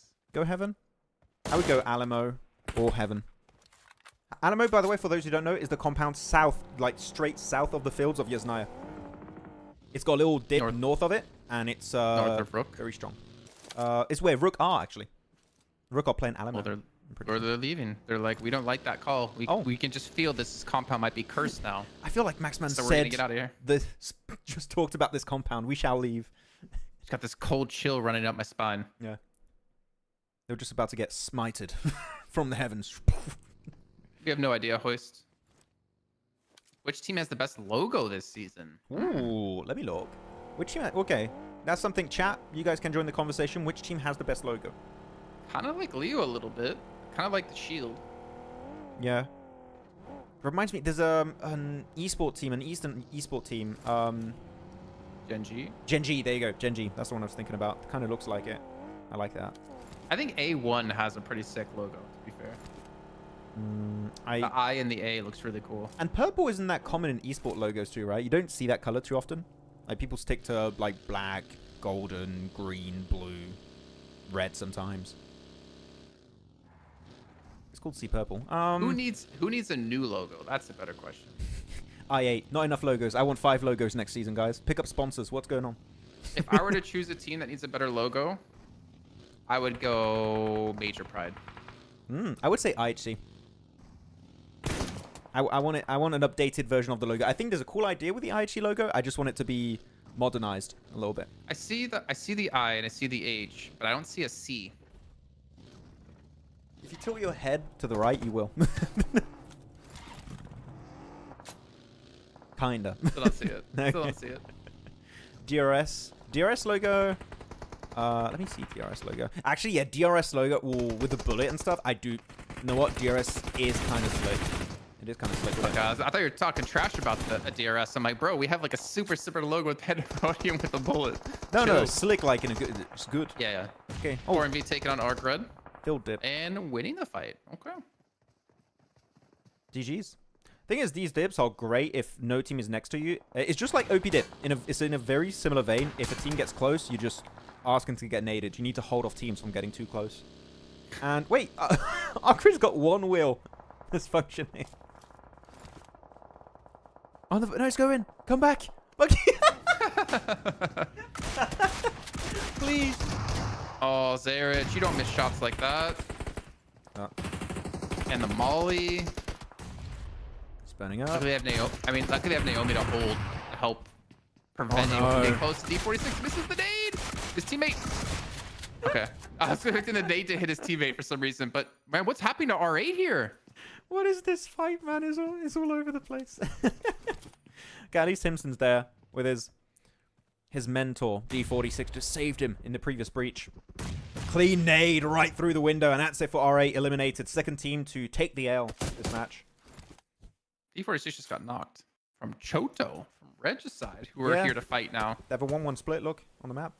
Pretty good time to go for it, too. Yeah. Oh, they'll get the res, I believe. They're not close enough to nade the windows.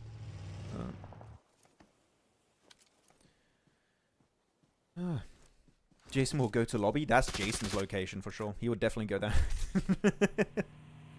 Falcon's location's cool. My favorite location.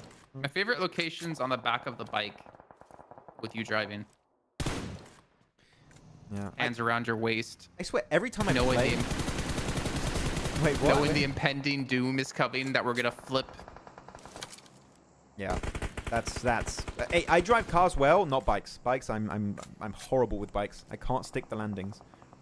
But I always drive because nobody else wants to drive. Whoever I play with, they're like, "Nah, I don't want to drive." And they always ask, "Do you want to take another car?" Like, nah, I'm staying in the back seat. Guys are all lazy. Love it. Yeah, I mean, you're in game. Oh. Jason. I think we lost Jason. Oh, there you go. You're back. You just lagged out. Your camera froze and your voice froze also. I'm saying you're the in-game leader, so you know where you want to go, so it's easier if you drive. Sure, but we can have multiple cars. Anyways, oh, there you go. Killer Joe out to Hopeless. And now the rest of Rook are going to join up. Wait, wait a minute. Stronger's coming to join up. Yeah, 4MV. Oh, no, sorry, that's 4MV coming to join up. Never mind. That's Stronger. There is Stronger and Rook and now 4MV. And they're just going to sweep out this position. This is great. They were looking in the distance earlier. I think they saw that fight break out with the Molotovs, the grenades and everything from a distance. And just, okay, that's a breach. That's a third party. And we actually have a playable location in circle as a 4-man. Amazing push from 4MV. I have no issues with this whatsoever. Fantastic. Guys, we were just talking about sharing compounds, sharing things. Share. What was that? I did want to. Yeah, so 4MV, I mean, kind of waking up a little bit. In the meantime, we see another crash happening with AOR on the Falcon. It's the heaven spot. Yeah, East Heaven's about to be hell. It is right now for Falcons. Icy could get a significantly better angle, but he's... Right now, what AOR are doing is great. They're playing the eastern wall so that Icy really can't assist Nozed or Top in that fight. Well, now just Nozed as Top is knocked away. Icy needs to join up. There you go. Closing the gap with the DBS. GG Icy. Falcons can still win this, though. Ooh. It's 2-on-2 right now. Is anyone going to res Western? There you go. That's the flush. Second the limb here for Flash It. Are they not going to res him or try to go for it? They're going to let him bleed out. No. Wait, 3TN. Wait. Yep, his angle's not going to work out. Yeah, it's weird they let him bleed out. The Turo special.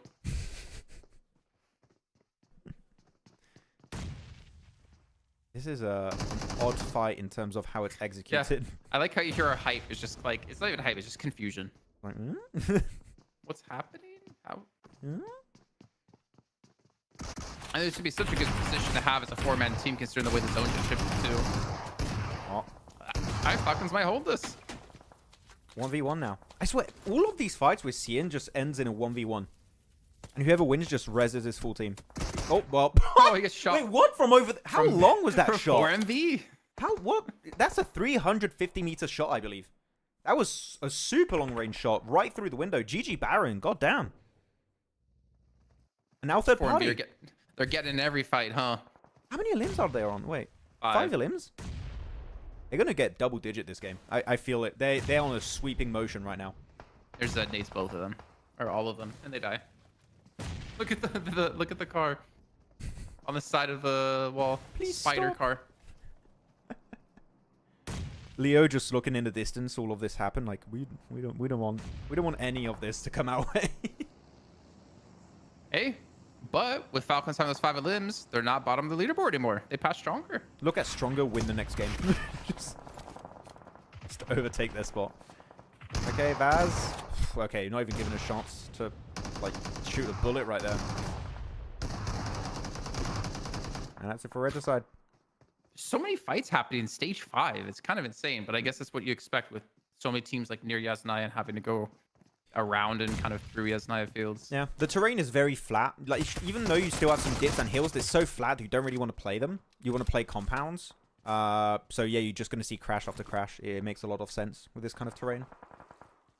But I8 are out, Regicide are out, Leo's still in a good position. Actually, because I8 and Regicide are out, this would be an amazing opportunity for Leo to finally get a win. They've got close so many times. If they can finally get a win here, that would allow them to close that gap significantly with the Muerte. That'd be great.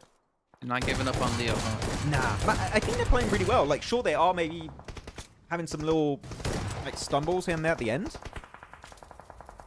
They're stumbling a little bit, but they still are making it to the late game and getting some good performances.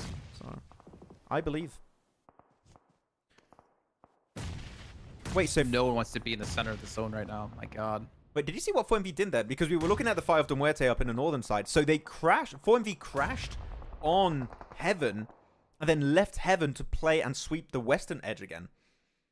I thought they would play Heaven, but I guess they're just not willing to take the fight to Leo. They're just, nah, that fight's just a bit too tough to take. We can't third party that. We're just going to push on to not noob instead on the west. Interesting decision. I mean, they've been very fluid this match, though. They've been constantly looking for fights. Yep. And well, more importantly, third parties. I guess I shouldn't say fights. Oh, not too short. Yeah. Oh, that one could be the good. Apex nade. Oh, the flush. Come on, Apex. Doc, that nade is going to be a bit short, I Oh think. my. Yeah. Oh my. And they're just... There If you only go. they knew how much damage they just did with those nades. Like, wait, I had 2,000 damage this game? Where's Heaven? Heaven, Khan, is where Leo are and where the whole fight between Falcons, 4MV, and all those teams was breaking out. Like, the big plateau hill in the middle of the fields. Well, not in the fields of the, just flat terrain. Okay, there you go. 4MV, 10 elims, man. They really... Is this the first time we've seen Sweeping Edge playstyle actually been successful this event so far? Like, I feel like it's the first time we've seen them really be successful this event so far. yeah. Go for MV. Good smokes there to try and block out vision from Horror. And just going southwest again. Where are they going though? Are they going back to Heaven? That'd be so funny, actually. They're driving right by a player, though, from Arc Red. And They Doc gets eliminated from that. All it takes is that one snake to ruin your edge play style here, or sweeping edge style. It really is. Look how goes split down they to are that. now. Yeah, that's odd. They were so well synergized before this point. And now you got Apex on the southern side of Heaven. Baron over to the hard northern western edge. Just gets flushed away down to now 2 players. Feels Well, I like a think 'cause different Doc- team. Well, because Doc obviously gets, like, knocked and eliminated, and wasn't Reefus was staying behind to try to deal with Hardboy. He wasn't able to do that. He tries to regroup. And there's Hardboy now, the one that took out Oh. Doc. Thought he was going to survive there for a second. Yeah. GG Another Leo. fight? Or taking it to Muerte. It's just non-stop action here, Jason. I mean, it just keeps because happening. Aura was nading against 4MV, right? And then 4MV ditched to go fight on the south here near Heaven. And Aura then went to the north to go fight Muerte after they saw 4MV left. So a lot of fights and so little teams left considering we're only on stage 6. It's kind of been a very action-packed game here. You have 2 little compounds to play. So that's why a lot of teams had to crash early on and got eliminated in the process. So 8 eliminations though for Horror. For a team that drops to Yasnaya Polyana in a circle like this, you kind of expect some success to come their way. But they've been on a also decent sweeping motion, eliminating the only real threat in the northern edge, which was going to be Muerte. They're successful in that. And now, who do you have over here then? So you have Leo, you have 4MV, you have the solo play of Falcons, and who's over to the east of them? Yeah, and there's that, then you have KSX. KSX, there you go. But Himson is not with them. Himson's on the very, like, east side of the zone. You can't even see him because he's so far east. though. KSX have to be very careful. They can't just push in. And actually, Leo looking to take the fight to 4MV. Yeah. I think they want to hold off KSX and Nazed. If you want to do that, you got to start eliminating teams early. Otherwise, it's going to be too much. But Huzaifa sends it in the open. Super risky play. And he's just going to get flushed out. There you go. 3 point for 4MV. 11th elimination. Not sure why. That was a little bit of a fumble there. With the shotgun. Iron's going to be able to pick one up. 4MV down to only Apex. But he still has nades. You know what he can do with those. Nothing apparently. This was a little bit of redemption for them. Yeah. Able to get one. But, I mean, they were a 4-man squad, weren't they? Leo? Yeah, they were.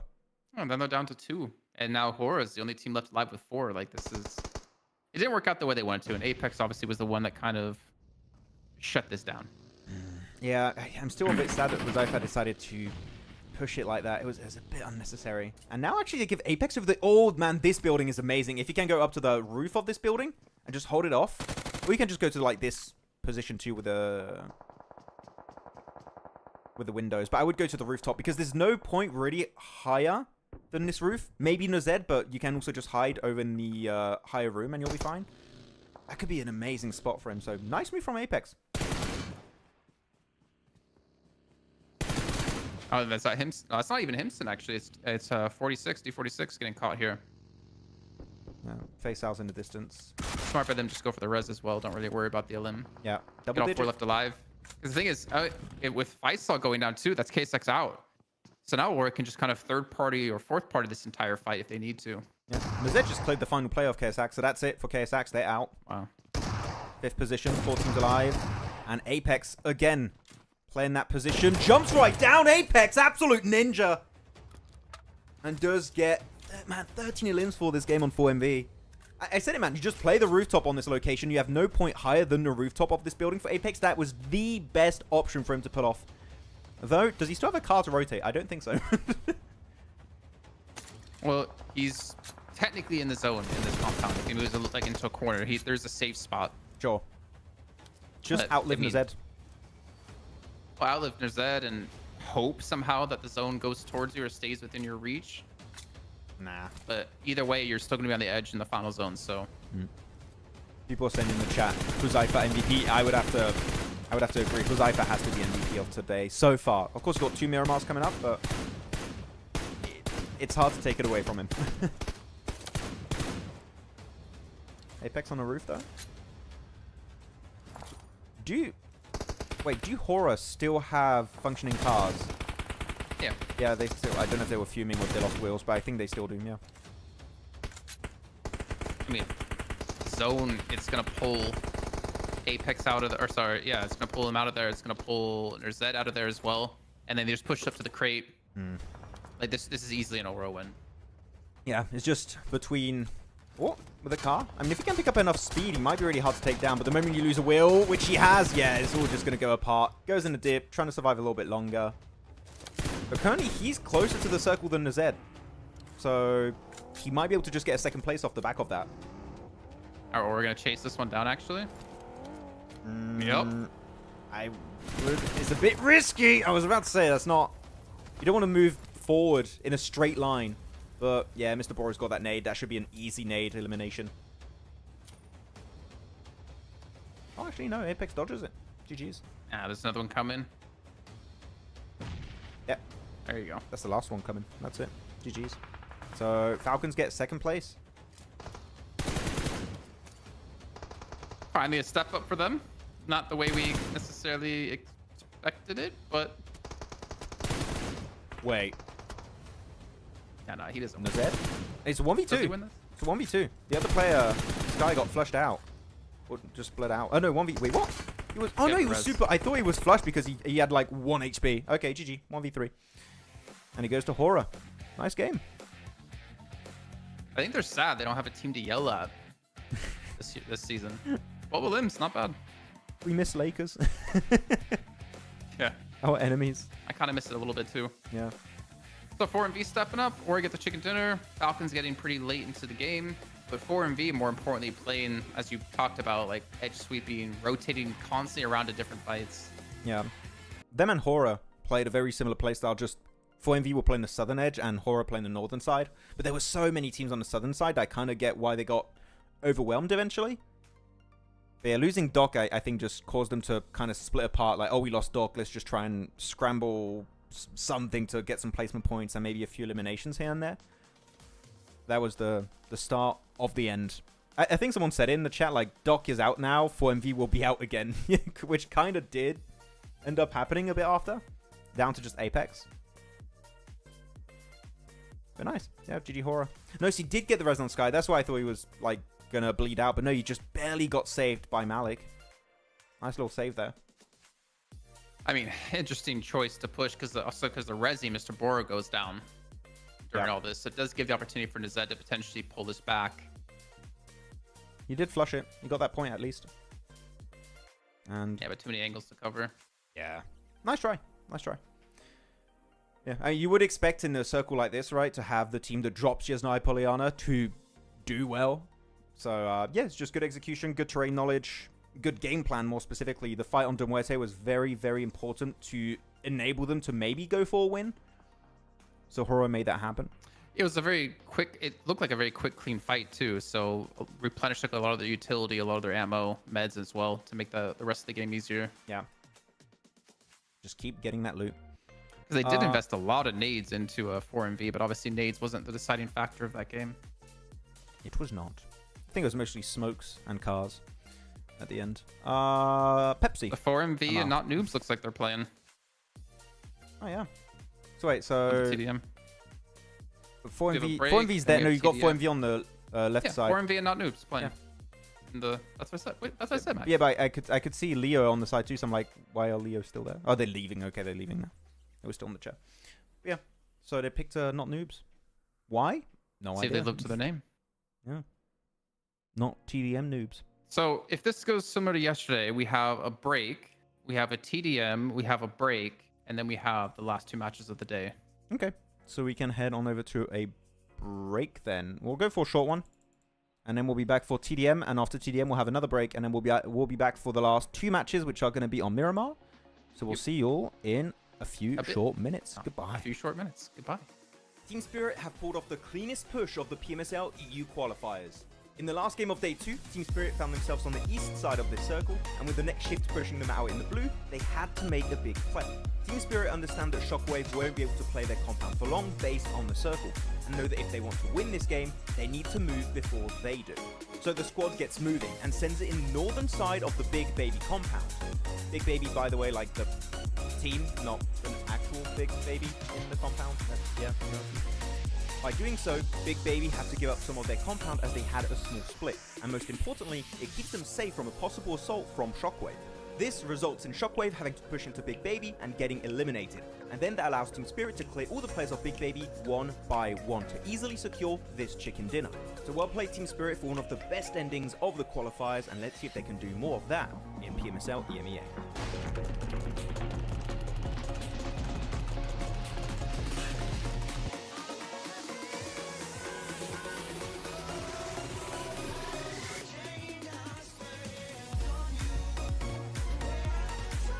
Seems like the drops of PMSL CSA have been revealed. Let's check it out.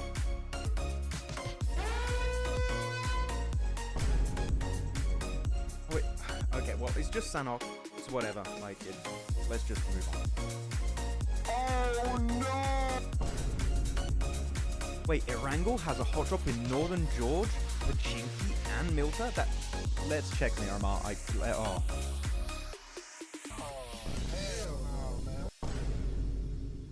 Stalwart, not again, not again. 9 Picado again. No. Ah!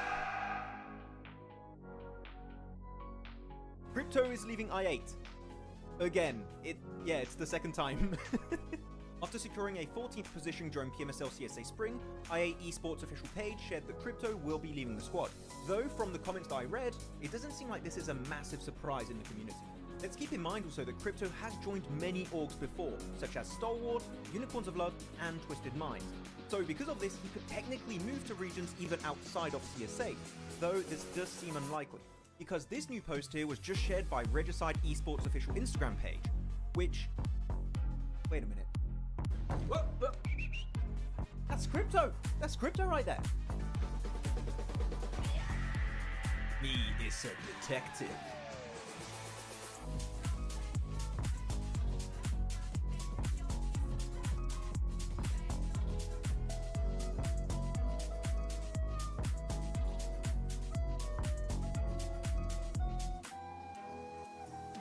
Koops is leaving Enigma Galaxy.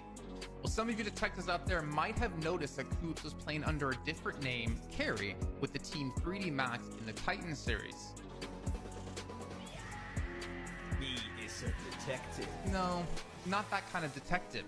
Well, not too long ago, the NA superstar turned Mr. Worldwide Koops made a cryptic post before PMSL EMEA saying that this is his final tournament. Now, at the time, it was unsure if this meant he was retiring or moving on, but one thing is clear. Enigma Galaxy were not getting the results expected with a player like Koops on the roster. And after failing to qualify for the main event in PMGO and only securing an 11th place finish in PMSL EMEA, it was quite obvious some changes needed to be made, and it seems moves are being made by Koops as he revealed this information to us.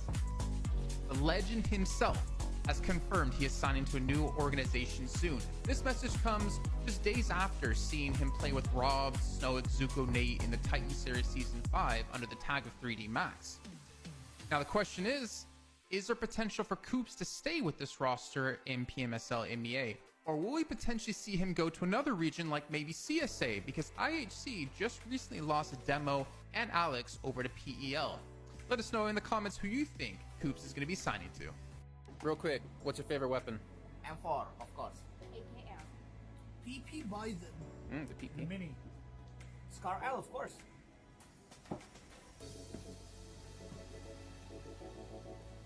The BS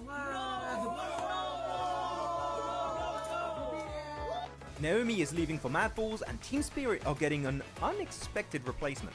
After barely making it to PMWC 2024, Team Spirit achieved a very disappointing 15th place during the survival stage. And I think it's fair to say that we expected a bit more from this team. So, some changes were in order when it came to playing in their next season. With Naomi now leaving for Mad Balls, the team is getting ready for the upcoming PMSL EMEA EU qualifiers. And Matic is going to be joining the roster. What you doing? What you doing? Where you at? Oh, you got plans. Now the question stands, will Tixie eventually join the team to recreate the old Gladiators team? Without Meku though, because it seems like he might be retiring.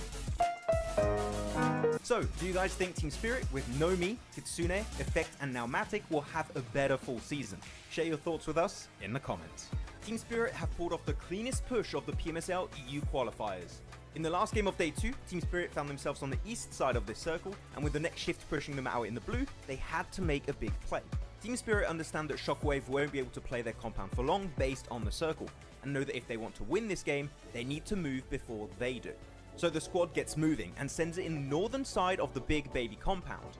Big Baby, by the way, like the team, not an actual Big Baby in the compound. Yeah, no. By doing so, Big Baby have to give up some of their compound as they had a small split, and most importantly, it keeps them safe from a possible assault from Shockwave. This results in Shockwave having to push into Big Baby and getting eliminated, and then that allows Team Spirit to clear all the players of Big Baby one by one to easily secure this chicken dinner. So well played Team Spirit for one of the best endings of the qualifiers, and let's see if they can do more of that in PMSL EMEA.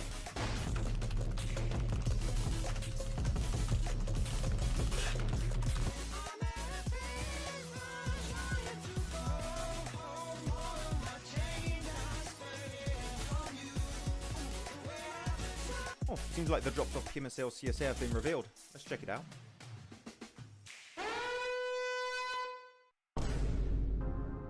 Oh wait, okay, well, it's just Sanhok. It's whatever, like, let's just move on. Oh no! Wait, Erangel has a hot drop in Northern George, Pachinki, and Milta? Let's check Miramar. Oh.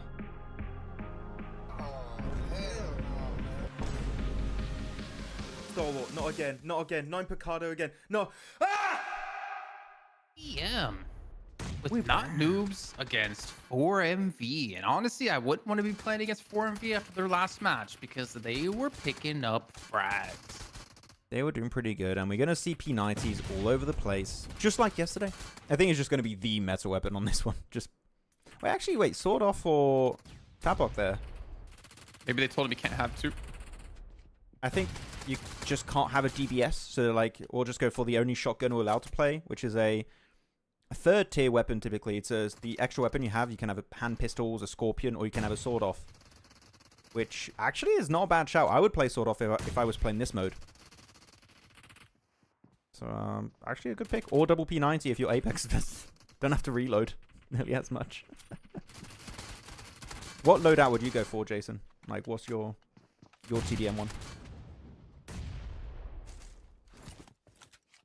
I'd go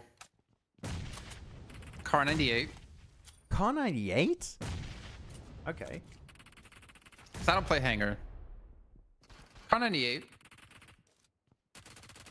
And a Deagle. Okay, so you just want to get those one taps. I just want to do 360 no scopes. Try to get FaZe Clan to recruit me from SCA. You'll be their first ever TDM player. Professional TDM player. Officially signed to be their TDM player. So if there's any show matches that need to be done, I'm your man. Yeah. I would You go... want to join the team? Hmm? You want to join the team? Yeah, sure. If I'm allowed to play MG3, I will. It's the best weapon in the game. It's the best weapon in the game, though. The only issue is do you have to reload it. It's literally the only downside of an MG3 is you have to reload it. I could be your professional reloader. So whenever you're done shooting, you want to reload, you drop the weapon, I'll pick it up, I'll reload it for you, and then give it back to you. I just have 2 MG3s. I give you the one that's out of ammo. And I give you the one that's already reloaded. Just follow me the entire TDM game. Exactly. Okay. I still wish we did TDM in Ruins. Ruins is such a good TDM map. Hey, we had some sick, what was PMG? No. PMWI last year. It was PMW last year, yeah. We had some like really sick games. Sniper. They allowed Sniper, which was really sick. I think they were playing M24 in that one. And I severely enjoyed that. Sweet no scopes. Yeah. Okay, so a little bit of spawn camping here for 4MV. Just chucking nades all over. Like spawn camping or are not noobs camping their own spawn. Just how TDM goes. It's kind of hard to count spawns here because you do have a few seconds where you're invincible. So if you overstep, you're gonna get instantly punished. So basically, what happens to me every time I play TDM? Yeah. Like, why isn't he dying?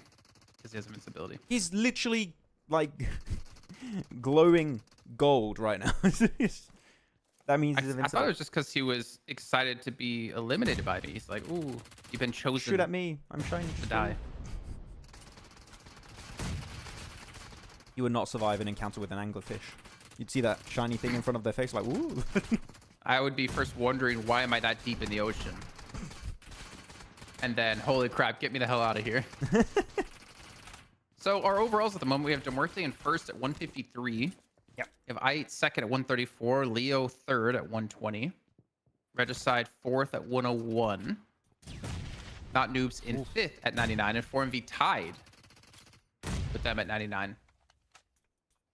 Yeah, I just refreshed. And Falcons 18th place. They passed 52 as well. It's happening, Max. I don't know. It's so weird. Looking at the leaderboards is really odd to me. Like, sure, 4MV did a nice little jump up there thanks to their last match there. Third elimination, 13 elims. I don't know what to think about this season so far. Again, I think week 1 is a bit odd. Week 2 is going to be a lot more telling. I don't know what to think about it. I think week 1 can be a little bit odd because we're also resistant to like change. Like what if this is actually just how good these other teams are now compared to the normal top dogs? That's how much better they've become. Yeah, and you just don't want to believe it. I think that's kind of normal. You kind of like want to hold on to the people that you are fans of. But yeah, I don't know. I kind of agree as well. It's going to come down to like next week. I think that's where we're really going to start to see how things are going to change up here for a lot of these teams. Yeah. But if not, then I'm going to be real confused. if this maintains itself going into week 2 or 3, then yeah, it's going to be an interesting season of PMSL. would we be saw the some biggest positions shakeup. of. Sorry. It would be the biggest shakeup in a region we have ever seen. Yeah. I'd almost say. I mean, we'd have to see how the other regions, go through their first week or two. I mean, right now SEA are in week 3, right? Because they already finished week Two. week 2. They're already in week 2. Yeah, they had that delay and stuff. Yeah, this position of Tapok is actually really good. I've seen him go up there a few times. Actually, not bad on TDM. East back to 4MV and Falcon back to OG4. Can fix both teams. I mean, I don't think 4MV need fixing right now because they're, in 6th position. But Falcons, who would you maybe. even replace? Like, if you brought East back to 4MV, who would you even take off the team?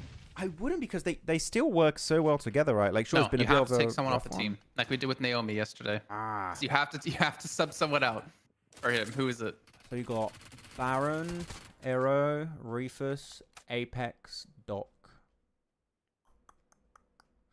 Ooh, I got it. You sub out. You let East join for Doc, and Doc joins for East in Falcons. In Falcons? Well, so like he would be the new IGL for Falcons and replaces or Ice's not, IGL? up to him.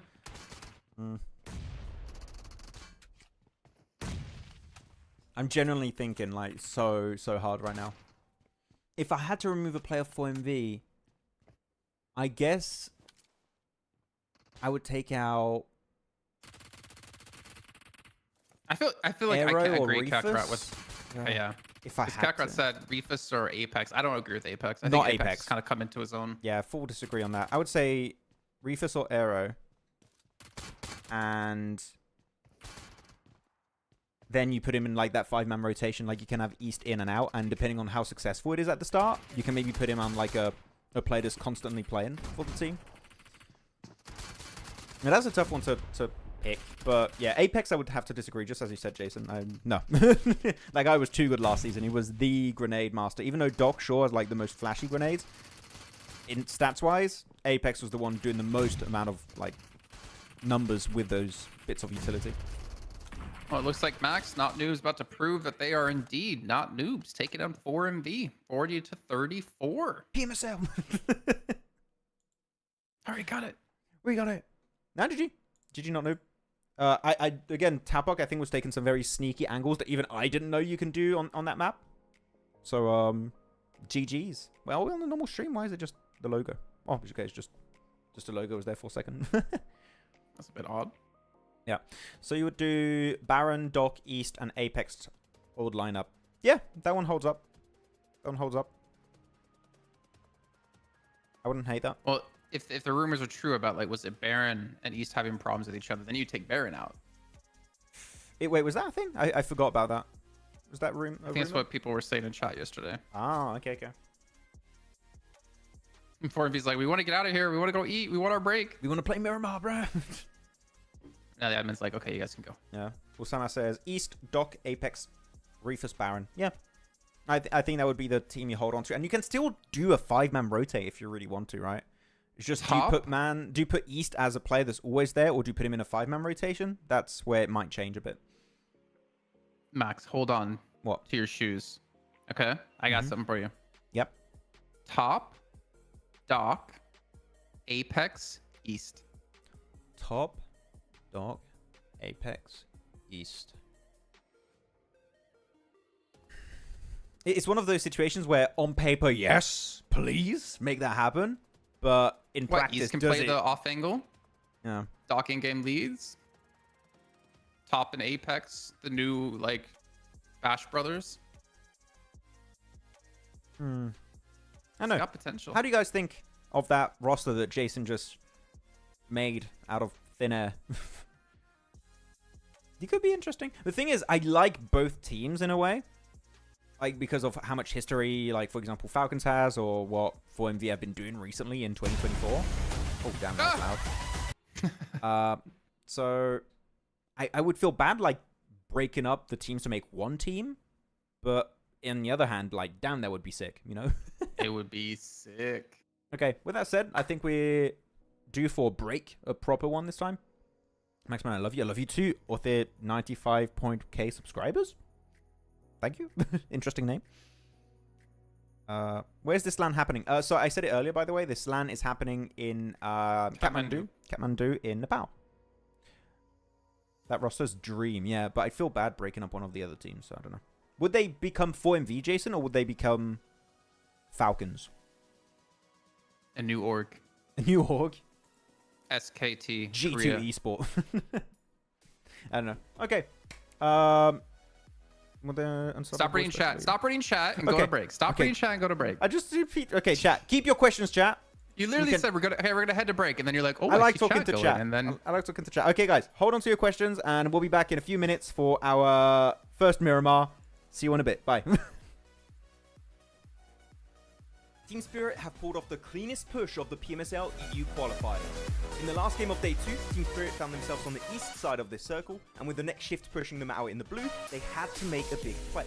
Team Spirit understand that Shockwave won't be able to play their compound for long based on the circle, and know that if they want to win this game, they need to move before they do. So the squad gets moving and sends it in the northern side of the Big Baby compound. Big Baby, by the way, like the team, not an actual big baby in the compound. Yeah, no. By doing so, Big Baby have to give up some of their compound as they had a small split, and most importantly, it keeps them safe from a possible assault from Shockwave. This results in Shockwave having to push into Big Baby and getting eliminated, and then that allows Team Spirit to clear all the players of Big Baby one by one to easily secure this chicken dinner. So well played Team Spirit for one of the best endings of the qualifiers, and let's see if they can do more of that in PMSL EMEA.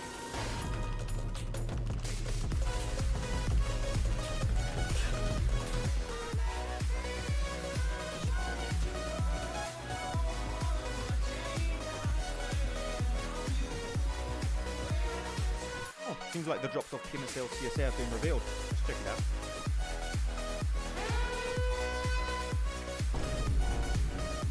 Wait, okay, well, it's just Sanhok. It's whatever. Like, let's just move on. Oh, no! Wait, Erangel has a hot drop in Northern George, Pachinki, and Milta? That... Let's check Miramar. Oh.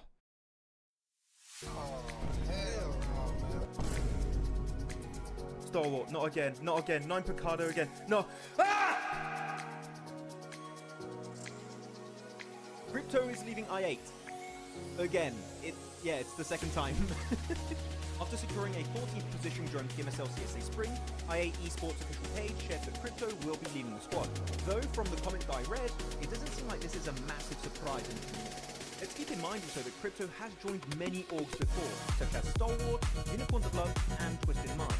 So because of this, he could technically move to regions even outside of CSA, though this does seem unlikely, because this new post here was just shared by Regicide Esports official Instagram page, which...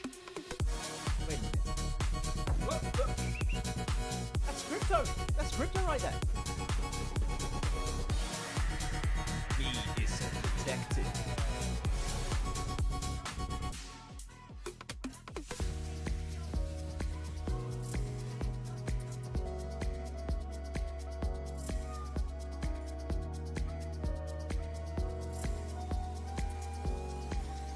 Coops is leaving Enigma Galaxy. Well, some of you detectives out there might have noticed that Coops was playing under a different name, Carry, with the Team 3D Max in the Titan series. He is protected. No, not that kind of detective. Well, not too long ago, the NA superstar turned Mr. Worldwide Coops made a cryptic post before PMSL EMEA saying that this is his final tournament.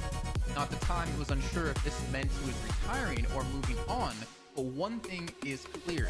Enigma Galaxy were not getting the results expected with a player like Coops on the roster. And after failing to qualify for the main event in PMGO and only securing an 11th place finish in PMSL EMEA, it was quite obvious some changes needed to be made, and it seems moves are being made by Coops as he revealed this information to us. The legend himself has confirmed he is signing to a new organization soon. This message comes just days after seeing him play with Rob, Snow, Zuko, Nate in the Titan Series Season 5 under the tag of 3D Max. Now the question is there potential for Coops to stay with this roster in PMSL EMEA? Or will we potentially see him go to another region like maybe CSA, because IHC just recently lost Demo and Alex over to PEL. Let us know in the comments who you think Coops is going to be signing to. Real quick, what's your favorite weapon? M4, of course.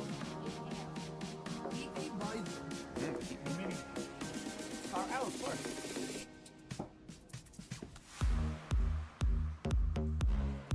BS Lad. Naomi is leaving for Mad Balls, and Team Spirit are getting an unexpected replacement. After barely making it to PMWC 2024, Team Spirit achieved a very disappointing 15th place during the survival stage. And I think it's fair to say that we expected a bit more from this team. So, some changes were in order when it came to playing in their next season. With Naomi now leaving for Mad Balls, the team is getting ready for the upcoming PMSL EMEA EU qualifiers. And Matic is going to be joining the roster. What you do? Where you at? Oh, you got plans. Now the question stands, will Tixie eventually join the team to recreate the old Gladiators team? Without Meku though, because it seems like he might be retiring. So, do you guys think Team Spirit with Nomi, Kitsune, Effect and now Matic will have a better full season? Share your thoughts with us in the comments. Team Spirit have pulled off the cleanest push of the PMSL EU qualifiers. In the last game of Day 2, Team Spirit found themselves on the east side of this circle, and with the next shift pushing them out in the blue, they had to make a big play. Team Spirit understand that Shockwave won't be able to play their compound for long based on the circle, and know that if they want to win this game, they need to move before they do. So the squad gets moving and sends it in the northern side of the Big Baby compound. Big Baby, by the way, like the team, not an actual Big Baby in the compound. Yeah, no. By doing so, Big Baby have to give up some of their compound as they had a small split, and most importantly, it keeps them safe from a possible assault from Shockwave. This results in Shockwave having to push into Big Baby and getting eliminated, and then that allows Team Spirit to clear all the players of Big Baby one by one to easily secure this chicken dinner. So well played Team Spirit for one of the best endings of the qualifiers, and let's see if they can do more of that in PMSL EMEA.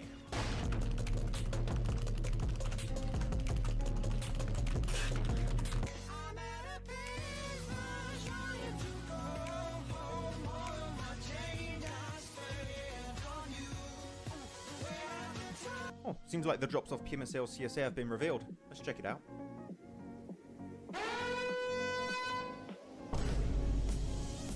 Oh, wait. Okay, well, it's just Sanhok. It's whatever. Like, it's... Let's just move on. Oh, no! Wait, Erangel has a hot drop in Northern George, Pachinki, and Milta? That... Let's check Miramar. Oh.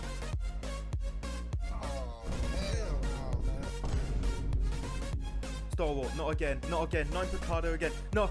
Ah! Crypto is leaving I8. Again. It's the second time. After securing a 14th position during PMSL CSA Spring, I8 Esports official page shared that Crypto will be leaving the squad. Though, from the comments that I read, it doesn't seem like this is a massive surprise in the community.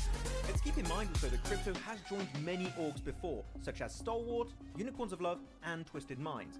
So because of this, he could technically move to regions even outside of CSA, though this does seem unlikely, because this new post here was just shared by Regicide Esports official Instagram page, which... Wait a minute. Whoa, whoa. That's Crypto! That's Crypto right there! He is a detective.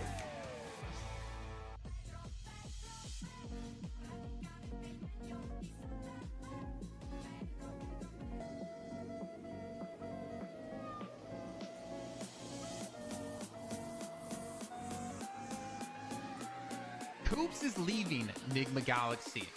Well, some of you detectives out there might have noticed that Coops was playing under a different name, Carry, with the team 3D Max in the Titan series.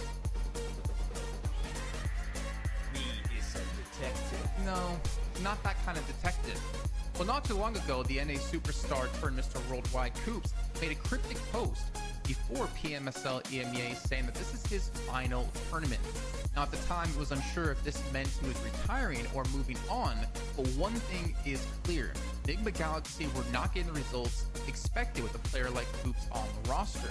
And after failing to qualify for the main event in PMGO and only securing an 11th place finish in PMSL EMEA, it was quite obvious some changes needed to be made, and it seems moves are being made by Coops as he revealed this information to us.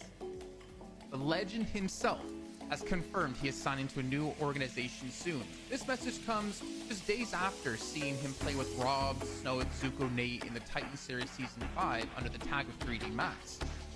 Now the question is there potential for Coops to stay with this roster in PMSL MEA?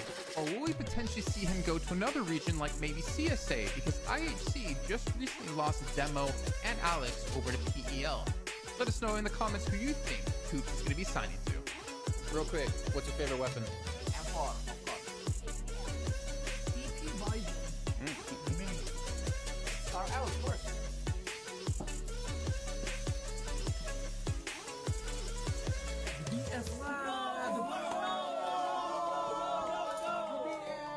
Naomi is leaving for Mad Balls, and Team Spirit are getting an unexpected replacement. After barely making it to PMWC 2024, Team Spirit achieved a very disappointing 15th place during the survival stage. And I think it's fair to say that we expected a bit more from this team. So, some changes were in order when it came to playing in their next season. With Naomi now leaving for Mad Balls, the team is getting ready for the upcoming PMSL EMEA EU qualifiers. And Matic is going to be joining the roster. What you doing? What you doing? Where you at? Oh, you got plans. Now the question stands, will Tixie eventually join the team to recreate the old Gladiators? Hey guys, thanks so much for waiting. We are getting ready for our last two matches of the day. It's going to be over on Miramar. And we were seeing a little bit during the B-roll there, Jason. Teams looking at Picardo again. So we're going to have some really early game action. Max? No, it's not. It's expected. It wouldn't be PMSL CSA without some hot drops in Picado. True. It's like we need to add a H to CSA for the hot drops. Just I don't know where you would put it, but Central Hot Drop South Asia. I don't know. I'll have to go with it. We'll R&D it a little bit more and we'll come back. Yeah, we'll have to build something there. Okay, here we go. Into game, ladies and gents. It's time for Miramar. With buildings that are definitely not in Miramar, but still look sick. That would be a cool building, actually, to play competitively. Like, ooh. Car 98 on top of that building, Jason. I'm popping off, you know? Oh, you got my attention now. Yeah. God, it's Car 98 on top of the tower. Where is Neptura? I don't know. She's gone. Disappeared. But Miramar is here, and that's all we need. And Picardo is what we don't need. I mean, the plane's basically saying, hot drop, Go there. do it. Wait, who's winning the fight here? Who's winning the fight in Picardo? It's 1-1 so far. It's 1-1. Stalwart. Stalwart? I'll go with not noob. I'll go not noob. There you go. We'll have a split decision here. Well, I mean, now we already know who's winning without even watching the fight. Wrap up the fight. Or maybe we see a positive change and they just don't go there. Imagine. See what's good. No, they're going there. They're going there. I don't know, man. Usama Ali says, what about top action, Apex, Doc, and East? So we would put action as an extra player. I mean, if you put action as a sub, maybe with what, East, I suppose? Maybe? I don't know. What do you think, Jason, of that one? Man, I don't know. I don't know anything anymore with the season of CSA. I got Picado. Wait. Okay, I thought for some reason I saw Leo landing They're on there the too. west. No. So, not noobs. And Stalwart. Rickog is like, I need a weapon, please! It's got to go downstairs to get all the loot. Whereas feeling you go into a room and you round the corner, your teammate's there. Oh, damn. Phyllis has got horrible loot. He's going Winchester and a Scorpion. At least he's got a Scorpion. Like, it's not as if he just has handguns and a Winchester. But... Oh, I thought you meant like, it's not like he has, you know, like the insect or arachnoid or whatever it's called in his hand. At least he doesn't Just have ants. One stab. One stab with it, and then, you know, the guy will be dead eventually in like 30 minutes. Ah, it's fire ants. No. Okay, so Riley always going in casino. It feels so weird to call him Riley when his IGN is clearly not Riley. Maybe a rename would be necessary, but... So, what I'm seeing here from all of Not Noob, they're just waiting to be pushed. Tapak is holding on to the little bridge on top of the balconies. And then you have one of the players of Not Noobs, I think is Ray Kage, holding on to the lower side of the building. So they're just holding off the 2 entrances to this building. And they're just going to camp it. They're in circles, so they can, really. Well, they know Starwart's going to push them eventually because that's what they've done the last 2 times. True. Tell us. Falcon for chicken dinner. Yeah. Tell us crazy. Tell us in chat, guys, who's winning this? Star Wars or Not Noobs? I mean, first knock already onto Riley. So that means that res is not happening, Jason, right? Like, that is a res you're going to have to commit a lot of resources if you want to pull it off. I don't know if they're going to send it over the road. I think they just need to take it 3v4 now. I think Star Wars just screwed now. Because they were using that off-angle man before, I think the first time. Yeah. To try to, like, cover the angles of this building to give them, like, better sight lines and more favorable fights. I think I need to change my prediction. Yeah. I mean, Not Noob currently have a pretty big advantage. Wait, actually, wait, I saw Critter go far to the west. I think he's going to go cross the road, go into the west, go a bit further south, and then enter back to the east onto Riley. But he doesn't have a lot of time. He's got to make that cross happen quickly. He's getting sprayed down, taking a bit of damage. He So will now, make it. Not Noobs, they know it's 4-on-2. Yep. And they're going to push it. They go. That is a very solid push from Not Noob. As you said, they know, oh, wait, there's only 2 players in this apartment building now. This is way easier for us to play. Mm-hmm. Especially when you have a DBS, you know? Got to feel confident. And the rest of Stalwart are just trying to get off angles they can hold from. I mean, Krita got low.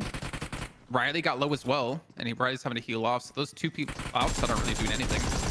Ooh, Sancho. GG's. Go for the flush. Got a clip and a half on the AKMs at this point. And Star Wars kind of bringing it back. Really? Oh, Sancho, man. So good with the AKM. Got himself a 2-piece currently. And DBS. all of that effort, all of that work for nothing. For nothing. Oh! On Crit is like 1 HP. Yep, DBS, man. What do you want to say about that? I mean, if it was P90, I think Not Noobs would be smashing this fight 4-0. Yeah. Because of the TDM we just did, Max. They got the TDM You get the experience. joke? Yeah. With the P90. Double P90. I wonder if they'll ever make the P90 a non-crate weapon. I don't think so. It's too good. Or you just nerf it like the a little AUG. too good. You remember when the AUG was a crate weapon? That was a gonna time say, ago. Yeah. They get to treat it like the AUG. Just nerf it. Just make it a good weapon. Not amazing. Poor Krita. I mean, I want to say that Not Noobs should be able to win this, but we saw those shots at Accenture with the AKM. He can hit some nutty things, but against a DBS close range, yeah. What is it? Not Noobs not have any heals either. I mean, you've looted in pretty much just 2 buildings, except for 1 player for Star Wars in Riley. So yeah, you're not gonna have too many resources. What's the point of this fight, Max? It doesn't. I remember last season I was like, yeah, this is great. I love hot drops, and you were trying to be like the rational one. And now I'm trying to be the rational one.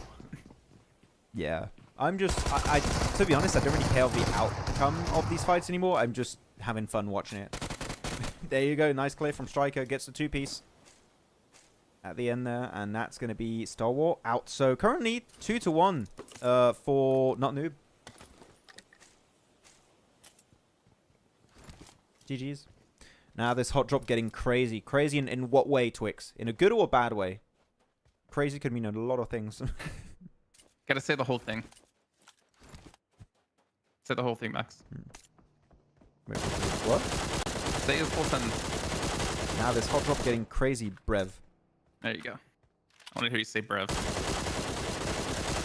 I think he meant bruv, but he put Brev. No, he's saying it like he's British. But British people write it B-R-U-V. Bruv. Not Brev. True. Good point. Oh, well, anyways. The hot drop's over. So I we just got like really invested in that comment. That's why I don't know why. Yeah, I don't know why I was like... Okay, there we go. Looking at the map, about to have the circle shifting. Might have a El Pozo field finish, which I love to see the positions where Falcon, Leo, 52, Alian currently are playing, and it doesn't go there. Okay. It goes hard south. And we had this exact circle yesterday, right, Jason? Over to the western side. Ended up being won by Muerte, right? I think it was. I think it was Muerte versus like IHC, right? IHC, IEA, and I think there was also a team that was able to make their way uphill. I think it was AOR. Did that game? Yeah. Miramar. Okay. Wait. Sorry, it wasn't Muerte. No, wait, hold on. I was a little bit ahead on the map feed also. Muerte, IHC, AOR. Yep. There you go. Yeah, there's going to be very similar. Wait, did you go back on the map feed then? Because I sped up because I was like, wow, you're really far ahead of me. No, I was just like 10 seconds ahead on my map feed when I shifted. Okay, we're good then. Yeah, we're good. We're good. R8 coming in from the south from Via de Mar. Let's check. I like the way Mad Bulls like kind of play these, not this position out. They were mostly coming from, I think, the north last time. Mm-hmm. Actually, I'm intrigued to see how KSX and De Muerte are going to approach this, because with how the plane path was going and how the circle shifted from like a very western one to a southern western one, I wonder if we're going to see them try and go for wide eastern rotate. Okay. I think that would be a good one to try and avoid the just all those teams being congested on the northern edge. I think that would be a very, very valid move to go for. I can get behind that. The only downside is I can see they're not doing that right now. Yeah. The thing is, you get very narrow-minded sometimes when you're being pressured by the blue, right? And you just gotta dash into the circle. 52 versus Falcons is happening. Falcons have already lost 2 players. Ooh. I don't know who. Sorry, 1 player. Yep. It was just really low HP. 04MV versus R8. This fight's breaking out pretty damn early, but the thing is, you're in a position, this kind of terrain, it's hard to leave, because if you start to try and disengage this fight, you're just going to allow the other team to play on top of the ridge, and they're going to backstab you. So I get why they're fully committed to this fight, because it's so hard to leave a fight that's already initiated here. Actually, where's man? Talika is going for the wide angle east. And look, there's even a player of R8 going far to the west. Yeah, it's Zerich. Big setup, gets Baron, going to the flush instantly. Doesn't quite get it, though. Man, that was a risky split, Jason, but it paid off. They got the opening knock they wanted. Oh, he's not able to take down Doc because they're at least to protect him. And whoa, Fleeka hits the shot, actually. That's massive, so they don't lose Tulika. Or most likely don't lose him, and they now know where Reefus is. Yeah. R8, yeah, this is gonna work. This is gonna be a clean 4-0. I'm actually really happy to see this. GG's. Finally, we get it, Max. We get the clean 4-0 out of a team. Finally it happened. I mean, yeah, Tulika and Zerich off angle were so pivotal. I'm surprised, actually, 4MV didn't catch on that earlier. But because they were playing in that dip, kind of, I think they got tunnel visioned into trying to clear the players south of their location, and then they just allowed Tulika and Zerich to go for these wide rotates. So yeah, really good setup from R8. And very clean looking. I was going to say easy. That wasn't an easy play. It was a really smart setup. So very good 4 limbs coming their way. GG's. Let's go back to circle. What's up? No, I was just thinking about Picado again. Not noobs. Stop thinking about it. I thought they weren't there right now. Yeah, so they rotated in. Yeah, KSX, unfortunately, as you can see, coming in from the north side. So they're not going for that wide route that you were hinting at wanting to see. Who do you favor in this zone at the moment? It's too early, man. It's so congested at the moment, you can't really tell. I mean, I do like strongest 2-2 split if they try and regroup. Like now. It's so hard to see that they have a 2-2 split. Yeah, it is really complicated. But I would say them. We've seen Muerte be successful in these kind of terrains. Well, actually on their last Miramar win, right? So, no, I would say stronger. If I had to pick a team at this stage, I would have to say stronger. But it's too early, Jason. This is way too early on this one. Phase 3, come on. And they got this position that we've seen also be pretty impactful in yesterday's Miramar matches. And they got even a little... I guess it's somewhat of a 2-1-1 split, which, now that I'm looking at it, maybe that's too bigger split, I would prefer. I always prefer 2-2 splits, Jason. I know I say it all the time. 2-2 splits are the superior split. Yeah, I think the only one thing I can think of, and I could be completely wrong, is I think with this 1-1-1-1 split, as long as you just don't get shot and knocked, like you play safe, Yeah. then you get so much information at such a crucial point of the game that you can regroup and like use that information to to place really well, at least. I like splits like that when you do it on phase 1, phase 2. I think with how many teams are possibly coming your way, all you need is a guy with, I don't know, a Kar 98 or even, no, not really, like let's say Mini 14, SLR, that kind of weaponry. They eliminate one of your players to split, your entire setup falls apart, right? Especially if it's a player that's like in the middle of your split. It just Well, and crumbles also, apart. if you get someone knocked, which is exactly what happened, Hopeless is knocked right now. How are you supposed to get him without overcommitting players? Yep. You can't. You have to send so many resources to just get that res. We'll see. There you go. Extend also for AOR against who's that? That's it's Fleeker. R8.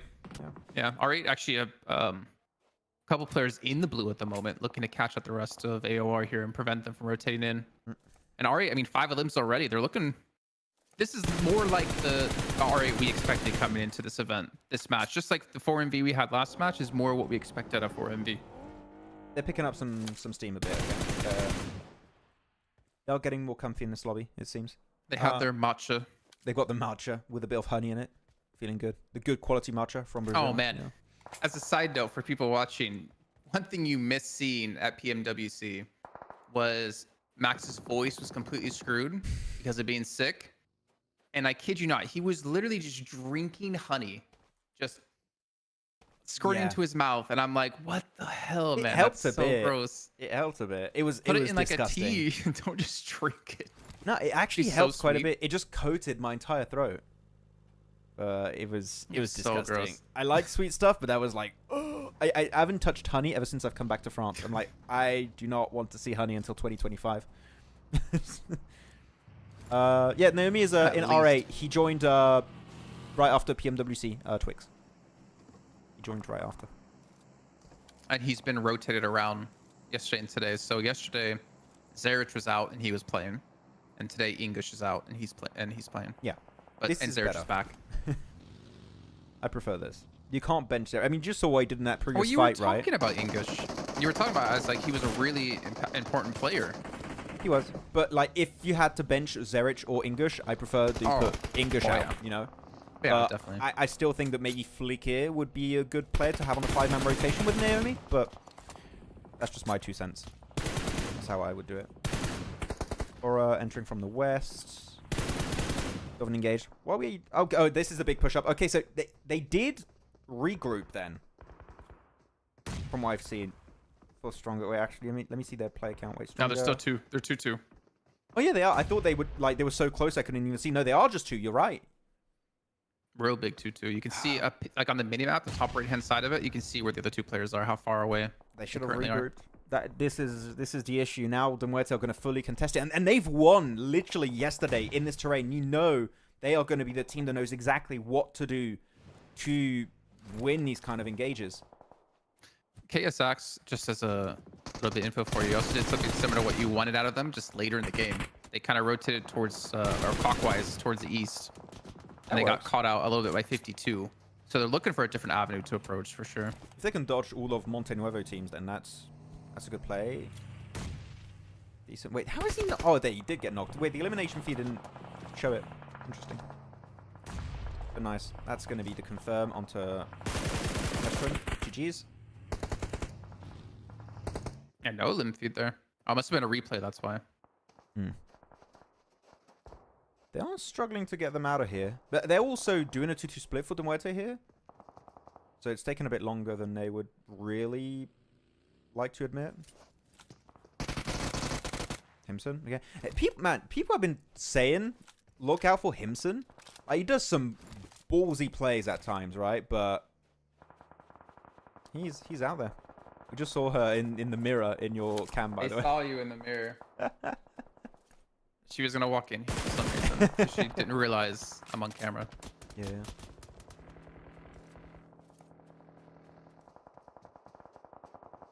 There Yeah, go for the push. I want to take a final look at the map feed here before we get to the nitty-gritty. What the heck does Stronger even do now? Like, you're so split from each other. Regret not regrouping earlier. That's what you do. Like, look at this. Like, they have I8 and Muerte like between them. Obviously, I8's on the low ground, right? And Horror Still, now. Mm. You're screwed, man.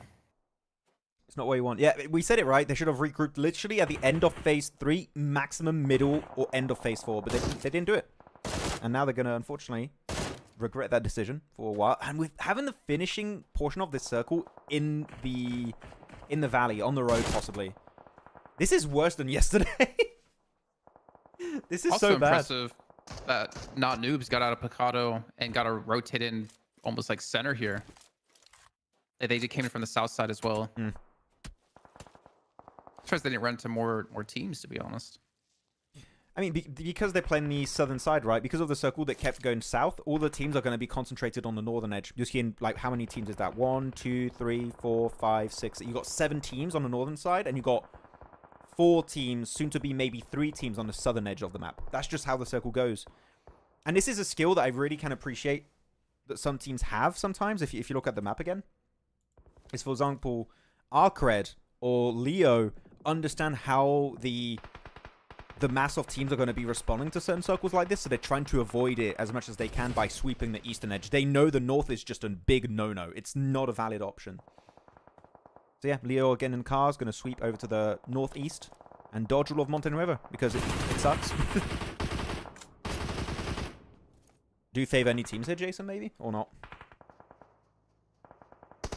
If Stronger were grouped up on Hopeless's position, like all of them, because they still actually impacted stock. So it looks like they did try to regroup here. Mm. I think if they had like all 4, I'd be like, it's not a bad spot, but there's also so many teams to fight in this angle. So I'm looking towards like Not Noobs just because they're going to have a very chill game, it seems. They're just going to wait for all this fighting to break out and finish off. I would have to agree with that one. I'm looking at Rook, actually, on this game, on the western side. They're not really involved with this Stronger de Muerte horror fight, and I think they can actually pick up the pieces really well. Okay. If they're quite alert. Of course, they now lost a player. +1 is getting knocked. Okay, that's kind of falling apart. That's Curse, life in action. Yeah, not the way I wanted them to play it out. Hope it's going to get taken down by Foopsman. Good little angle there to apply pressure on the teams on top of the rock. Yeah, I don't know who's going to win this one, really. It's kind of a tough pick. I don't know. Actually, I'm starting to favor R8 now because they're actually pushing into Rook a little bit on the west side. True.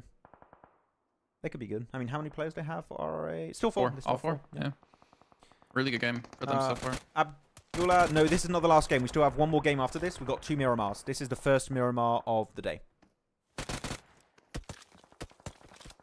That's what Maxman said they're playing in PL. I mean, there were some rumors and talks happening of some players of IHC leaving for a Chinese team. But apparently it went through at the end or something. I don't know what happened. But there was definitely official conversations happening between a PL team and some players of IHC. 100%. That's not arguable. I really wonder what happened though. Like, what was the starting, like the initial conversation that got him to this, and then what happened with the fall through? I don't know. That would have been a massive opportunity for them.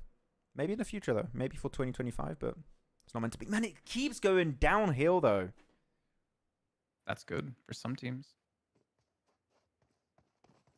Yeah, it's good for some teams. Not like a majority of the teams, like Arcred, Leo, Falcons, IA, especially the 3 teams Northwest. Stronger, Horror, de Muerte. They need to wrap up this fight soon because the circle's moving in like 30 seconds. And you need to avoid losing players, which right now, every team's lost at least 1 player. Well, I think we're going to lose more here. Nice position from Tresley. Nice. Yeah, flush it. Get the points. You might as well. You don't know how long you're going to survive. Yeah. So have you changed on who you're favoring? Because you went with Rook or Still Rook. Not Noobs. Still Rook? I'm still on Rook. Sure, they did lose a player, but they were able to res him, and they did lose 1 fully. But I think that because of this fight, they can pick up a bunch of eliminations. Maybe not win it. I think winning it might go still in favor of R8. I think your pick is good, but I think Rook could have a really good match, elimination-wise. So I'm going to go with them. Okay. That's fair. I don't agree, but fair. I'm just kidding. I'm just kidding. The Falcons have been down to 2 players for quite a while, and I think want to go finish the business. It's been, I'd say, pretty quiet today. They had one okay game where we didn't really expect them to win because they had the chain battle back to back to back. It's been a little confidence boost for them to finish off Falcons. But they didn't win all the Sanhoks. No, they could have done it over almost. No more Kings of the Jungle. Yeah, it's been really quiet. They had a 3rd place, 9 eliminations, and then like 6 with 4, 9 with 2, 6 with 9, 9 with 1. So it's been definitely a quiet day for them. Seems like Arcred and Leo are fighting. Leo were just swept under the rug, man. They just got completely obliterated. And Falcons are winning this fight right now. It's down to a 2-on-2. I'm surprised actually we didn't see more smokes coming out from I8 to just commit to the cross. They just left themselves in nade range the entire time. Yeah, IQ was just secluded in the building. He's flushed out. And Phallic's going solo now. This is a... Sorry, I8 fans, but this is not a good push from I8. They're making themselves super vulnerable to the 2 players of Falcons. And yeah, there goes down to just Phallic. Uzum was just flushed out. That was by Muerte, though. Completely different team getting involved at this. He's burning. Oh, wait, what? Third party? Who got the other one? Yeah, It's Arcred. Damn, what an upset. That's a little unfortunate for Phallic and I8. Rook out. Rip. Well, I mean, you predicted them. Yeah. I thought they would get more involved in this fight of stronger Hora de Muerte. I think they just let... They kind of let R8 encroach on their terrain, and then they were just in the dip. They can do much. So Speaking of R8, R8 are doing good. Naomi just full sent it to where Stronger is, just right under them. I mean, they do have cover from his teammates who are watching the angles, so he can kind of do this. Good nade, almost catches up. Desert, he's gonna fall into Foops, and then he gets him, but then dies to Talika, who shoots him from the backside, and at least he got one before he went out. He knew his time was over. We shall die together. That was cool. Yeah, and 9 elims. The thing is now, how do RA initiate their rotation downhill? Because they're going to have to do it. They literally have 30 seconds, and then they need to start moving downhill. Do you have cars to do it? By foot, I'm pretty sure this rotation is not going to work out. Unless you have a bunch of smokes to maybe block out your rotate. Or you get nade knocks. They should also have a lot of utility still. Rikage gets cleaned up. Yeah, they should have a lot of utility because they've been cleaning up a lot of these fights. Yeah, just regrouping because they were 2-2 split, keep in mind. Yeah. I don't know why they tried to hold on to a split for that long. I think you would try and defend against R8. That's how they transitioned down. They just forced not noobs out of the position by getting an elimination. Yeah. And they have, as you said, they have cars, right? So cars were going to be very important for that rotate. I think, yeah, we might be looking at the R8 win with the cars. The fact they have them really makes this entire late game playable for them. And that's it also for not noob, losing some more players. Just Striker is alive now. Do you see something on my screen? On my camera? Yeah. Doggo. Hey, Oliver. Okay. Sorry. Thank you. Aditya, I saw your comment, Aditya Singh, but we'll reply to it after this game. We're just checking the finish of this match. Wait, Bad Boy's got 6 elims, by the way. I didn't realize that. I thought it would be an even spread of all the players, but no, Bad Boy's got 6 of those elims confirmed. All right, so holding the high. I mean, R8 can just... Actually, I don't know. I guess you technically could be shot by the rest of Arcred, who kind of backfilled on we're not doing for. The thing is, as they come down, like you were talking about before, they're just going to get shot unless they get the speed, I guess, in their cars. But, like, where do you go? They're just waiting for circle right now. They're in circle. Just leave your cars. At least it's in a little position on this plateau where you cannot get the wheels shut off. So you the upside is they gain so much info from here, too. I mean, obviously, know where most people are. I pretty much say, okay. Erangel might get caught out here. Eragon just keeps getting away with murder. He just gets in the open and he gets sprayed at and he just does not get knocked. He can't keep getting away with this. Actually, do you think Uzum can do something about this? Because he's, depending on how many smokes he has, he can stay on the northeast of the circle and chill for quite a long period of time. I think R8, their main focus is on eliminating Arcred, not on Uzum currently. It's a non-threat to them. Yeah, they know he's there, obviously, but I don't know what Phallic has utility-wise, and we're not really able to see over there. Okay, there's a smoke down currently. I said using, but yes, Phallic. What am I saying? I thought he was using since earlier. It's fine. All good. I'm just not checking my map feed. I should get my other device on so I can have a map feed on all the time. Just get another monitor. Yeah, also a 4th monitor. Okay, well, the zone really hasn't moved too much. It's going to force, I guess, alright, it's going to force them off the high ground, but they catch on the Erangel on the zip back and forth. They're catching out Bad Boy too. Yeah. Okay. I'm seeing Phallic has taken some shots also. I don't know if he got damage out of that. But yeah, that's going to be it for Arc Raid. That rotation is just not going to happen for those players. Fraggers down below. That nade could be decent. Nice damage onto Naomi. I think Naomi was well confused there by that nade. The thing is, because you got a bunch of solos, right? If you push in the circle... Oh, okay, no. They're getting rid of the solos too now. Pinning it. Can you see him? Phallic's in the circle. He is in the circle currently. We're about to go into the last circle, though, so he's going to center up. No one's in the dead center currently.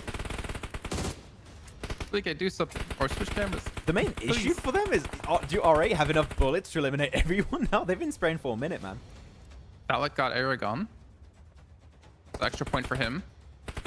Flick is just straight pushing. Okay. Trying to get the high ground info. Striker's just chilling. He's like, you know what? I'm not going to shoot. I don't need to do anything. I'm going to just try to survive as long as I possibly can. He ranks up. He might rank up again here. Yes, there you go. Phallic goes down. Second place finish for Not Noobs. Coming out of Picado. Fleeky on 8 eliminations as a solo. Oof. Good stuff. There you go. Striker there. Maybe Flush if you can get that point, but it's not going to happen. And R8 will be the one to secure the win.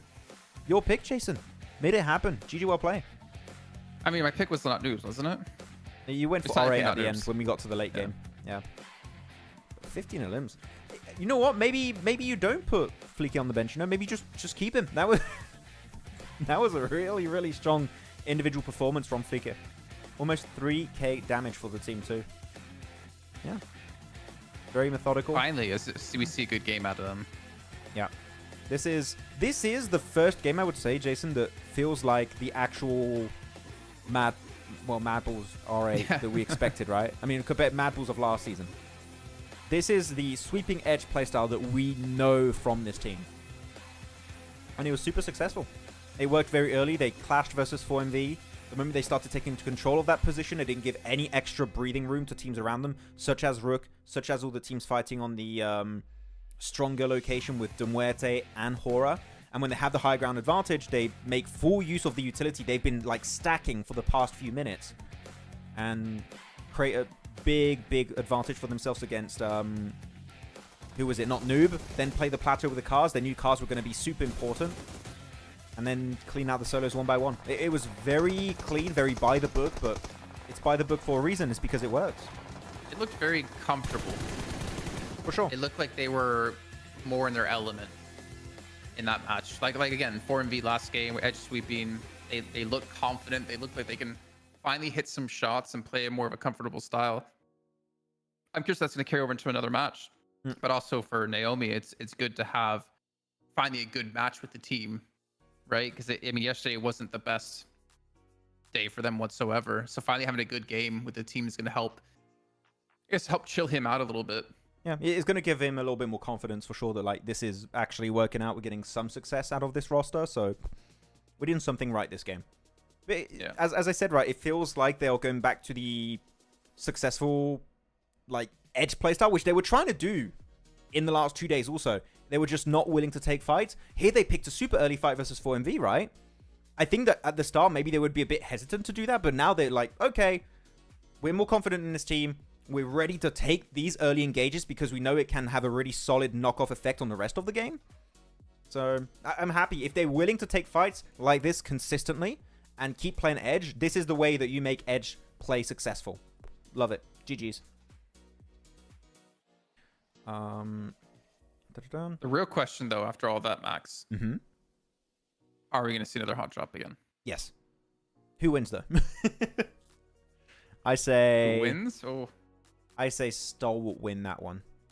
You just want to see the 2-2 at the end of 2 days, huh? Yep. Yep. That's all that matters to me. Bonjour. Hello, bonjour, Noor. Bonjour. If who was it that got knocked? It was Riley that got knocked first, right? Yeah, right Quickly here. went to heal him. Perfect timing. That's what completely screwed it for Stalwart, to be honest. And I don't know. I feel like if that one knock doesn't happen, I don't know if necessarily Not Noobs wins the fight overall. You know what I mean? Yeah. It is. If you really want to commit to the fight, do you really need Riley's off angle? Maybe you just might as well drop in the same building all together and just rush it. Comment ça va? Nickel et toi? Comment ça va? Saudi Arabia. Which country is RA? Yeah, the org RA originates from Saudi, but the players do not originate from Saudi.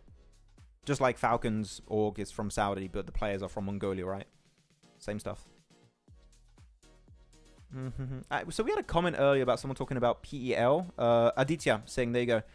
As much as I followed this PEL season until 3 weeks, Thunder Talk Gaming, TC and Tiamba could be 3-4 teams to qualify for PMGC. I would love to see more of Tiamba. I don't know how you feel about it, Jason, because it was a team that was hyped up quite heavily by Kalaris, especially on the desk.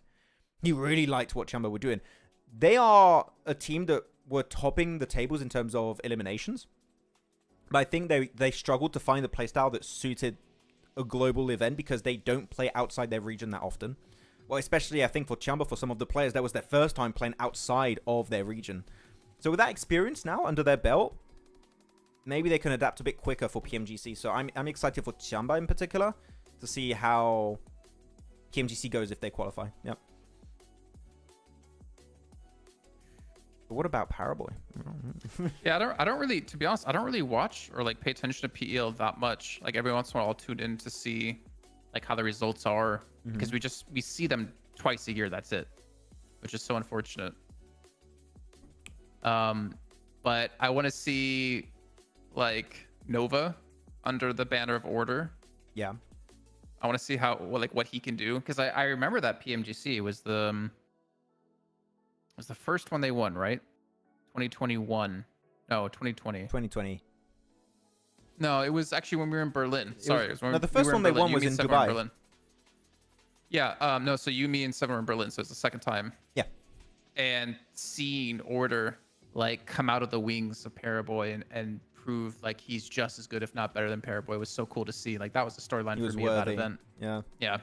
So now giving him the reins of like a team, how can he do out completely out from Paraboy's shadow? Yeah. I would love to see Nova make it to a global event again. That would be super hype. Oh, d'accord, félicitations, Nour. Bien joué. J'espère que ça se passe bien.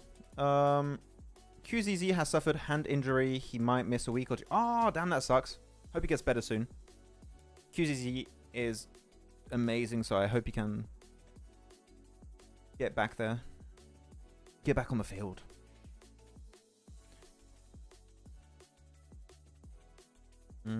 How come R8 became MVP? Jake? What? How is my name this now? Jekon. They just keep making it worse and worse. Khan, are you doing it on purpose, Khan, or not? I love that. Just keep writing Jason in the worst way imaginable. I mean, if he's French, I could see it. Jason. Jason.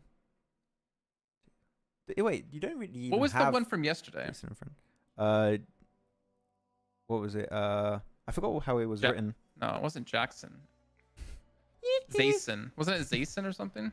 I think it was something like that, yeah. With a Z, yeah. Zayson. You speak French really fast. I mean, he's French. Didn't understand. Oh, sorry. Je vais parler plus doucement français pour toi. Désolé. Predictions on who would qualify for CSA. I mean, do we talk about like PMGC points or like regional points? Qualifying. Qualifying. I can't. Like, yeah, so, see what Zayson. I can't. Like, you can't right now. You can have your like who you assume is gonna qualify, but man, the way teams have been playing. I mean, I would like with what we've seen from R8. I think R8, if they play like this the rest of the event, R8, de Muerte, are the two that I'm like I would like to see them make it in PMGC. I still need to see more from the rest because like I8 could go, 4MV could go, IH if they start like popping off could go, Falcons if they pull off a comeback in week 2 could go. Like it's a bit tough. There's we too know many who you'd options. like to see. Who I would like just in, No, we know who you'd like to see. yeah, like, who I would like to see is a bit obvious. Falcons, Falcons, Falcons, Falcons. Just all Falcons. I mean, if they keep playing like this, no, I would not like to see them. To get my heart crushed again. Which country do you think will receive an invite for PMGC? I mean, normally the host country gets an invite, right? The UK. But I don't know of any UK teams. I've seen Vaca rumors. Nostra MVP coming back. I've seen rumors of who might be going a while ago. Like, apparently conversations are happening in the background. And I had no idea who the guys were. I did not know the names. So yeah, it's going to be fun to see who the like local PMGC team is going to be. Who are you supporting, Max? What, in CSA, Sasa? Or in general, like worldwide?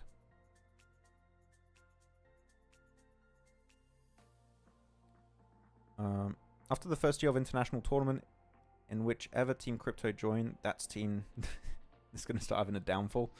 I mean, it's unfortunate, but it's kind of been real in like recent memory. So yeah. Okay, leaderboards.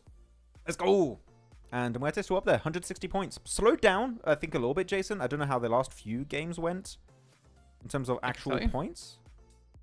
Go for it. Tell me. Muerte. So after their win today, earlier on Erangel, 8th place, 1 elimination, 6th place, 3 eliminations. Okay, so not amazing. And we're missing the last game. They got a decent amount of limbs, I think, yeah. Been a little bit quiet. But I mean, I'd say I8's been the most quiet today. Yeah. We haven't seen much from I8. We have some like solo plays that were happening. Like Phallic was able to make it to top 3 that previous match. Wasn't Usam? No, it was... I really need to get an extra screen to see the map feed because I'm just going off of like just what I remembered happening in previous fights and stuff. Okay, yeah. And so you got Leo. Still waiting for the Leo win. It's going to happen. But do we put Uzaifa as the MVP currently? I mean, Fleeky had a really good game. I don't think it will be enough to put him MVP. We had Sonos get 9 limbs earlier today. Who was that already? It was on... Can't remember. I forgot. It slipped in my mind.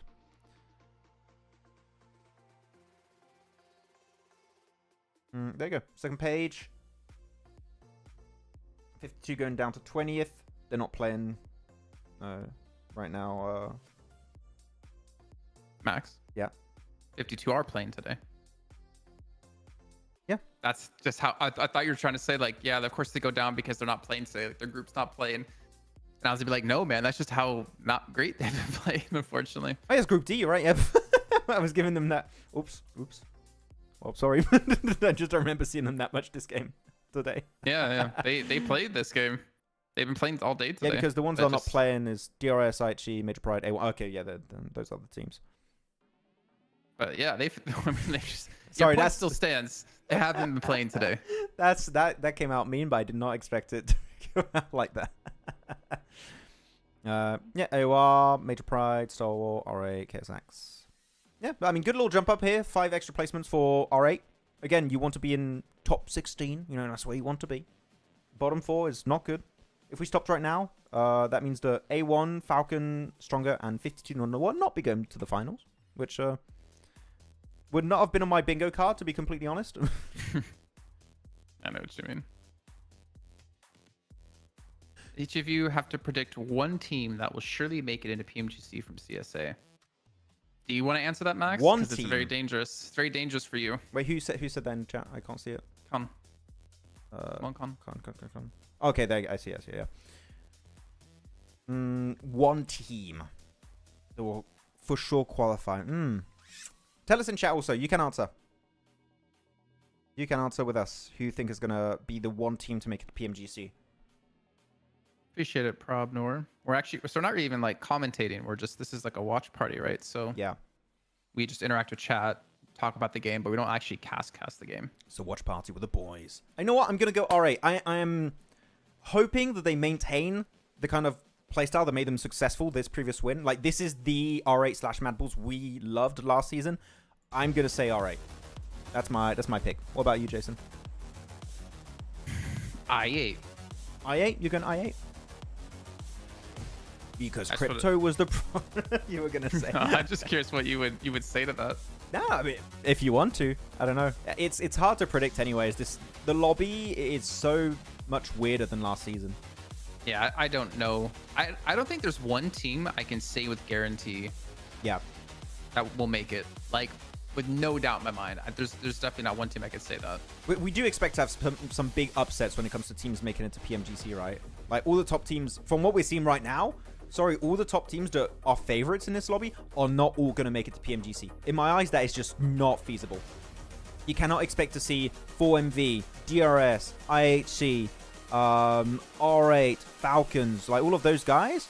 Already there's not enough slots, like purely in qualification. Of course, you've got PMGC points that could help them, but they're not all going to make it in top 4.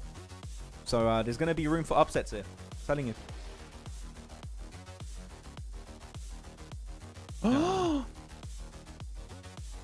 What? You see it, Max? With a hot drop? Yeah, it's happening The again. hot drop's happening again. But wait, don't go all on me. Like we know it's happening. What a surprise! Oh, similar circle. Oh. Wait, Chris is on the split now. They stopped believing. Oh no! It doesn't matter though. Riley's like, I wanted to play in casino. Ah. Guys, I didn't want to drop here. What the hell? There you go, I can't figure out how to leave my formation when we're dropping. Okay, well, there you go. That's the hot drop, which I don't care about, so we can keep chatting with the chat. King is playing with Thunder Talk Gaming, and he's absolutely killing it. Really? I'm glad to see King doing well. That's a name I haven't heard in a while. Cool stuff.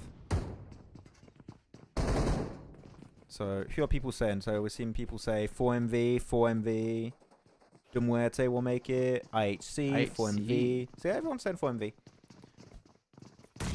Which, you know, you would expect. They're the favorite of the region after all. Just from what I've seen from this week and from PMWC, I'm just like not convinced any team's guaranteed to go through. I can like feel the upset coming, you know? I think we mentioned it a few times, and for you guys that maybe just joined the stream, I'm gonna hold off on making my actual proper prediction until week 2. I think that's the week that's a lot more telling as to how teams are gonna perform for the entirety of a PMSL season. Week 1 is just a bit of a testing ground for some teams in terms of like maybe roster changes, strategy changes, meta changes if you have meta changes. So I'm gonna hold off for like the actual prediction, but if I had to make one right now, I would go with R8. Off of purely based off that last game that gives me really strong echoes of tap hook! What? Did he just throw the knife? He did a headshot with the knife throw. We need to see that again. We'll go. Oh, actually, you know what? Let's go now. Man, that's the first time I've seen that ever.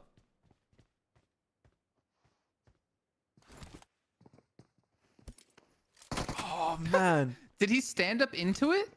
Kinda. And also, when you throw a knife, it's got a little bit of an arc, right? And it goes down. So right over the ledge into Fearless's face. Wow.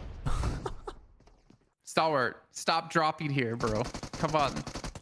Bro. There you go. Oh, okay, wait, never mind. Wait, what? They're pushing the casino over the road one by one. That is just asking to get clutched up there. He's got a medkit too. And Fearless is still going to feed info from his position. Man, the knife to the face, though. I have never seen that. I've seen one pan throw finish in SEA a long time ago. And that's the first time I've seen a knife throw headshot. It's worth the hot drop for that. Actually, GG. It's worth the hot drop for that knife. Yeah. This is why we take hot drops. And he's going to revive the full team here. GG, not noobs. Take the win then. Again. That's 3 times they've won this to 1 loss. Stalwart, stop dropping there. Stop it. It's horrible. Voltrux, what are you doing here? Why do you want to 1v2 them? Stop it. Where is that? Power Grid? Yeah, west of Power Grid. Yeah, Chimpkin. I mean, that's what we expect to happen. We should see like the normal top teams. Yep. Big changes. Let's check out the map real quick. See what we're working with. This is last game, guys. Don't worry. We're not going to have the same finish. Give me a sec. Let me cook. There you go. 5 minutes. So here we go. These are the drops for a lot of the teams. So yeah, we do have Leo and 52 on the West of Power Grid. Having a bit of an encounter. R8 is going to have a clean entry point. Same for Regicide and Muerte if they go hard to the west with Horror. Yeah, I'm not expecting much of this early game. It's not a very telling circle. You want to wait for phase 2, phase 3 for like making early assumptions of how the game is going to end up. If it goes west again, I'm going to be a little irked. Had a lot of drops here. 3 games. Or not a lot of drops, sorry. A lot of finishes, yeah. Yeah, in the valley or the cliff, depending on where it goes. Voltric going for the push then. I mean, he's having some backup of his team now. Is Liquid trying to get into a car, or is he just running away? He's just running away. Yeah. Good from Leo leaving it, though. It's not worth it. You're in phase 1. Don't take the fight. Stupid. Avoid it. Yeah, thank you for being smart. I appreciate it. But I don't think 52 want to play it passive.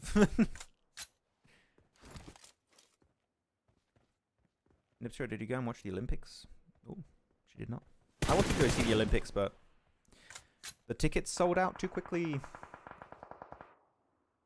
I don't know. I feel like it'd be so packed. Yeah. I would go to like some event that like not a lot of people watch, if possible, and then just like chill. And like, you know, those people who are participating are just like loving any attention they get. I love that they had beach volley at night in front of the Eiffel Tower with like a super cool light show. That was sick. That was the sickest thing of the entire Olympics, in my opinion. Not the opening ceremony? Yeah, the, outside of the like opening ceremony, and was some parts of it was sick, some part of it were a bit weird. I was gonna say weird. The heavy metal opening, that was super cool. I love that part. Yeah, I don't know why Crypto decided to push out in the open. That was a intriguing position, to put it nicely. Interesting. Max, remember? There you go. Intriguing. If it's intriguing or interesting, both words serve the same purpose. Which is, that was maybe not a great position or play to do.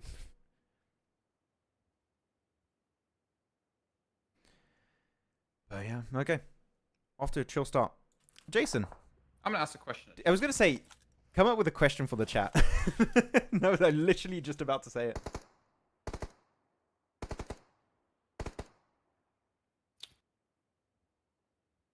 Would you rather MG3 someone or no. Eliminate someone with an AWM headshot, AWM, or nade someone that was like in some like corner room that's really hard to nade, you know, like a dock level nade. What would you rather do? AWM headshot someone. You get the little dink also when you do a headshot. That's super satisfying. True. The dink is very satisfying. The dink is great. Scientifically proven. Oh, we got a potential El Pozo kill finish, and we have it. Okay, I thought we had a big team fight. No, it's just a replay of a previous fight then of R8 and KS Axe. So we had 2 hot drops then. I didn't realize that. I wasn't checking. Oh. Nade,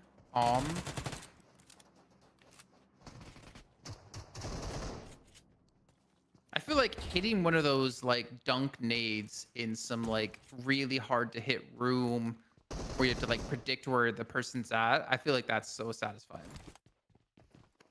It is. Like if you remember that dock grenade of last year, not last year, of last season. Exactly. In that one big warehouse and this one room that's super hard to hit, and he threw it through a window, hit a wall, went in the door, and just squad wiped the entire team because it was the last player alive. That was a sick one. That is satisfying. But the thing is, does he even know that Nade did that? Does he know that Nade did like the perfect kind of jump? I don't know. Bridge one, you mean? Not the bridge one, no. The because I feel like the warehouse one's pretty easy. Like, I guess you're saying, does he know it went in the room? Yeah. Ah, okay, that I'm not sure of. I think he might have known that was the case. The bridge nade though, that one makes me a little bit sad because I don't know if he knows how good that nade was. He'll never know Like, unless he watched back. I'm assuming he got something clipped. Imagine you're doctoring the VOD review and you see yourself doing that nade like, I'm a god. I'm so good. Pretty good. I love myself, guys. My cam froze. Oh yeah, my camera did freeze. Oh, what the hell? What's happening there? Well, let me restart it. Are you guys gonna hit? Yeah. Camera got mad at you because it wanted to go to the Olympics. You didn't take it. Yeah. Well, I'm fixing my cam, guys. I want to see what your face was frozen on, actually. It's just me looking. Oh. That could have been way funnier. Like some of those screenshots that I send you on editing videos of your video footage. We're fixing it, guys.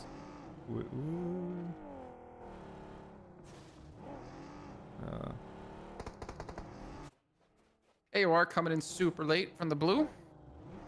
R8 playing the west side. Oh, there you go. Perfect. There we go. We're back. It's fixed. Okay, what's happening here? You got Regicide and Muerte pretty much south of El Pozo here.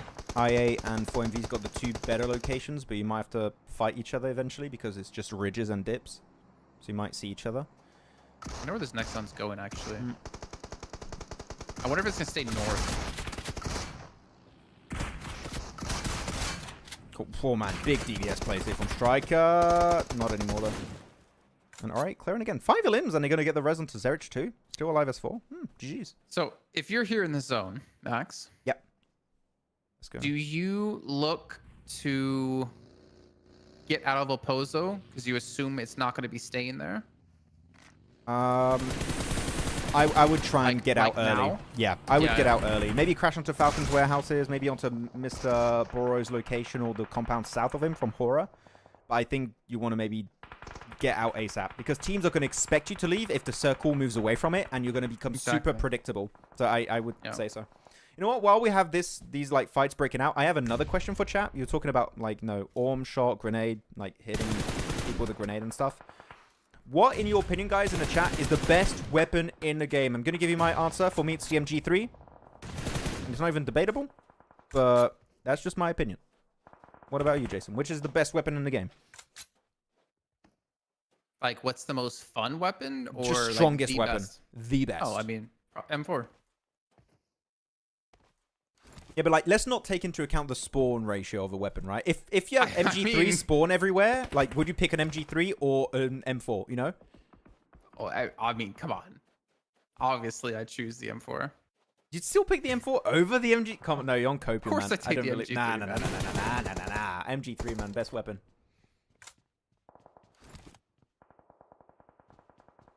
M4, best for all ranges. Again, but no, MG3, man. It's the best weapon. For AKM. And I'm garbage at the AKM. P90. P90 is a laser, to be honest. It is good. DBS for long range. Guys, DBS Makes is the sense. best. Guys, which is the best So- sniper in the game? DBS. So he's talking about the old DBS before it got nerfed. Okay. Yeah. New DBS is not that much of a sniper. Still good, but it won't like 1v4 people. Scar L or Groza? I always like the AUG. And then M4 just plays too nice. But then I also like the Ace. It's not called the Ace 32 though what's think it it called is. in mobile actually? It's Is it? the Ace 32. Oh, it's the barrel. Yeah. M762 is barrel, yeah. Yeah. There you go. Got my Ace 32. 90 today, I'll stand my ground. Yeah. P90 is good. I just have this amazing relationship with the MG3. I've done so many 1v4 clutches with it. I just love that weapon to bits. For me, it's the best weapon. Neptur, how many, like, were you playing a bot match?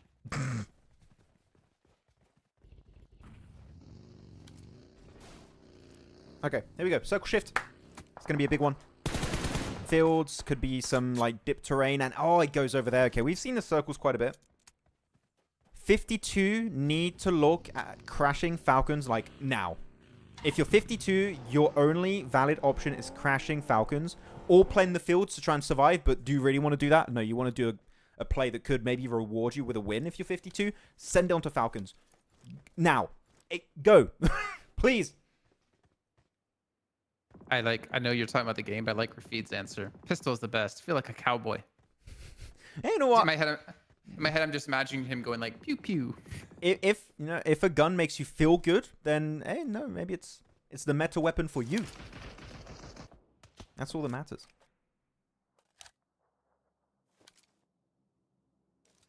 No, but MG3 guys is the best. You guys are all wrong. I don't. What if the AWM shot as fast as the MG3? Then would you choose the AWM or the MG3? So like an AWM full auto that sprays at an insane ratio, and you have 150 bullets. Yep.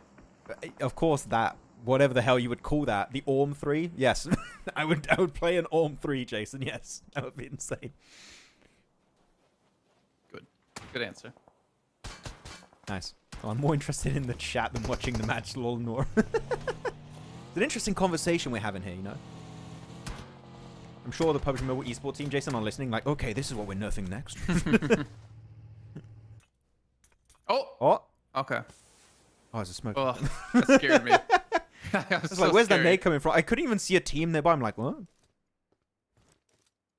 Have you done that, Jason, where you're trying to smoke a teammate and you actually throw a nade by mistake or molly? And you just, oh, I'm sorry, run away. It wasn't a mistake. I intentionally. Got you. I'll smoke. I mean, grenades do a little bit of smoke, technically. So I didn't lie. You're seeing stronger wrap around Are they going to fight AOR or are they going to wrap around AOR? Okay, they're going to fight. Yeah. R8, you can see are all looking this direction as well. They're taking shots with stronger. They're going to third party, man. I'm calling it, Jason. Maybe? Are they? Maybe. I mean, they're not in circle. They have to third party that fashion. No, not in a molly. You don't want to be there. Great nade on Tuluk is in the zone, but Aura are moving into him as well at the same time. They're gaining some ground. I think R8, you don't crash it. You go hold your position where Tuluk is. You reinforce that. I think the spot in the zone is worth more than these eliminations that you can maybe get. Yep. I really need to set up an extra screen. I feel like I'm blind when I'm analyzing this. What about your tablet? I used to put it, and I just forgot for the start of this week. But I need to set it up again and have it in front of me. There's too much stuff on my desk right now. That's why. Get rid of all your One Piece cards. Yeah, actually, that's exactly what I have on my desk. I'm organizing my entire collection. That's why. There you go. Big crash. I like that. Love that crash. Playing the position also is forcing the rest of Stronger to come your way. They clear AOR. Clean third party. Nothing to say about that. GG. See, this is the R8 that we wanted. Is an R8 that still plays edge, just like at the start of the week, but is willing to take fights that are going to be essential for you to reach the late game. Like, this is the R8 we needed to see.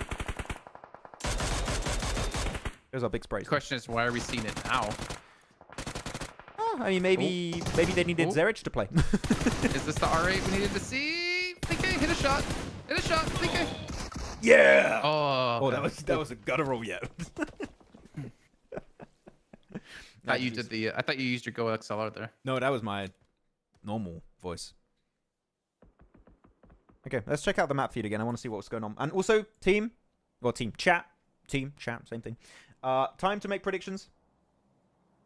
Time to call who thinks is going to be taking the dub. In this position. And not going to lie, I hope I don't curse them, but I have to go 4MV on this one, boys.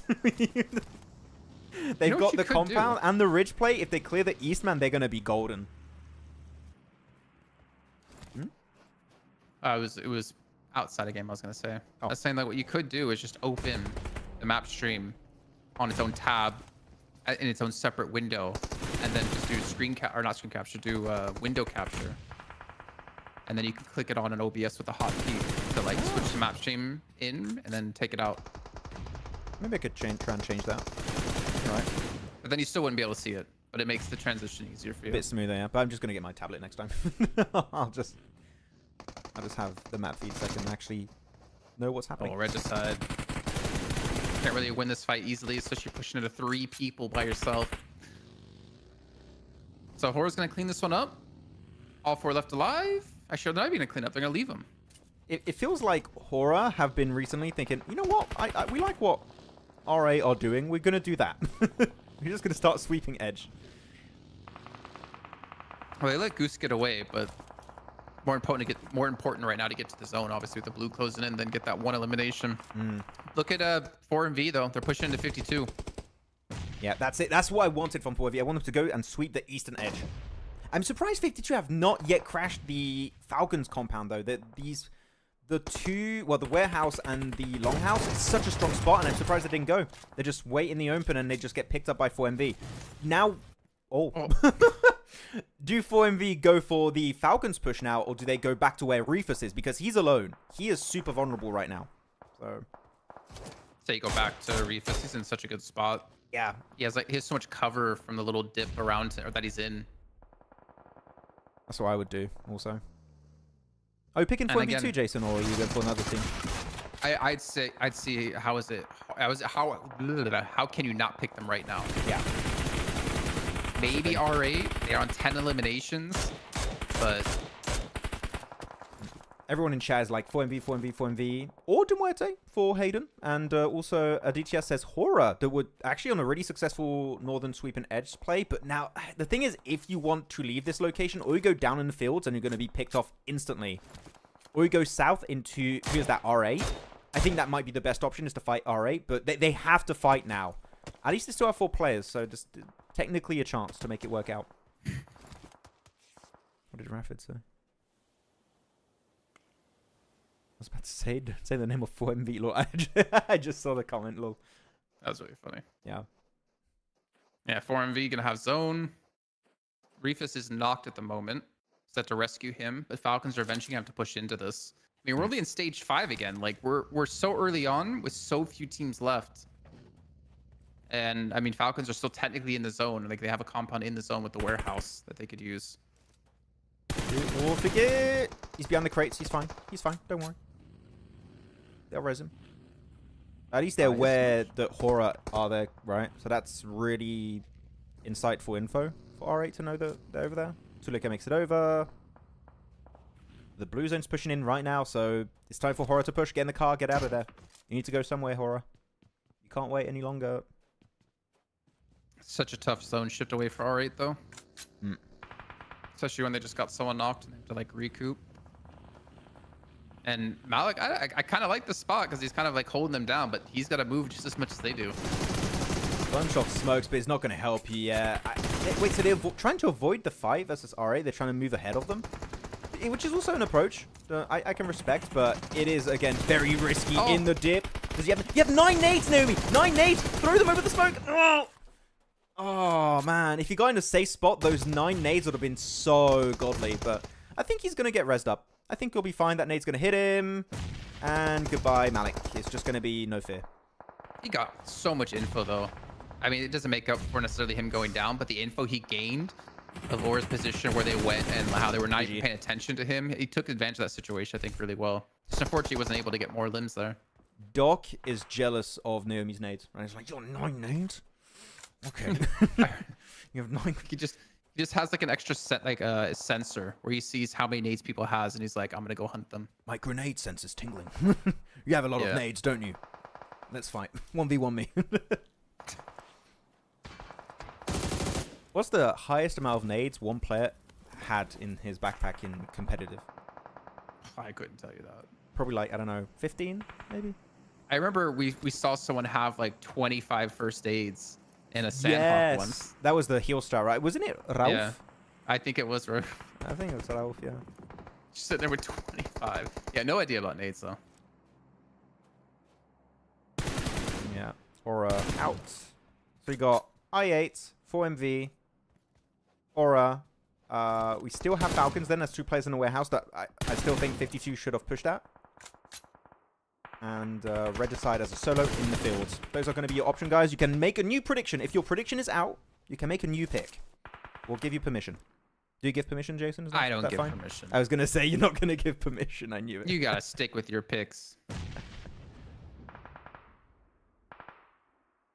If you want nades, loot actions crate. If he's playing.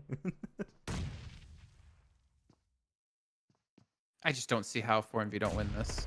Yeah. Without bar any like major mistake that they make. It's such a solid bridge. Thing is, if you allow players like Naomi with that many nades to get close, those dips are going to get completely obliterated.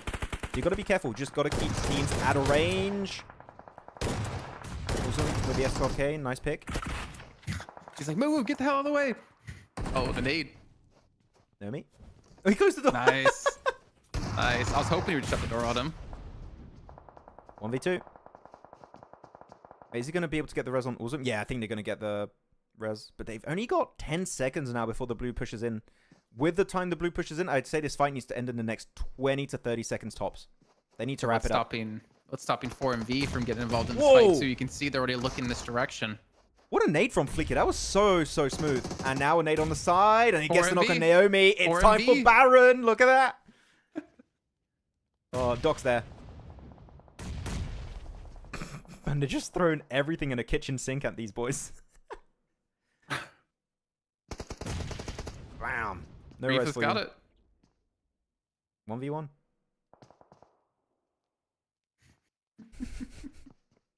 And then Apex is keeping an eye on Icy because they know where the last player left is for Falcons. Wait, are they maybe over committing to this? Because I don't want them to give too much space over to Falcons. Like, they are keeping Doc up there, but are you giving too They much got space? Apex. They got Apex to spot them, and I think he might make a call soon because he's already rotating back with his team. Yeah. Nice one, Fleekit. 16 elims, man, for Ore. What? Yeah. 6 for Fleekit. 6 for... I didn't see the player that got 6, but there you go. That's the end for them. They get picked up for MV. 11 elims, and they do get 2 players knocked away then by Falcons. I did think that was a little bit of a possible issue for them. Do they know Apex is here, though? I don't think so. Because he's been kind of keeping an eye on them with a buggy. He was holding off while the rest of 4MV went to go take care of the R8 fight. I'm not He's sure. going to have such a strong off angle on them. They definitely can't hear the footsteps right now. They don't know he's over there. They might now, but yeah, he's getting prone. He knows they're close. And they got center, right? And they got circle. Oh, they're not going to know he's behind. Unless he like messes up. They're not... Okay. Well, maybe they'll know soon. Well, look at it this way, Jason. Did Doc loot the crates of Naomi? If so, 4MV win. Oh, okay. Here it is. I mean, they're going to know they're now. Icy's got the DBS out. He's got to be careful of being shot from the back, though. The rest of 4MV can push in. Apex goes angle. down. They confirm it at least. It's an Yeah. extra point. No more off angle, man. It's just a proper 2v3 currently. They are on a little bit of a dip, but yeah, look at that. 4MV again going to go wide on the split. Baron, if they know Baron is solo, push on Baron. He's the weak position currently of 4MV. You're still looking at 4MV to win it normally, but we're going to have a dead center finish on phase 9, and it is going to go somewhat towards those smokes in the middle is going to be the center of the circle, which means Falcons are going to have to go over the ridge. I would go in front. Actually, sorry, I'm being super analytical of this play. Play the ridge in front of Icy. Like, sweep the northern side, northwest side. That would be a good entry point, because then otherwise you just become too predictable to play. What do you guys do in chat in this situation? If you're Falcons, what's the play? I go back to lobby. I just disconnect. Settings, back to lobby. Are you sure? Yes.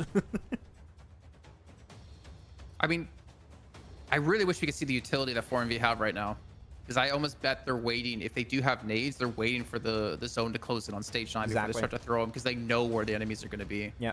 If you wait for the blue zone, it's just reducing the amount of mistakes you can make with those nades. You know that the amount of landmass covered is way smaller. So you just chuck it as they get pushed by the blue. Easy win. Icy's got M4. We know they've got also a DBS if they close that range.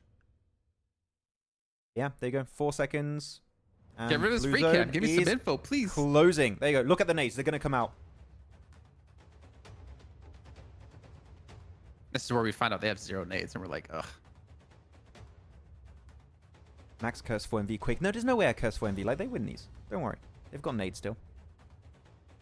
Neptura's Max Woman. Actually, if Falcons have smokes, they could block out vision of Reefus and Doc and maybe push on Baron, or like just block out visibility of 4MV. But you got to do something, man. The blue's coming in. You become so much more predictable.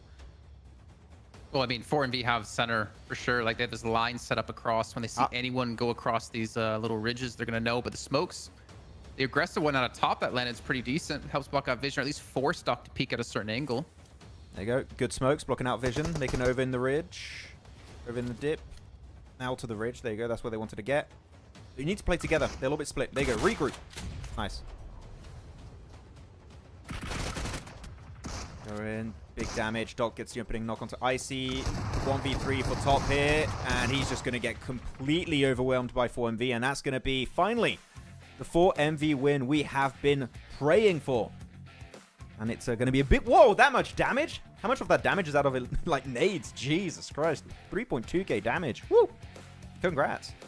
No curse. Didn't happen, guys. This is weird. Our top 3 that last match. ORMV, Falcons, R8.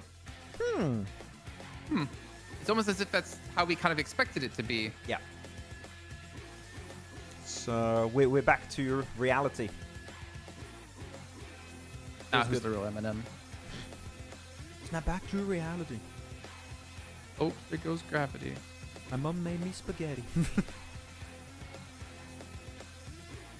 Yeah, pretty decent day.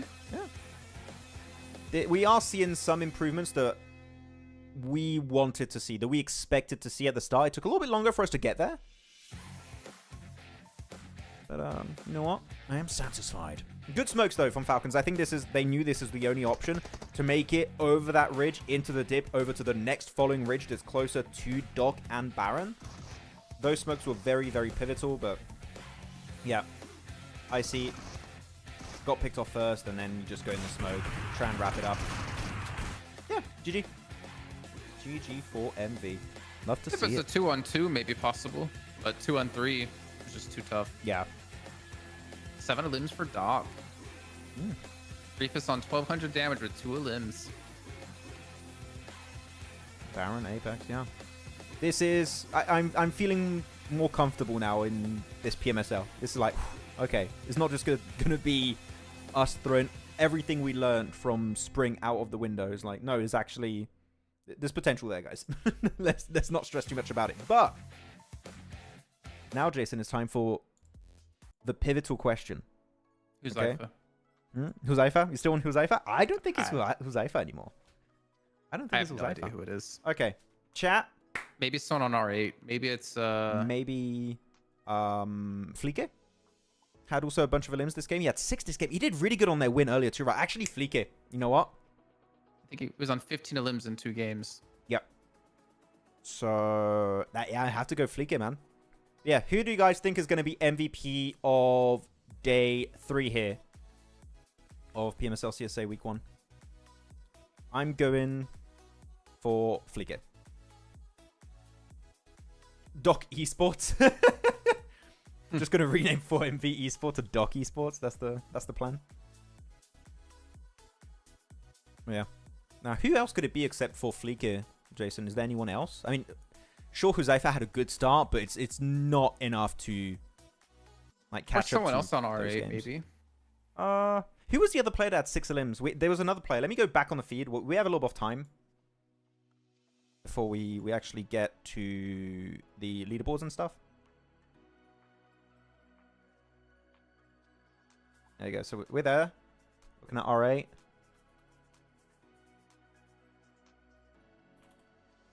We had a big flyby session. Actually, to be honest, I got to give props to the observers here, Jason. The flyby of that entire fight was super clean. You could see 4MV good for the third party while the fight was happening in the buildings. Like, yes. Thumbs up from me. Are they? Oh, no, that's I8.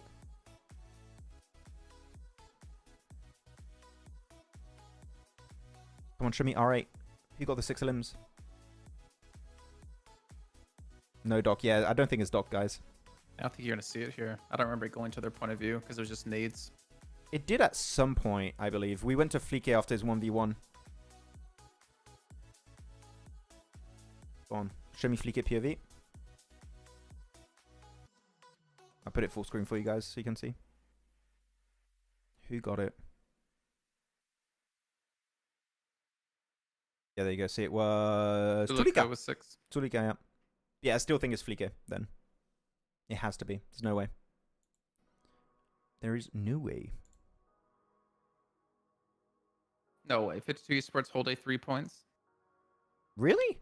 Wait, is that true? 15-0, 15-1, 13-0, 14-0. And then the last 2 games they've been filled out. Yeah, they haven't filled the last 2 games. Yeah, that's a... That hurts. Oh, I don't like knowing that. Bye-bye. Goodbye, Abby. Thanks for watching. Yeah, guys, we'll stick around to see the overall leaderboards and also the MVP of the day. And don't forget, MVP of the day, we'll be picking their TDM opponents of tomorrow. So... Who are Ari going to challenge? They're going to challenge for MV. That'll be a fun one. I'd like that. But you would pick I don't think... I want to say if you played, you can't play again. But I'm not sure. I'd say a single team play twice yet. I would say a team can't get picked twice. Like if your team has MVP multiple times, then I look at that MVP doc. Wow, what a surprise. You can play multiple times if your team has an MVP, but you cannot pick a team that's already played on that week. I think it would be a good rule. Tomorrow, group D, or is it C? I think C doesn't play tomorrow. C, yeah. So it's not Noobs, Leo, Regicide, and KSAC's not playing. I want to see what DRS and IG going to do. What's their game plan? I can't wait to see 52 and IHC fight in Northwest Island. Yo. I don't know. I don't think it's going to happen. I don't think they're going to fight. See, so no. That was the MVP of the previous game, Sasa. We're talking about MVP of the day. Okay? MVP of the day. And MVP of the day does not mean overall MVP. That's different. Overall MVP might be Doc right now. But MVP of the day has to be Fliege, I think. Yep, can't argue with that. Yeah. Go on. Match rankings, there you go, 16. That was such a good fragging game from R8. It's really insane, Jason. They just flipped a switch, it feels like. Halfway point of today, going to Miramar, they're like, nah. We're back to our roots. What made us good in Season 1. Yeah. But are we going to see a roster swap tomorrow again out of them? Do you do a roster swap when you English find coming back. success? I don't know. Fleek is playing good. I'm just saying. It's Doc without a doubt. Overall MVP, I think he is overall MVP. But today's MVP? I don't think so. If it's not Fleeky, then I would be okay saying it's Doc. I don't know. We'll see. Overall standings, here we go. Let me hide our cameras so we can see what's going on here. And Muerte not budging at the top. How did their day go, actually? I want to see overall points. You see R8 moved 4 slots or 4 placings this match, but last match they moved up 5 placings. They moved up 9 placings in 2 games, and now they're 8th. That's a Or jump be up and a 4th half. as well. Yeah, good to see from Arcred there with 12 matches. Same for Horror, 12 matches played in 7th position and 9th position respectively. That's pretty good success story. And then second page, GRS, KSX going down.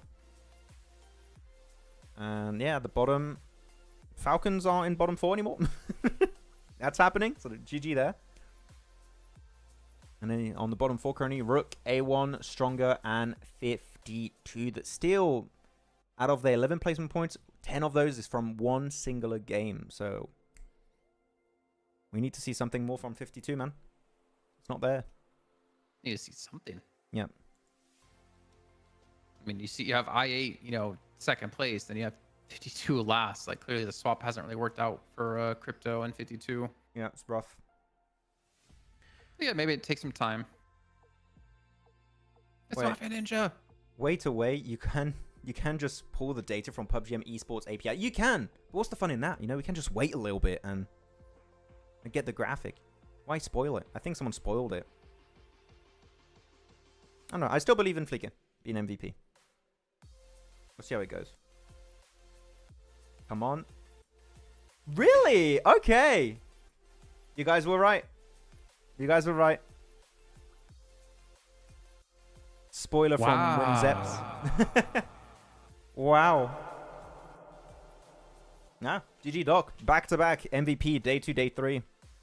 Got me. How many elims did total did Fleeker get then?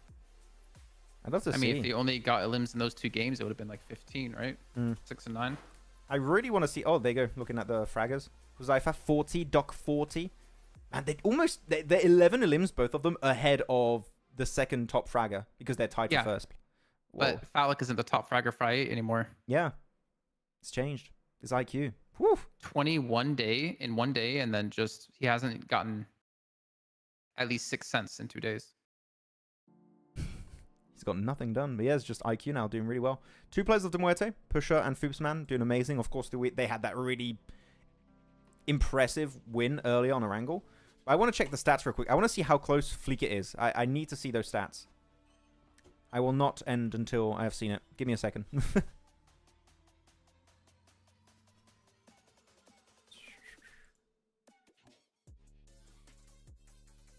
PSF4. Prob? No, we do not know. We don't know anything that you guys don't know about PMGC. So Huzaifas And if got we- 17 elims, Doc got 17, and Fika's got 15. Arce was just 2 elimination difference. Okay, fair enough. I thought he had maybe more in the previous games. But voila. That's going to be it for day 3. Anything you'd like to add, Jason, before we wrap it up? No, that's it. Okay, cool. Decent day. Well, thank you guys so much for checking out the broadcast. 15 elims, 2.2k damage. Yeah. He was close, but not quite for Fleeker. But yeah, thanks so much, guys, for checking out the broadcast. As always, if you want to check out some cool pandemonium PUBG Mobile esports related content, oh my god, feel free to click on the link that Jason just shared in the chat, and you can go check us out on TikTok, Instagram, YouTube. We post every week, so please do go give it a look. Thanks for watching, guys, and we'll catch you all tomorrow for day 4. Start of the weekend here for PMSL CSA Fall 2024. Have a good rest of your week. Goodbye. Bye. The week's over. It's the weekend now. Weekend.